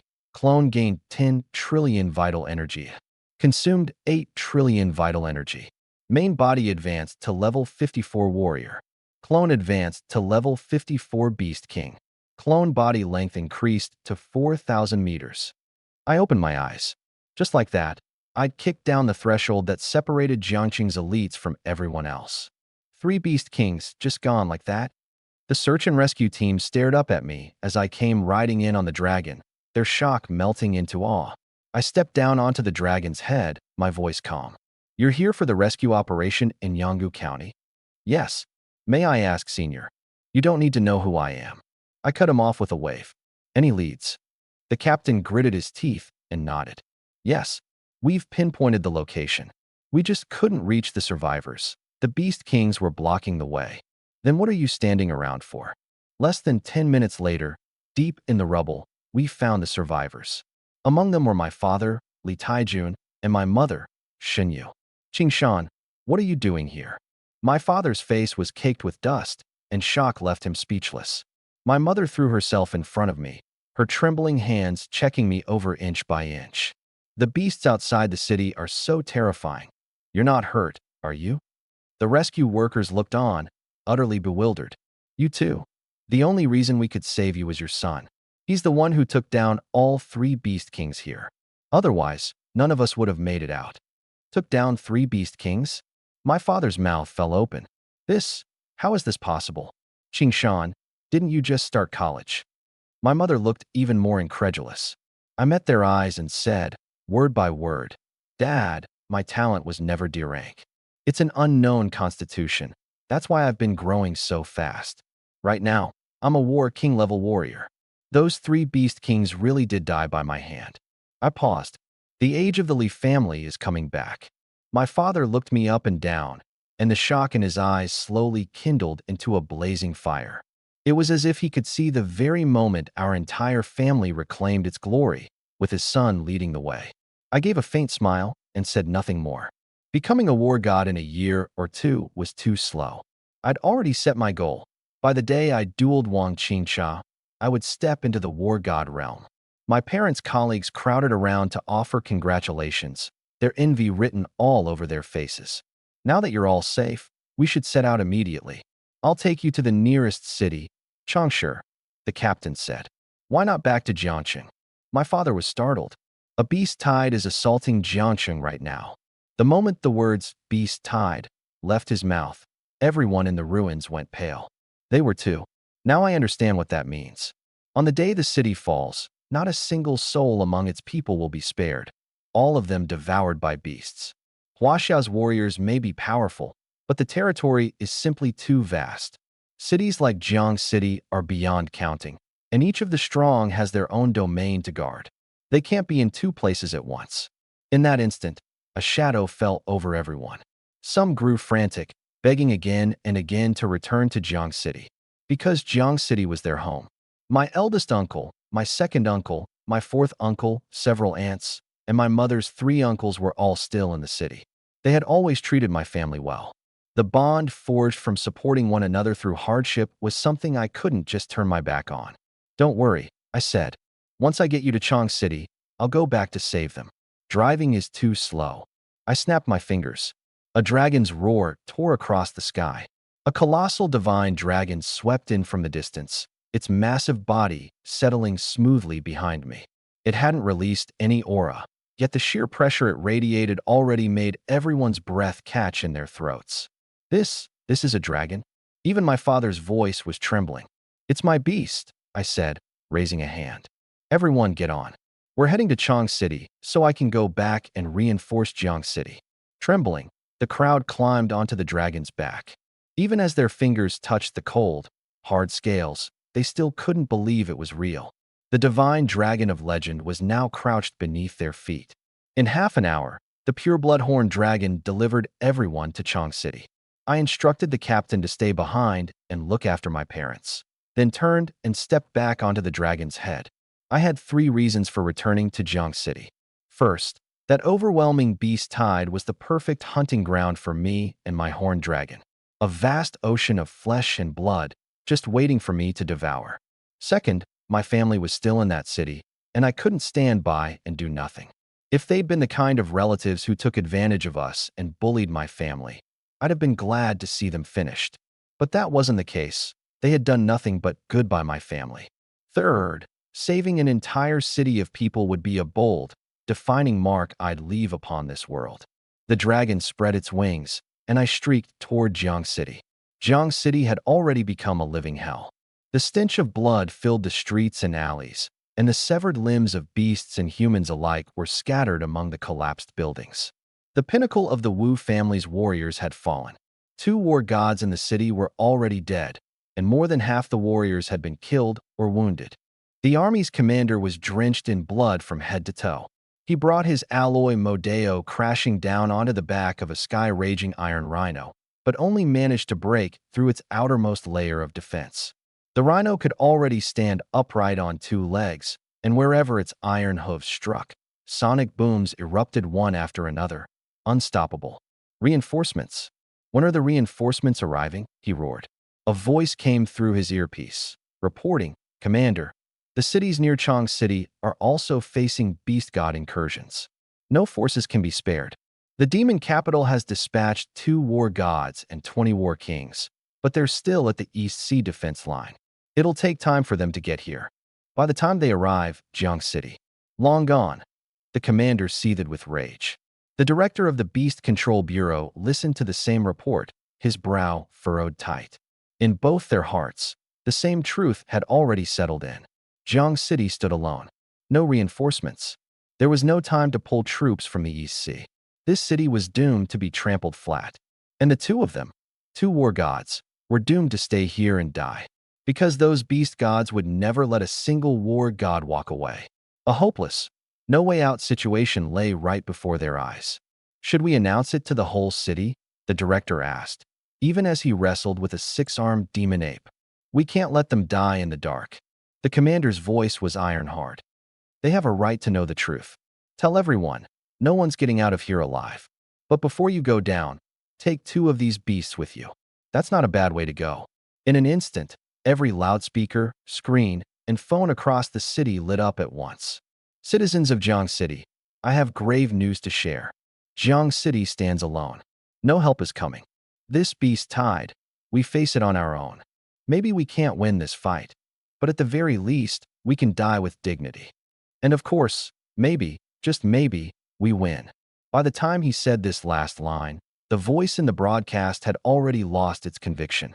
See you all tomorrow, everyone. A pause. Or, see you in hell. The whole city erupted. Despair swept through every street like a rising tide. Is Jiang City really beyond saving? A young warrior stood frozen in place. Are you kidding me? A middle-aged warrior beside him barked. A beast tide hits. And how many cities have you ever seen survive? Drop the fantasies. Just fight.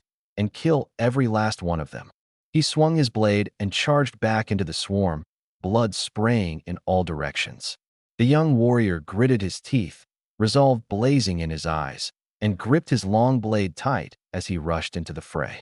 But in the blink of an eye, the middle-aged warrior was swallowed by the beast tide, his body torn apart, too gruesome to look at. Inside a small house, a family of 3 sat huddled together. They were just ordinary people, with no power to fight back. Mommy, Daddy, are we going to die?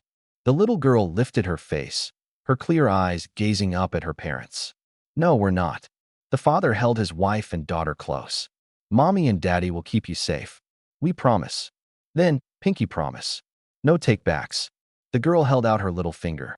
The couple froze.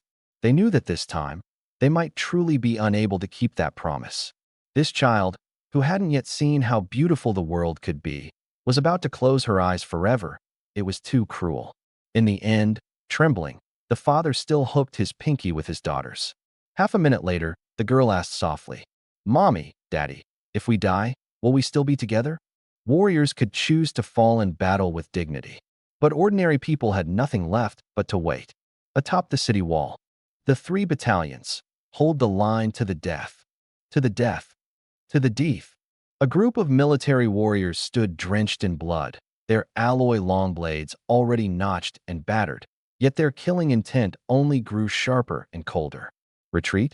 To where? Behind them lay their homeland, their parents, their wives and children, 10,000 homes glowing with warm light. If they fell back, what would become of the people behind them? Even if they died on this very spot, they would not yield a single step. Because they were not just warriors, they were soldiers. Their blood-soaked uniforms became the most dazzling banner atop the city wall. "Kill them all!" roared a level 40 warrior, his blade cutting through the sky as a beast's head tumbled to the ground. "Watch out!" His comrade's warning came too late. The savage beast's claws tore open his chest, spilling blood and organs across the ground. He looked down at his ruined body, then turned his head, gave a bitter smile, and fell silent forever. "Little stone, damn you, you filthy animal, I'll take you with me." The scream tore across the wall. The warriors of the 3 battalions charged forward one after another, their eyes bloodshot with rage. And in that moment, I stood atop the head of the pure-blooded horned dragon, looking down at the sea of beasts surging beneath my feet. Killing intent burned within my chest.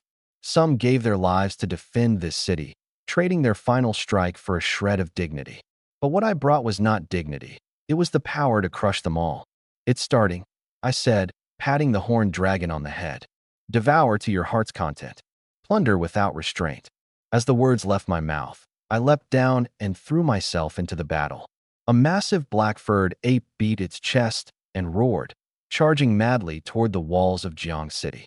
But before it could get close, a gaping bloody maw descended from the sky and swallowed it whole. Everything went pitch black in an instant. It didn't even have time to scream. Thunder exploded inside the dragon's belly, its flesh pierced as if by 10,000 needles, and in a heartbeat it was reduced to dust. The pure-blooded horned dragon didn't need to kill first and swallow later. Its massive jaws opened, and swaths of savage beasts were sucked into its throat. Lightning surged, electrocuting them in an instant, and they were swallowed straight into its stomach to be digested. Devoured a level 10 beast. Main body HP plus 170, clone HP plus 170. Devoured a level 18 beast. Main body HP plus 4,000, clone HP plus 40,000. Devoured a level 36 beast. Main body HP plus 10 billion, clone HP plus 10 billion. Devoured a level 46 beast. Main body HP plus 10 trillion, clone HP plus 10 trillion. Devoured a level 28 beast. Main body HP.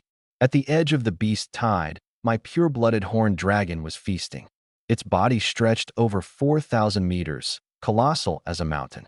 When the dragon opened its mouth, its hundreds of meters wide bloody maw could swallow an entire beast whole.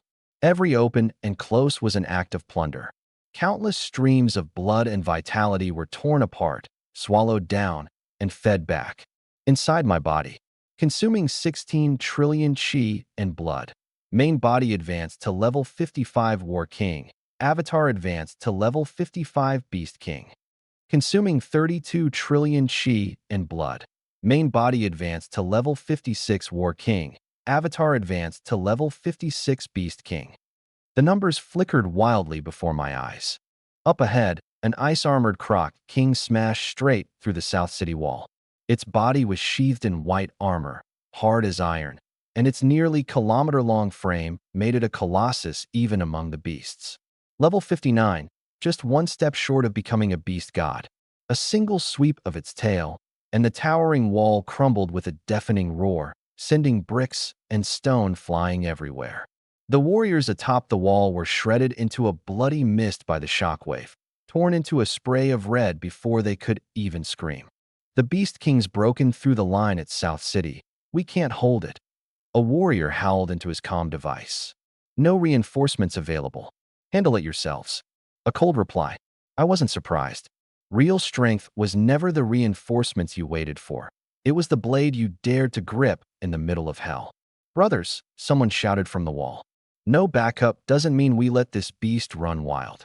Kill it. Put it down." Thousands of warriors rallied together. But what they faced was a creature on the verge of godhood. In the blink of an eye, hundreds of bodies already lay beneath that world-crushing tail. I drove the pure-blooded horned dragon forward, riding the clouds down. "Look, behind us. Is that a dragon? Someone's riding a dragon. Am I seeing things?" Gasps rippled across the wall. They stared up at me, standing atop the dragon's head, unable to tell whether I was friend or foe. The ice-armored Croc King raised its head, a savage glint in its eyes, and forced a single garbled syllable up from its throat. Leave. That was the only word it could manage. Only once it became a beast god would it truly be able to speak. I sneered. A puny little croc, and you dare act up in front of a dragon? Kill. The word left my mouth, and the pure-blooded horned dragon roared as it dove, its 4-kilometer body bearing down until heaven and earth themselves seemed to sink. I moved too. The lightning chi and blood inside me detonated. Thunder hammer in hand, ancient battle armor snapping into place, I plummeted straight down. 3,000 thunder shadows. My form dissolved into afterimages, leaving nothing but leaping arcs of electricity in its wake. Domain of thunder. In an instant, everything within 10 miles was swallowed by a devastating sea of lightning. Beasts below level 40 died the moment they touched it. Even those past level 40 couldn't escape death. Within those 10 miles, not a blade of grass survived. Thunderhammer. The hammer's head swelled to over 200 meters, wreathed in crackling light as it crashed down. The ice-armored Croc King let out a low roar, and that wall-shattering tail swept across in a horizontal arc, the air bursting into a chain of sonic booms. Boom. Hammer met tail. A terrifying force exploded outward in every direction. Sand and stone went flying, and the beast's carcasses and shattered chunks of concrete were blasted away. Atop the wall, the warriors hastily channeled their chi and blood to brace themselves. Fortunately, they were far enough away that the shockwave didn't tear them apart.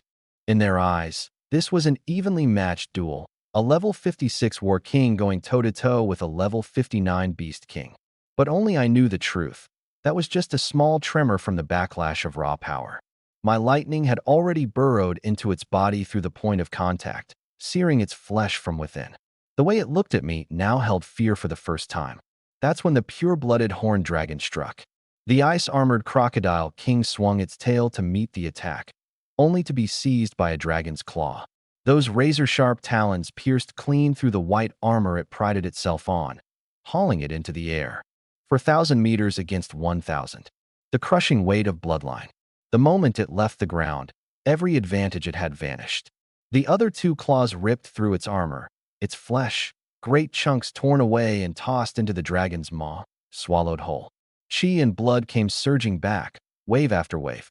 The ice-armored crocodile king let out a shrill, agonized scream, snapping its fangs uselessly at the divine dragon in the air.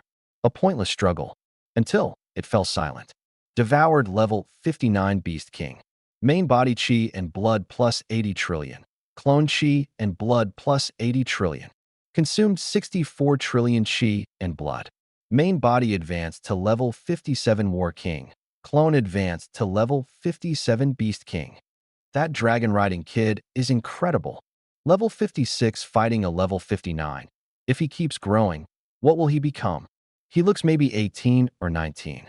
I left the astonished cries on the city wall behind me. I didn't linger. Ordinary beasts fed back power too slowly. What I wanted were Beast Kings. I put on the communicator I'd picked up in Jiangsheng and tuned into the public channel. It was nothing but despair. North District Section 24 requesting reinforcements. We can't hold. Beast King spotted at East District Section 76. East District Section 21 completely wiped out. Not a single survivor.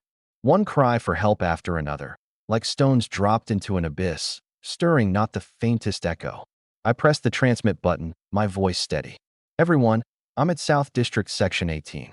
Whoever has the nearest Beast King, tell me now. I'll head there immediately. The channel went quiet for a moment. What's going on? Someone's actually looking for a Beast King. Just a dying man's fantasy. Ignore it.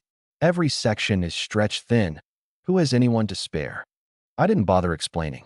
Some things, once done, speak louder than 10,000 words. A private message window popped up. There was a Beast King nearby. 5 minutes later. South District Section 20 Beast King cleared. Any section still dealing with a Beast King, private message me now. The channel fell dead silent again. Then, a voice erupted. This is Zhang Pingji, officer in charge of South District Section 20. The Beast King has really been cleared. The expert who came to help is insanely strong. He's one of our own from the Beast Management Bureau. Nearby, brothers, report your location. Holy crap, is this for real? That's a level 56 Beast King. 3 minutes later. This is Zhao Mei, in charge of Sector 22, South City. The Beast King here has been slain. That guy, level 57, and he's riding a dragon. A dragon? The legendary divine beast? You've got to be kidding me. I can vouch for it. There really is a dragon. Another voice cut in. For minutes later. This is the guy in charge of Sector 23, North City. Everything the others said is true. The Beast Kings are cleared. I can finally catch my breath over here. And yeah, there really is a dragon. The channel completely erupted. Hey, expert. I've got 2 Beast Kings I can barely hold off here. I've already sent you my location privately. Get here fast. That dragon is insane. The Beast King didn't even get a chance to fight back. For the first time, the desperate channel had a spark of life. The commotion reached the ears of the 2 war gods as well.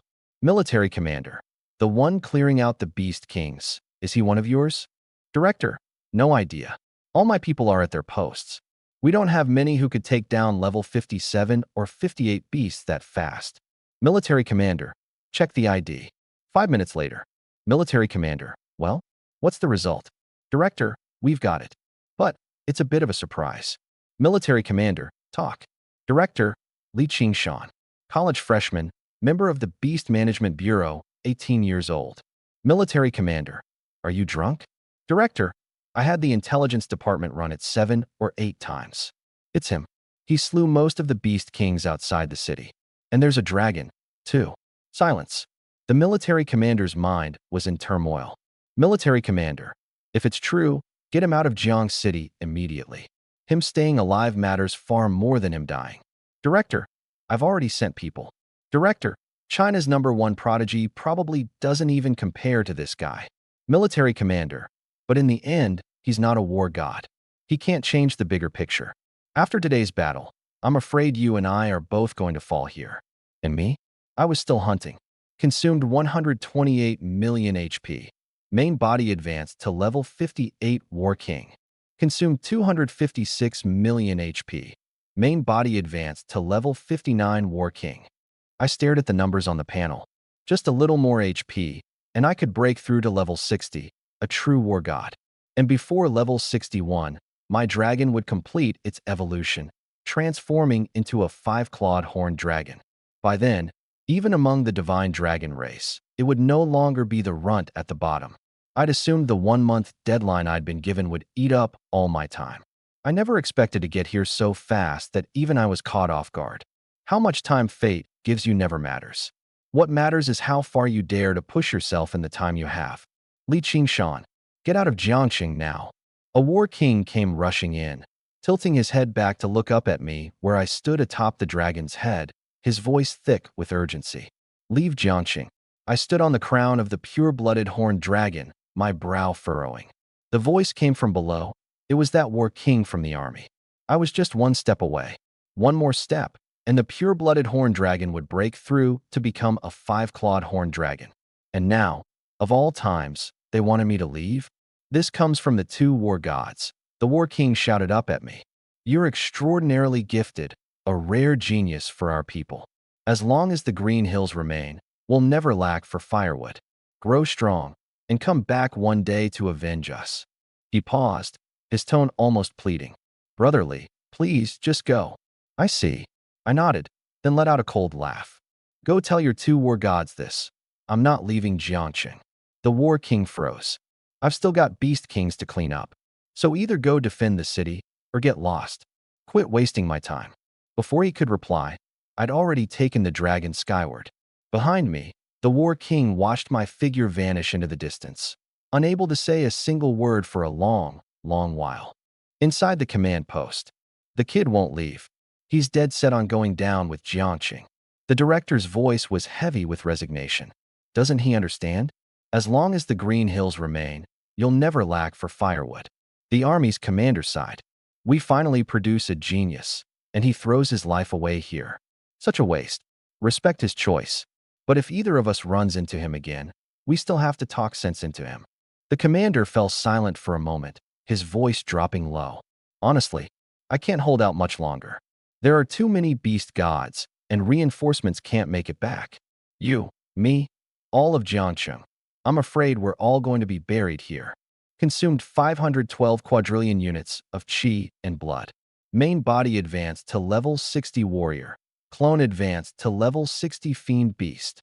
War God realm.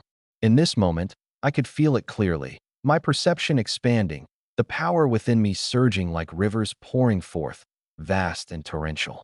Still 1,000 quadrillion to go. Another 1,000 quadrillion, and the pure-blooded horned dragon would evolve into a five-clawed horned dragon, the legendary five-clawed divine dragon. Keep going. My strikes came faster. One beast king after another shattered beneath my palm and was devoured. And all this commotion finally caught the attention of that old beast king, its entire body sheathed in purple crystal scales. It let out a low growl. A female beast god responded, charging straight toward me. Crack. A muffled boom. The pure-blooded horned dragon and I struck as one, killing a level 59 beast king on the spot. Successfully devoured one level 59 beast king. Main body chi and blood plus 170 quadrillion. Clone chi and blood plus 170 quadrillion. You've got some nerve, slaughtering the beast kings of my kind. A voice came from far away. Clear, fluent. It was human speech. And a woman's voice, no less. A beast god. Every soldier on the wall snapped their heads toward it, and fear spread through them in an instant. A beast god had descended. I lifted my gaze toward the source of the voice, and the pure-blooded horned dragon turned its head as well. Level 63. A flicker of killing intent crossed my eyes. Kill it, and the pure-blooded horned dragon should have enough to complete its evolution, right? That was the only thought in my mind. It was a lioness, her fur a fiery red, like living flame ablaze. The blazing flame lion god. The books were right. Beast gods could speak human tongue. I found myself a little curious. Hey, lioness. I looked down at it from above. 8 plus 1. What's that equal? Damned human. You slaughter my beasts, and now you dare to insult a god's intelligence. Today I'll crush you where you stand. Boom. A torrent of overwhelming blood energy erupted from within it, and half the clear sky was instantly stained blood red, vast as an ocean, as if to command the very power of heaven and earth. Roar. The roar became a wave of sound, sweeping in all directions, hurling sand and stone. On the wall, the weaker warriors bled from every orifice on the spot, convulsing as they collapsed. Some were shaken to death outright. The might of a beast god. It truly lived up to its name. It took a single step, and the ground caved in, cracks spreading wildly like a spider's web. Li Qingshan. That's a beast god. It's not something you can hold off. Retreat, retreat now. Behind me, it was the voice of that war king again. I glanced back at him, a trace of contempt curling at the corner of my lips. A mere beast god. Today it dies. Don't try to be a hero. I paid him no more attention. In the distance, a warrior on the wall gripped his alloy longsword tight and shouted at me. Brother, if you can't beat it, run. You're still young. No need to die here. Here in Jiangxing, aside from our 4 war gods, no one's ever been a match for a beast god. Ha ha ha. I threw back my head and laughed. Slay this beast. Lightning blood energy poured out from within me, and the thunder domain unfolded with a thunderous crash. Lightning bathed half the sky, grinding against the beast god's blood-red aura, a struggle between gods. Thunder dragon armor materialized over my body, radiating an ancient aura that transcended this world, as if it had walked here from the depths of the river of time. The void endures. The dragon armor cannot be broken. The thunder hammer in my hand stretched a full 1,000 meters, gripped in a single hand. Roar. The pure-blooded horned dragon let out a long howl, the majesty of dragon race blood bearing down like a mountain. The blazing flame lion god's ferocity visibly withered. It was shaken. It couldn't understand why its own blood energy was being suppressed. Could it be that the bloodline of this dragon before it was already so powerful that even a beast god had to bow its head? Whoosh! My figure vanished in an instant, leaving nothing but afterimages scattered across the sky, and the crackling arcs of electricity. The blazing lion god stepped into my domain of thunder, its aura sinking lower and lower. Blue light danced all around, saturated with destructive power. Even its fur bristled and crackled. Whoosh! A 1,000-meter thunder hammer came screaming down. There was nowhere to dodge. It could only throw up a claw to meet it head-on. Boom! The thunderstorm detonated. The lightning tore straight through its chi and blood defenses, drilling into flesh and organs, flooding its body with destructive power. Roar! It shrieked, its eyes filled with terror. It had seen thunder-type beasts before, had even fought them. But that kind of lightning had never once been able to break through the chi and blood shield of a creature its equal. Yet this human before it was clearly 3 ranks lower. Why? Why could this lightning pierce its defenses? It had no time to keep wondering. The pure-blooded horned dragon had already closed in for the kill. Its 7-kilometer body blotted out the sky, its dragon claws ancient and mighty, rending through every defense, like a primordial god descending. The might of the beast god shall not be defied. Roar! The blazing lion god finally played its trump card, spewing a torrent of blazing flames straight at the pure-blooded horned dragon. That was its gift, fire breath. Everywhere the flames reached, the temperature surged. The earth, already scorched to charcoal by the thunderstorm, now glowed a molten red, like a slab of white-hot iron. Countless low-rank beasts were reduced to ash in an instant. The rest scattered in a frenzied retreat. Rolling waves of heat surged toward the city walls. The warriors hurriedly channeled their chi and blood to hold it back, their hearts pounding with dread. So this is the might of the beast god. Can the divine dragon even take it? It's over. This time it's really over. The war king stared at that sea of flames, his expression dazed. If it had been him, he'd have been killed in an instant. That boy, and that dragon, how much longer could they possibly hold out? Was China's greatest prodigy about to wither away just like this? He clenched his fists. He couldn't accept it. Boom! The flames completely swallowed and seared the dragon's claw. Excitement flashed in the blazing lion god's eyes. Not dodging, then burned to ash. But in the next instant, that mighty dragon claw burst out of the sea of flames and clamped down on the lion's mouth, sharp as a blade, forcing its jaws shut and holding them there. It couldn't move. Blood sprayed everywhere. The pure-blooded horned dragon's other claw seized its spine. That beast hide, which not even an artillery shell could blast open, was pierced through with ease by the dragon's claw, flesh and blood splattering. MMPH, MMPH. It tried to scream, but with its mouth clamped shut it couldn't make a sound. It could only struggle in vain. Its eyes were full of terror.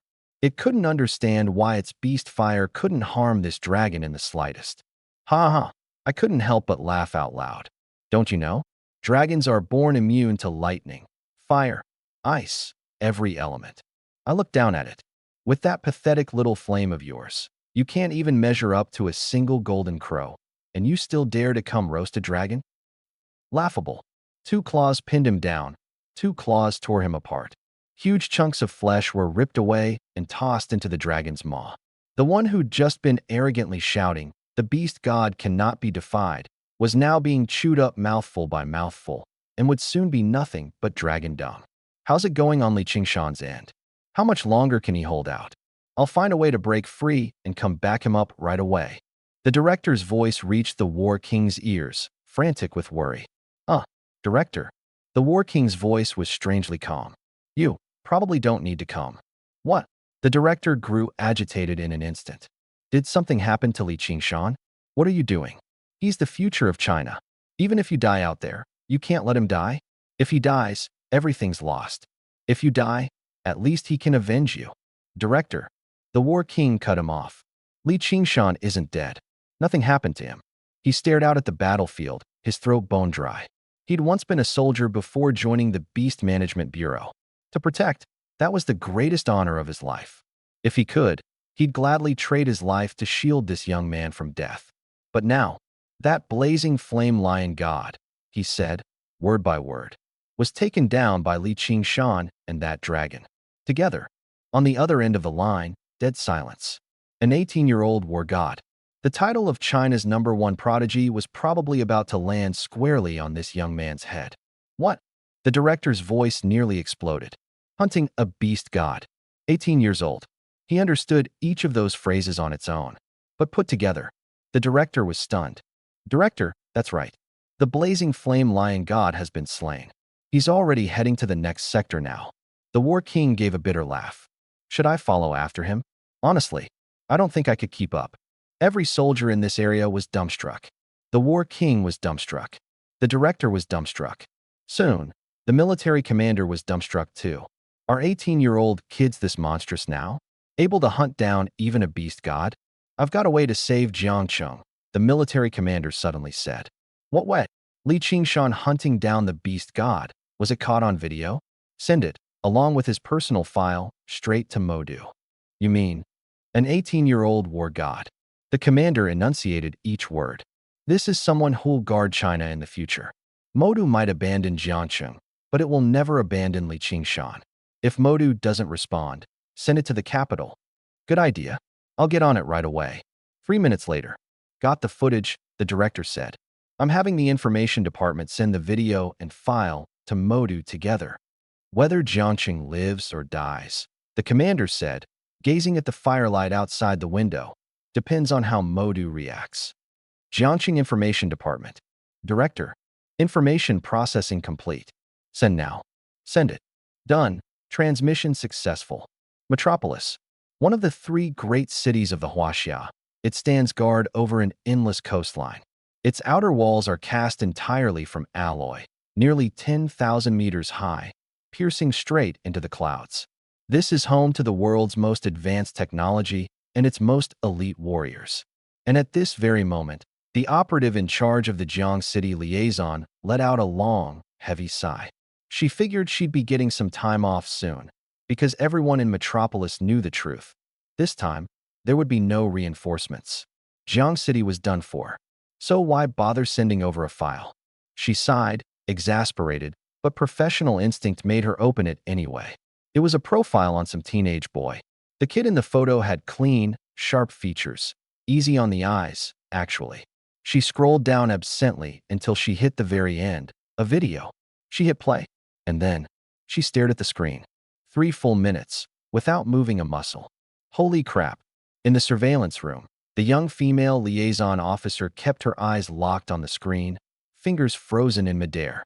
An 18-year-old boy, riding a dragon and slaughtering a divine beast. And the location where this video was filmed, Jiang City. Chief. The 30-year-old team leader leaned in. After watching all 3 minutes, her expression changed dramatically. She grabbed the tablet and rushed straight into the director's office. 3 minutes later, the director rose to his feet. Moments after that, the video made its way into the Duke's office. He was a middle-aged man in a crisp military uniform, golden stars gleaming on his shoulders. He commanded authority without a hint of anger. A single word from him could decide who lived and who died. He was the true master of this entire division. A marquis hurried in and set the tablet before him. Your Grace, you need to see this. The office fell dead silent. 3 full minutes. Then the Duke shot to his feet. Junding, bring that boy to me. Yes, sir. The marquis strode out swiftly, boarding a Meteor-class fighter jet and tearing off into the sky. The Duke gazed at the boy's figure on the screen, admiration flickering in his eyes. An 18-year-old prodigy. With a young man like this, our Huaxia has nothing to fear. A genius is never simple. True powerhouses have always, in places where no one can see, long since crossed thresholds that others could never reach in a lifetime. Jiang City, a battlefield. And at this very moment, the boy they were all talking about was me. I was still hunting beasts in the city when a familiar notification rang out in my mind. Consuming 1,000 zhao of qi and blood. Main body advancing to level 61 warrior. Clone evolving. Countdown, 3 minutes. The pure-blooded horned dragon beneath my feet began to transform violently. Its body swelled, its scales growing ever more radiant, giving off an ancient and sacred aura. Its claws suddenly lengthened, going from 3 talons to 5, powerful and mighty. The dragon's head reared up, majestic and solemn. In our world, savage beasts are ranked by strength. Warriors face humans, beast gods face beasts, and the higher the rank, the more powerful the realm. But for the Dragon Clan, it's not about strength. It's about bloodline. A pure-blooded horned dragon is only a 3-clawed beast, the very bottom of the Dragon Clan. But a 5-clawed horned dragon? That's already the backbone of the clan. This innate bloodline pressure alone is enough to shatter the courage of ordinary savage beasts. 3 minutes later, the evolution succeeded. I pulled up my system panel. Host, Li Qingshan. Strength, level 61 warrior vitality, 100 trillion/2 quadrillion talent, SSS. Abilities, Thunder Hammer, Thunder Shadow 3000 steps, Thunder Domain, Thunder Dragon Armor, Thunder Punishment, Dragon Clan Dharma Form. Clone 1, Pure-Blooded Horned Dragon. Length, 10,000 meters. Strength, level 61 Beast God Talent, SSS. At level 71, can evolve into 7-Clawed Thunder Dragon. Ultimate Path, 9-Clawed Thunder Dragon, Ancestral Dragon. Contractor, Subaijo, Phoenix Hatchling. Strength, level 1 Warrior Talent. SSS Daily Supply, 1 Vitality Point. At level 10, awakens Phoenix Divine Body. The panel flashed, and a new prompt popped up. Congratulations, host. Your clone has evolved into a beast god. A new clone has been unlocked. Please choose an evolution direction. Box 1/box 2/box 3. 3 boxes of light hovered before me. Sweet. 1 divine dragon had already brought me endless benefits. 1 more clone meant 1 more channel to feed vitality back to me. Turn them loose to hunt on their own, and all I had to do was sit back and wait for the bloodline energy to flow in. I reached out and tapped box 1. Obtained, Ancestral Kuanping Clone. Clone 2, Thunder Sparrow. Length, 10 centimeters. Strength, level 0 talent, D. At level 11, evolves into Thunderbird. Ultimate Path, Chaos Kuanping, Ancestral Kuanping. A palm-sized little thunder sparrow landed on my shoulder, frail as a feather in the wind. But you should never underestimate something like this. I had plenty of flesh and blood to spare. Just devour, and it's done. While directing the 5-clawed horned dragon to slaughter the Beast King, I fed the little thunder sparrow at the same time. Consumed 1,000 vitality. Thunder Sparrow evolved into Thunderbird. Consumed 1,000,000 vitality. Evolved into Thunder Eagle. Devoured level 52 Savage Beast. Gained 700 billion vitality. Evolved into Thunder Falcon. Evolved into Great Peng. My second clone climbed higher and higher, and in the blink of an eye it had become a Great Peng 3,000 meters long, its wings sweeping across the 9th heaven, the aura of an apex predator spreading in every direction. The Beast King was no longer worth my attention. If I wanted to grow stronger, I had to go kill a beast god. I immediately shot off toward where the war god was, deep in the city. East Gate of Jiangxing. A level 64 war god, commander of the army, was going head-to-head with a level 65 beast god, the 6-armed demon ape. Outmatched by a full level and distracted by his duty to protect the civilians, he was being driven back step by step, battered and bloodied. Roar! The demon ape threw a punch, and the commander was smashed clean through a high-rise. Collapsed in the ruins, blood seeping from every orifice. He dragged the communicator close, his voice faint. "I'm sorry, comrades. I'll be going on ahead." On the other end, choked sobs blended into one another. "Commander, get up. Get up, damn it. You goddamn animals. If there's a next life, I'll kill every last one of you again. Soldiers and warriors, we defend Jiangxing to the death. We do not retreat." A thrill crept across the demon ape's face. Killing a human war god meant it could trade with the old beast god for a mate and sire offspring of its own. It closed in, step by step, and then a 3,000-meter thunder hammer crashed down out of thin air. The storm detonated, lightning swallowing the sky. The arrogant demon ape shrieked as it was blasted backward, its chest scorched black. I stood at the center of a sea of thunder, hammer in hand. "Jiangxing, I've got it covered." In that moment, I was like a god. Thunder hammer in my grip, arcs of electricity crawling across my body, a sea of lightning beneath my feet. Behind me coiled a 10,000-meter, 5-clawed dragon, its scales a deep, ancient blue. Above me circled a 3,000-meter rock, its predatory pressure bearing down like the weight of the heavens. That thunder sparrow, once no bigger than a palm, was now a level 50 beast king. One more level, and it would become the legendary Kuanpeng. A Kuan in the sea, a Peng in the sky, 10,000 miles from end to end. Beyond the ruins, the warriors' murmurs drifted over. "Is that a dragon?" The 6-armed demon ape the commander couldn't even beat. That kid blasted it away with a single hammer. A war god, 18 or 19 years old. Is that the Li Qing Shan they mentioned on the comms? Slaying a beast god across ranks, it's terrifying. The higher the realm, the wider the gulf a single level makes. This is defying the heavens. Lying in a pool of blood, the commander propped himself up and rose to his feet, staring at me in the sea of thunder, his eyes filled with dread. 18. This kid was only 18. He was probably wondering what he'd been doing at 18. Not even worth a single whisker on this young man's dragon. The gap between people can sometimes be as vast as the distance between heaven and earth. But a gap is never the end. Some are born standing at the summit. Others climb up one step at a time.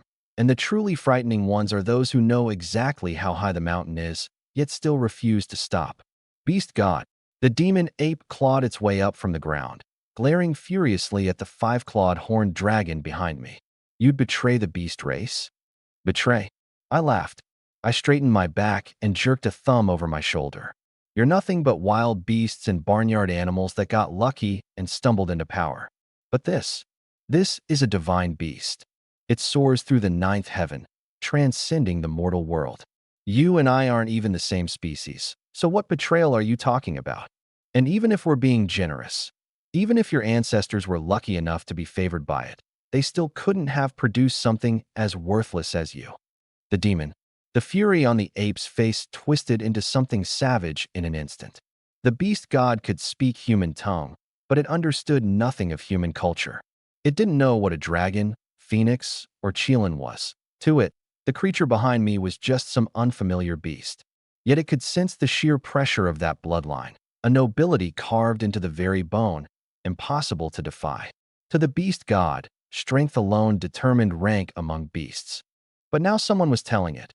No matter how monstrous your power, if your bloodline is inferior, you aren't even worthy of licking the other's boots. How could it not rage? A mere human war god, daring to defy the beast god. You shall die. It roared and lunged.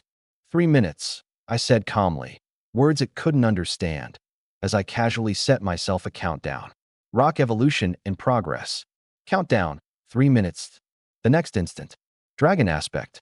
I let out a low growl, and my blood and chi erupted.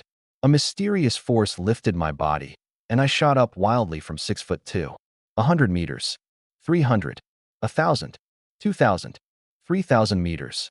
I became a giant towering between heaven and earth, muscles knotted and coiled like a dragon curled and tiger crouched, standing a full head taller than that demon ape.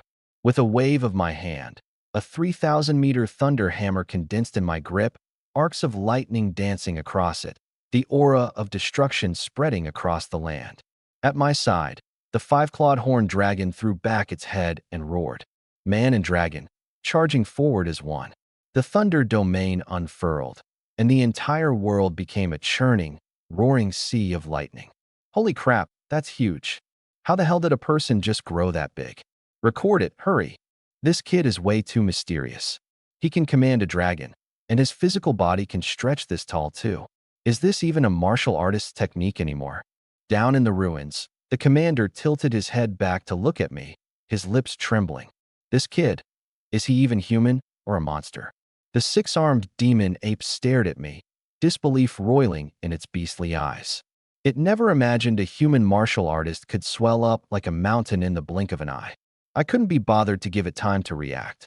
The thunder hammer dropped heavy in my palm as I stomped the ground and shot forward, fast as a bolt of lightning splitting the sky. It stood 2 ranks above me, yet it didn't dare show the slightest contempt. Its blood and chi erupted violently, every strand of fur standing on end. I could feel it, it feared me. That kind of pressure was an instinct carved into the bones of prey. Whoosh! The thunder hammer tore through the air ahead of me, crashing down, lightning arcs whipping across its face. Several nearby beasts couldn't dodge in time and were blasted to ash on the spot. When gods and demons clash, the ants scatter. The surrounding beasts and warriors retreated like a receding tide. No one wanted to get caught in the crossfire.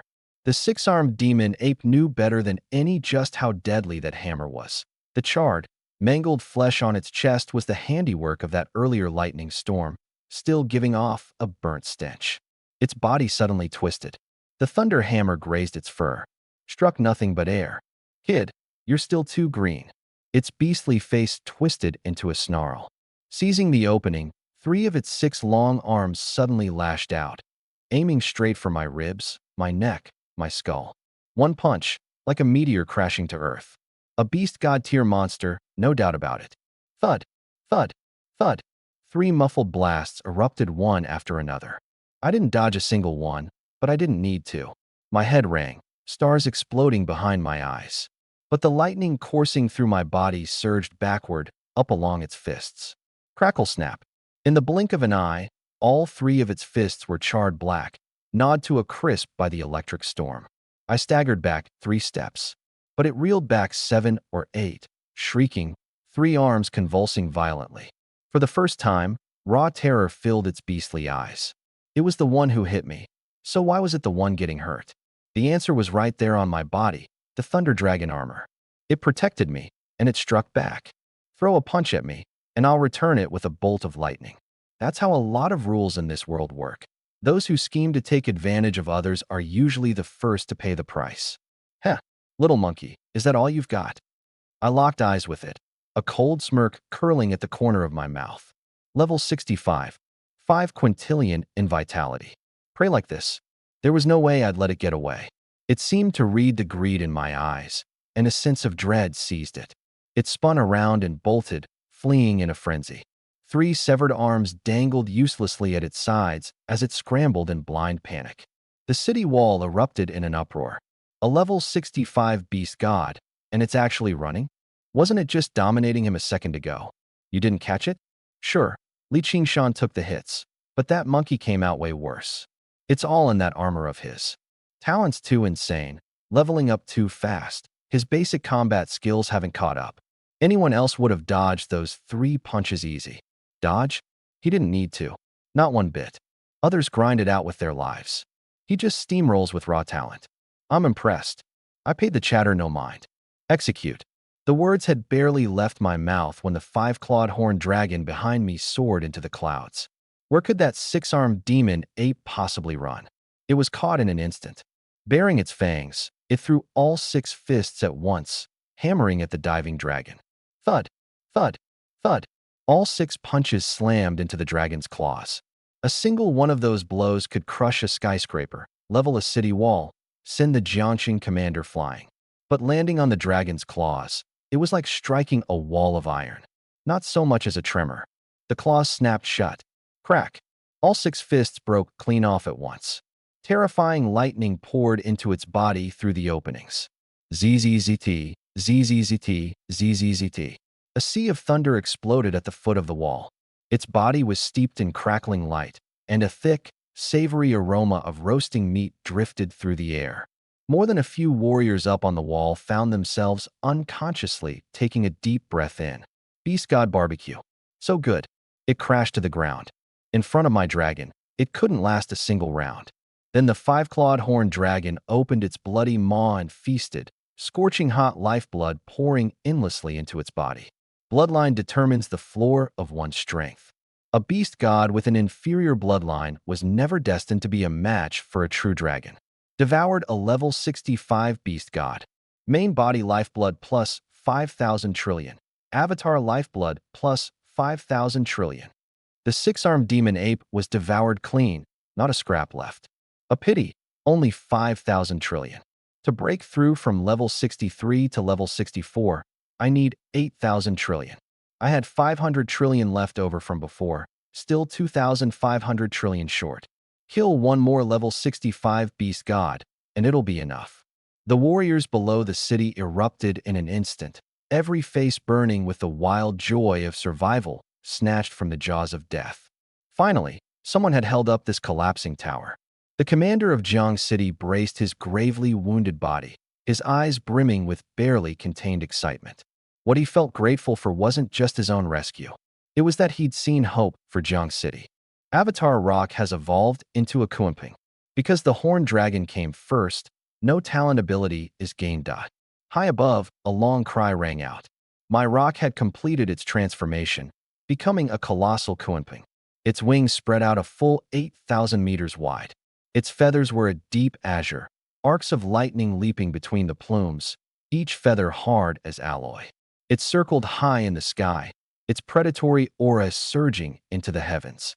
Holy crap, this presence. Is this Li Qingshan's beast too? Its bloodline evolved. The number one genius of China really does carry fortune on his back. Even his beasts evolve one after another. I didn't linger. Five-clawed horned dragon, next battle. Kuanping, hunt freely.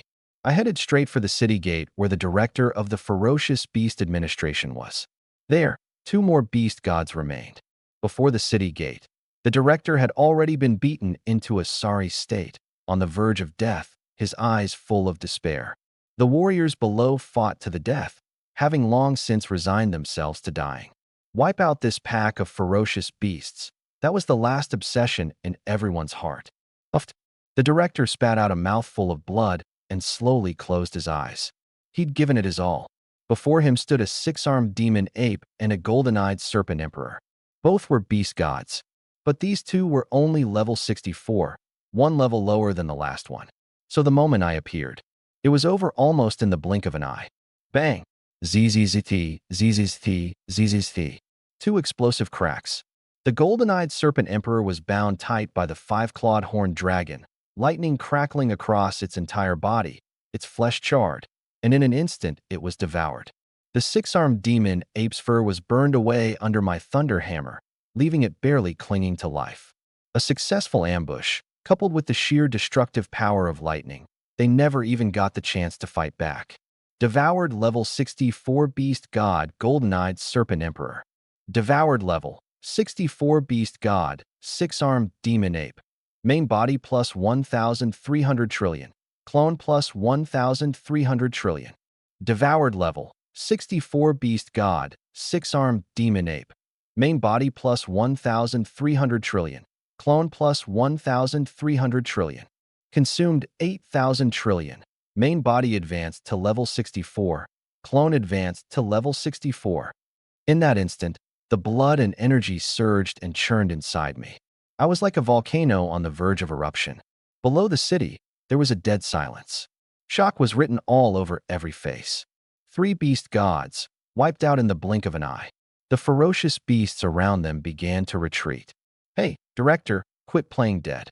You handle the rest. I'm off to hunt other beasts. I turned and left, taking the dragon with me. The director opened his eyes, his face blank, staring at the two beast gods that had vanished into thin air, the massive dragon that had suddenly appeared, and me. What just happened? It wasn't until the warriors beside him explained, and until the commander's voice came through the communicator, that he was finally willing to believe it was all real. Everything I'd done in Jiang City spread across the entire city in an instant, carried through the communicators everyone wore. Three beast gods, slain. China's number one genius, Li Qingshan, was still hunting like a madman throughout the city. The beasts receded like an ebbing tide. Jiang City had barely held on, for now. I chased the retreating pack of beasts all the way to the east gate. On top of the city wall, the director and the commander, two brothers in misery, propped each other up, covered in wounds. Seeing me arrive, neither of them knew what to call me for a moment. Student Lee? That didn't fit. Team member Lee? That didn't fit either. The hundreds of thousands of warriors left in the city all turned their eyes toward the two of them. Director, commander, these beasts all gathered here, waiting for me to come kill them? I smiled. Gathered up nicely. Saves me the trouble of running all over the place. Li Tianjiao, from here on out, Jiang City is counting on you. The two exchanged a glance, their tones full of genuine admiration. Tianjiao? Prodigy? Well now, they'd already promoted me to prodigy. The loudspeakers and screens across the entire city rang out all at once. Jiang City notice. Jiang City's prodigy, Li Qingshan, has successfully slain three beast gods within the city, temporarily driving back the beast tide. Remember this name, Li Qingshan. Roar. From within the pack of beasts below the city wall, a low growl rose up. In the distance, 30 beast gods, descending. Their killing intent surged to the heavens, bearing down like black clouds, sweeping toward Jiang City. The true battle of life and death had begun. 30 beast gods, lined up in a row. There were eagle-headed ones with human bodies, sphinxes with human faces on lion bodies, and a massive rhinoceros, snow-white all over, armored in thick plating, radiating a savage, primordial aura. The blurry figures in the distance gradually came into focus. They didn't need to deliberately unleash their presence. Just 30 auras overlapping was already like an invisible mountain range pressing down from above. Aolo! Roar! The pack of beasts erupted into excited howls. Earlier, 3 beast gods had failed to take Jiang City. Now 30 had come. A city like Jiang City? They could crush it in the snap of a finger. So many beast gods. Guess they really think highly of us. The strongest one's already level 67. What the hell are we even supposed to do? Is the fall of Jiang City just fate? Despair welled up in the eyes of one warrior after another.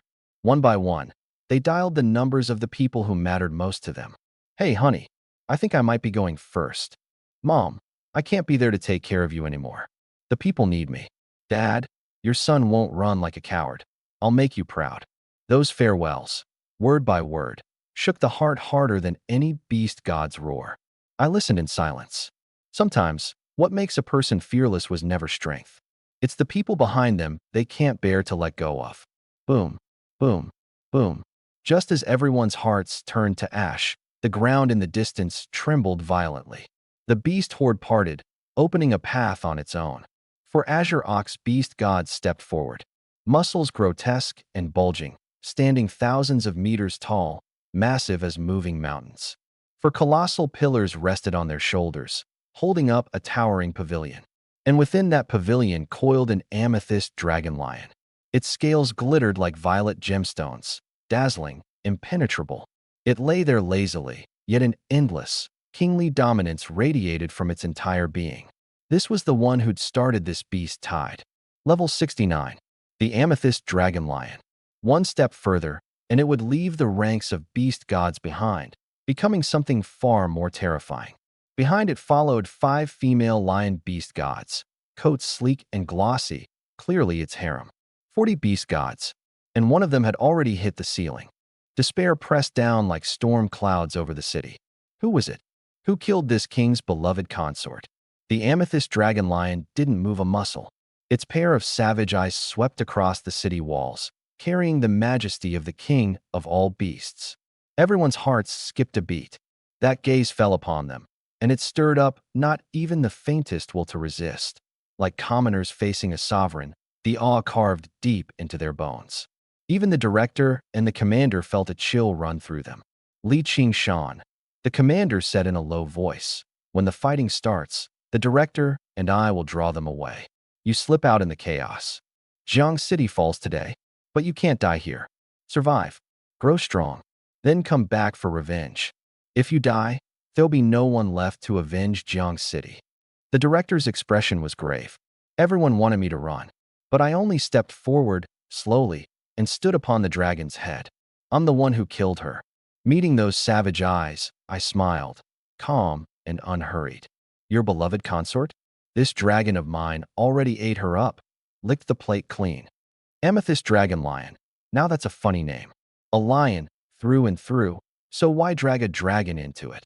So your ancestors must have been blessed by my true dragon bloodline. That's how they spawned a mongrel like you? The word mongrel hit the air. The amethyst dragon lion shot up from the pavilion, threw back its head, and roared at the sky, a sound wave loud enough to split eardrums. That fierce, beastly face twisted with rage, as if it wanted nothing more than to grind me to pieces on the spot.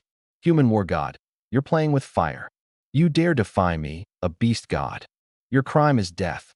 Raise the city. Raise the city. The instant those words dropped, the savage beasts and beast gods surged forward like a broken dam of black tide, sweeping toward Jiang City on a wind that stank of blood. The earth trembled. The city's defense cannons fired automatically, spitting out their final fury, blasting the frontmost beasts into pulp, scattering fragments across the ground. Not one warrior on the wall stepped back. I sat astride the 5-clawed horned dragon, watching their hands grip those alloy long blades. The blades glinted cold, reflecting eyes that had already made peace with death. Through all the dynasties, which generation of soldiers ever looked like this? Loyal to China, ready to die for the people. Those words weren't a slogan now. They were the epitaph these men were about to write with their lives. Move. At my command, the five-clawed horned dragon beneath me let out a low growl, rode the clouds, and tore off into the distance. In everyone's eyes, I was abandoning the city and running. The kid finally wised up. Behind me came the commander's long exhale, like a boulder had finally rolled off his chest. Brothers, we're the lucky ones, at least when we're gone. Someone's still alive to avenge us. They weren't angry. If anything, they were relieved. They saw me as Jiang City's last ember. They thought I'd carry that faint spark out to light up China, to avenge everyone who died here today. That's why they felt at peace.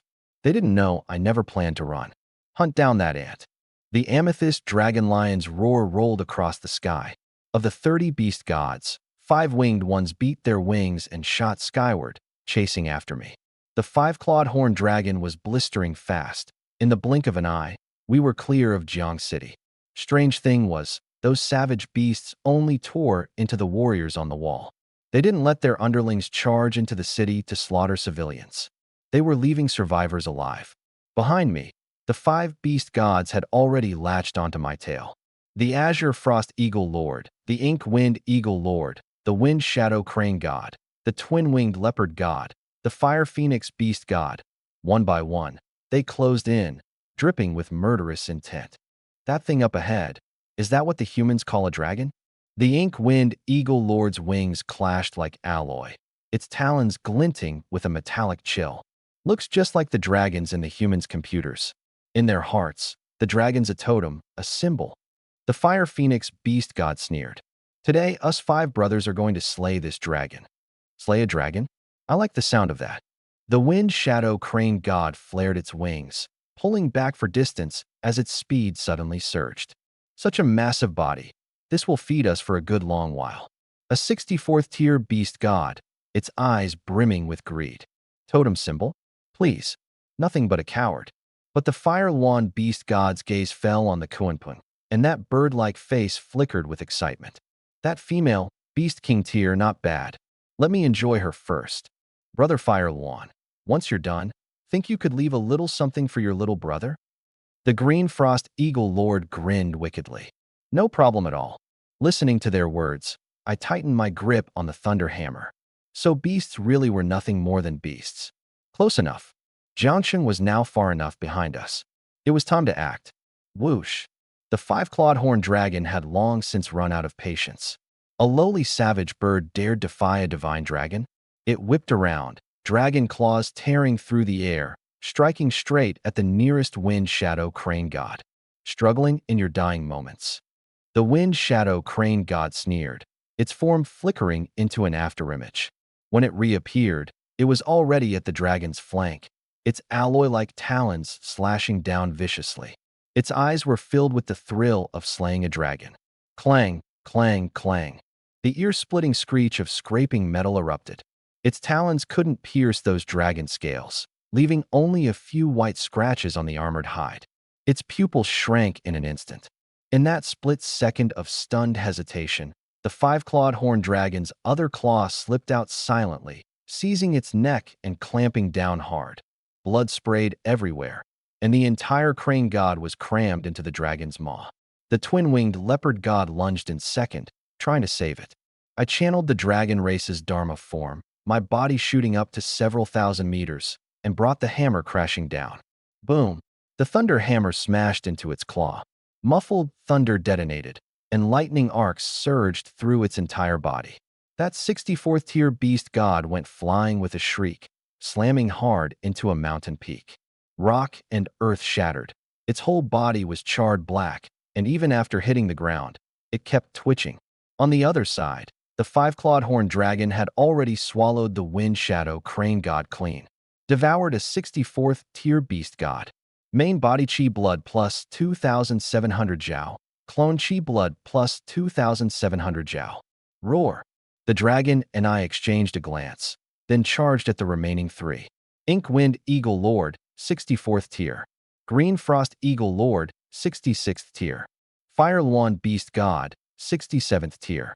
1 man and 1 dragon, crashing right into their midst. The battle was about to erupt, and it ended just as abruptly. The thunder hammer swept through them effortlessly. The green frost eagle lord died on the spot, and I came away barely scratched.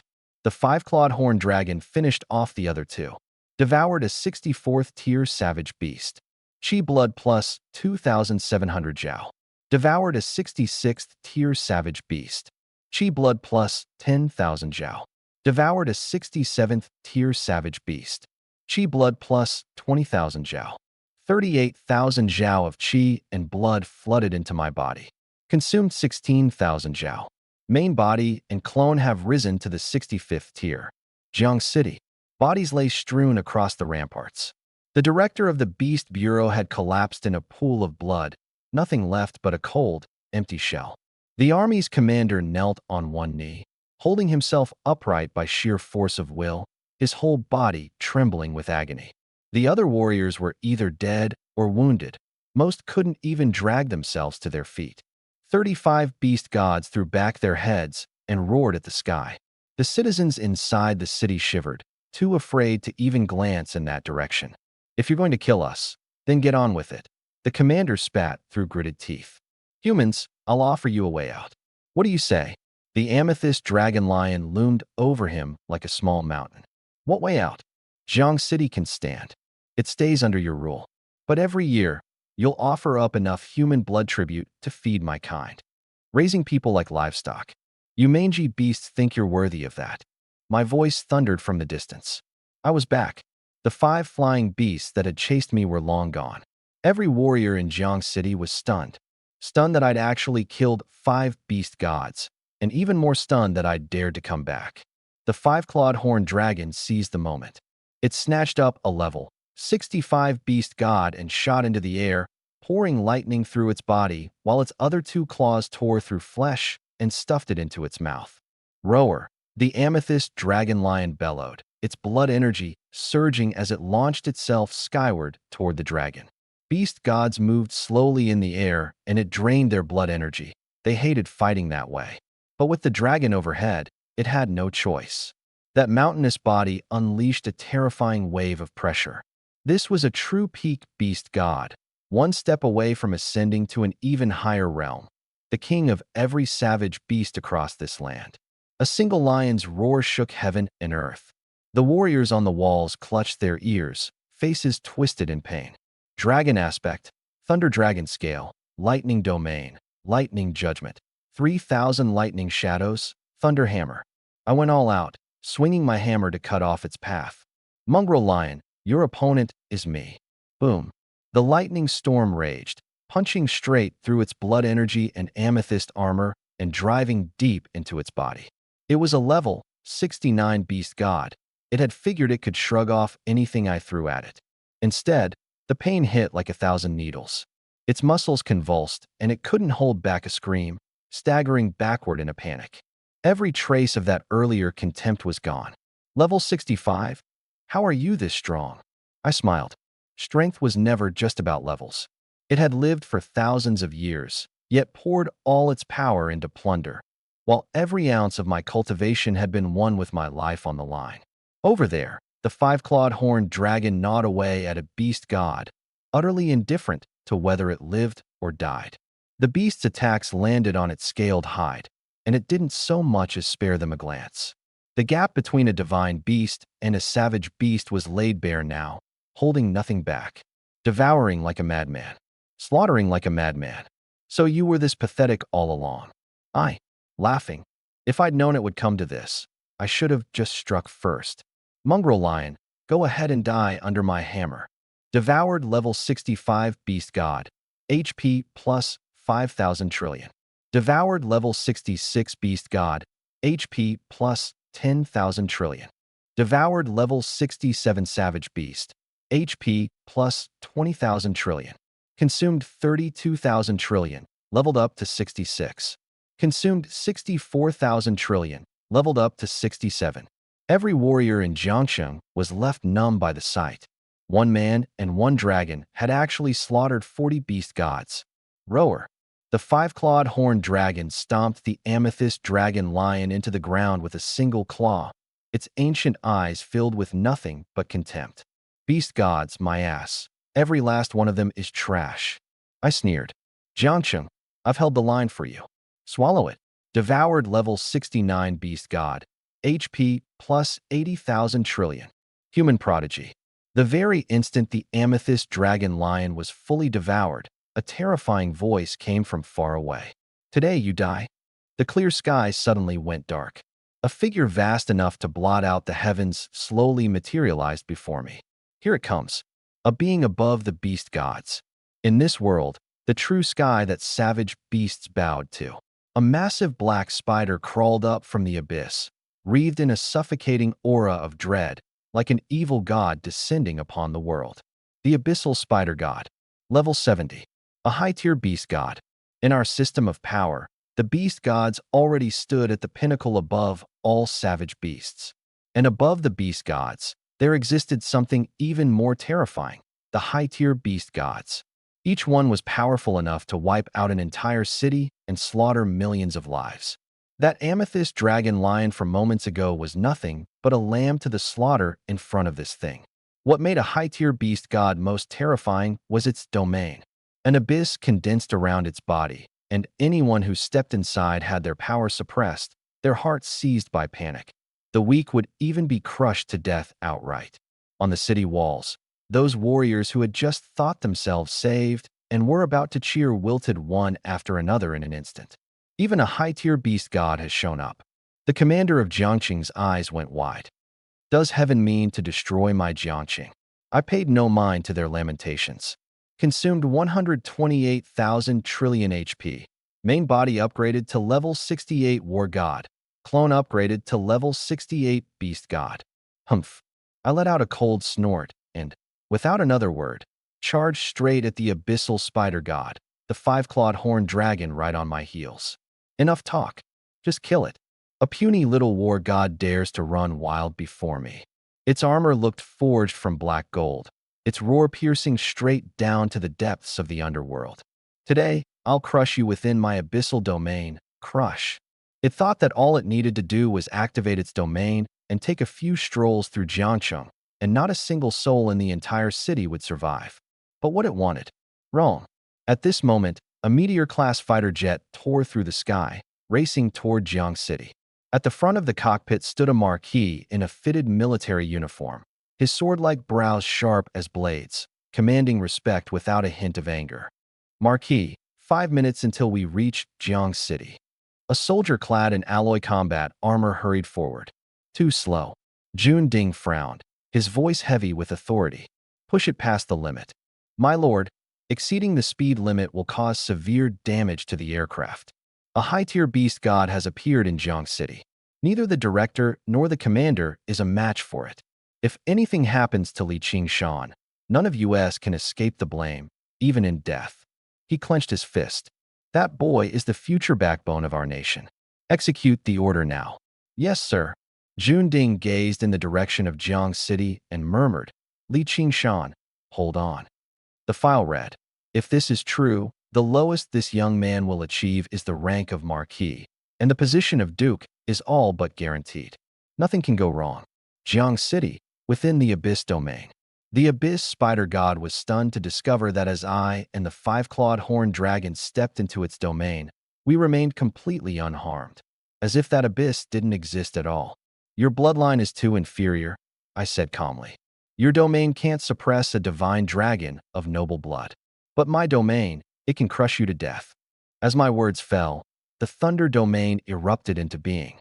The space around me transformed into an ocean of lightning, arcs leaping and crackling, the power of destruction sweeping out in all directions. The arcs struck the abyss spider god, searing its flesh, sending up wisps of green smoke. It shrieked in agony, its combat power rapidly withering under the thunder's grip. For the first time, a flicker of wariness crossed its eyes. Even without my domain, you two are still no match for me. Its two spear-like legs stabbed through the air, their shrieking whistle ripping through the atmosphere at astonishing speed. At the same time, it spewed thick, viscous slime from its mouth, spreading into a massive web that fell toward the five-clawed horned dragon. Bang! The thunder hammer in my hand slammed down hard on the tip of its leg.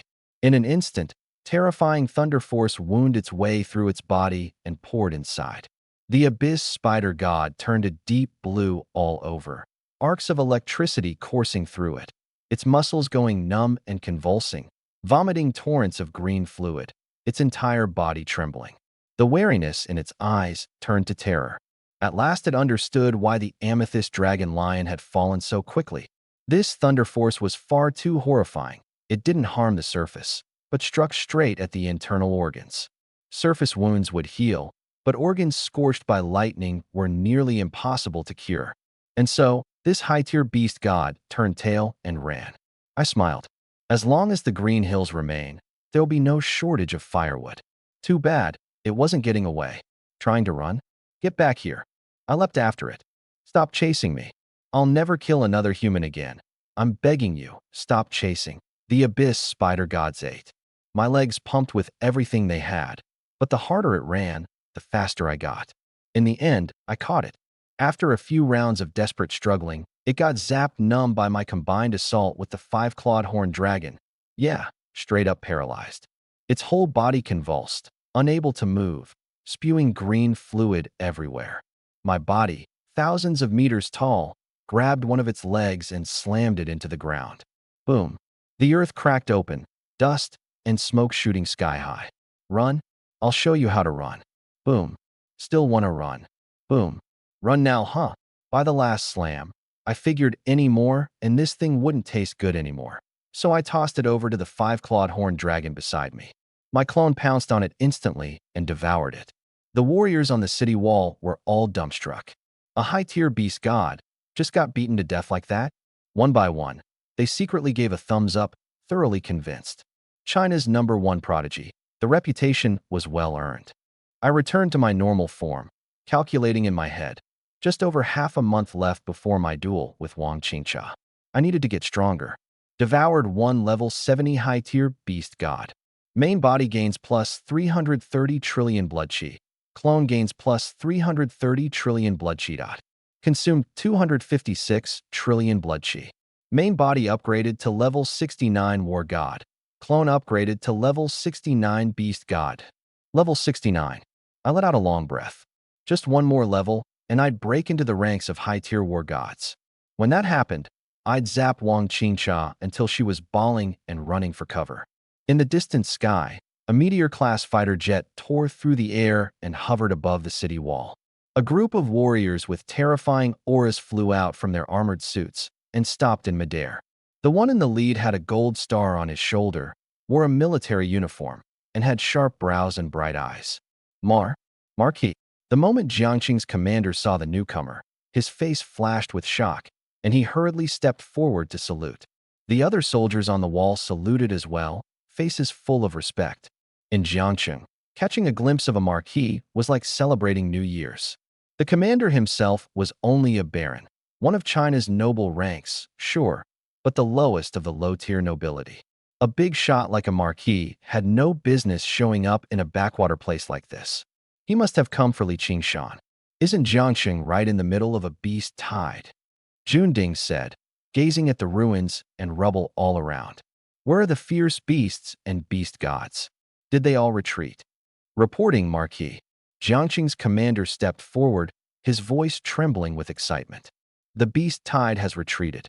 Li Qingshan, freshman at Jiangqing University and member of the Fierce Beast Management Bureau, in this battle, single-handedly slew 43 beast gods, 1 high-tier beast god, and drove back the beast tide alone. 43 beast gods slain, 1 high-tier beast god, a one-man rout of the beast tide. Ding exchanged a glance with the several warriors behind him, and their eyes all swept toward me and the five-clawed horned dragon. Level 69? Even this marquis, no stranger to storms and upheavals, couldn't help but freeze for a moment, his eyes. A flicker of shock crossed his face. The dragon, the boy, no doubt about it. This had to be Li Qingshan. This is Li Qingshan and his beast companion, the dragon? Ding asked, uncertain. Indeed. This is the pride of Jiang City, Li Qingshan. The commander nodded firmly, his face beaming with pride. An 18-year-old at the peak of the war god realm. Now tell me that's not defying the heavens. Hiss. Jun Ding and the warriors behind him sucked in a collective sharp breath. Stepping into the war god realm at 18 was already a miracle for humankind. But now they were being told that this kid hadn't just barely entered. He stood at the very peak. One step away from becoming a true high-tier war god. Terrifying beyond words. Didn't the report say Li Qingshan had only just entered the war god realm? Jun Ding's face still carried its astonishment. He climbed the whole way up mid-battle. The commander said gravely. Now he's at the peak of the war god realm. Jun Ding and I locked eyes. Beyond the shock, there was something burning in his gaze. I could tell. He wanted to take me on as a disciple. A prodigy like this, groomed under his wing, would grow into someone formidable. And a master with a disciple like that could hold his head a little higher. Li Qingshan, Jiang City is too small to contain you, Jun Ding said, his tone eager. Would you consider joining the military department? With the merit you've earned today, I can secure you at least the title of Viscount. A manor estate in the heart of the demon capital, priority access to weapons and elixirs. With your talent, the military department is the only place vast enough for you, and the benefits would extend to your descendants for generations. A noble title was more precious than any position, and it belonged exclusively to the military. Civil officials held no titles. A viscount's rank could be passed down for generations, by all rights. Only a high-tier war god should be worthy of it. Many high-tier war gods spent their entire lives earning nothing more than a baron's title. Offering a viscount to a mere war god was overly generous. Saving Jiang City alone was nowhere near enough to justify it. But what use was any of this to me? I knew exactly what I wanted. If I joined the military, would I be free to act on my own? I looked at him. Jun Ding's brow furrowed slightly. Military discipline was strict, and freedom of movement was no small request. But for a genius, exceptions were made anywhere. I get restless if I go a single day without killing a beast, I said, patting my chest. Standing guard, handling paperwork, none of that interests me. I do one thing and one thing only, hunt beasts. If the military can line up a dozen beast hunting missions for me every day, each matched to my strength, I'd be glad to join. What? Jun Ding was completely floored. Facing a beast of equal realm, most people had a death rate of nearly 50%. They'd do anything to avoid it. Who in their right mind would beg to walk straight into a death sentence like this? But I understood something in my heart. A true powerhouse never waits for the wind to come. He goes out and chases it himself.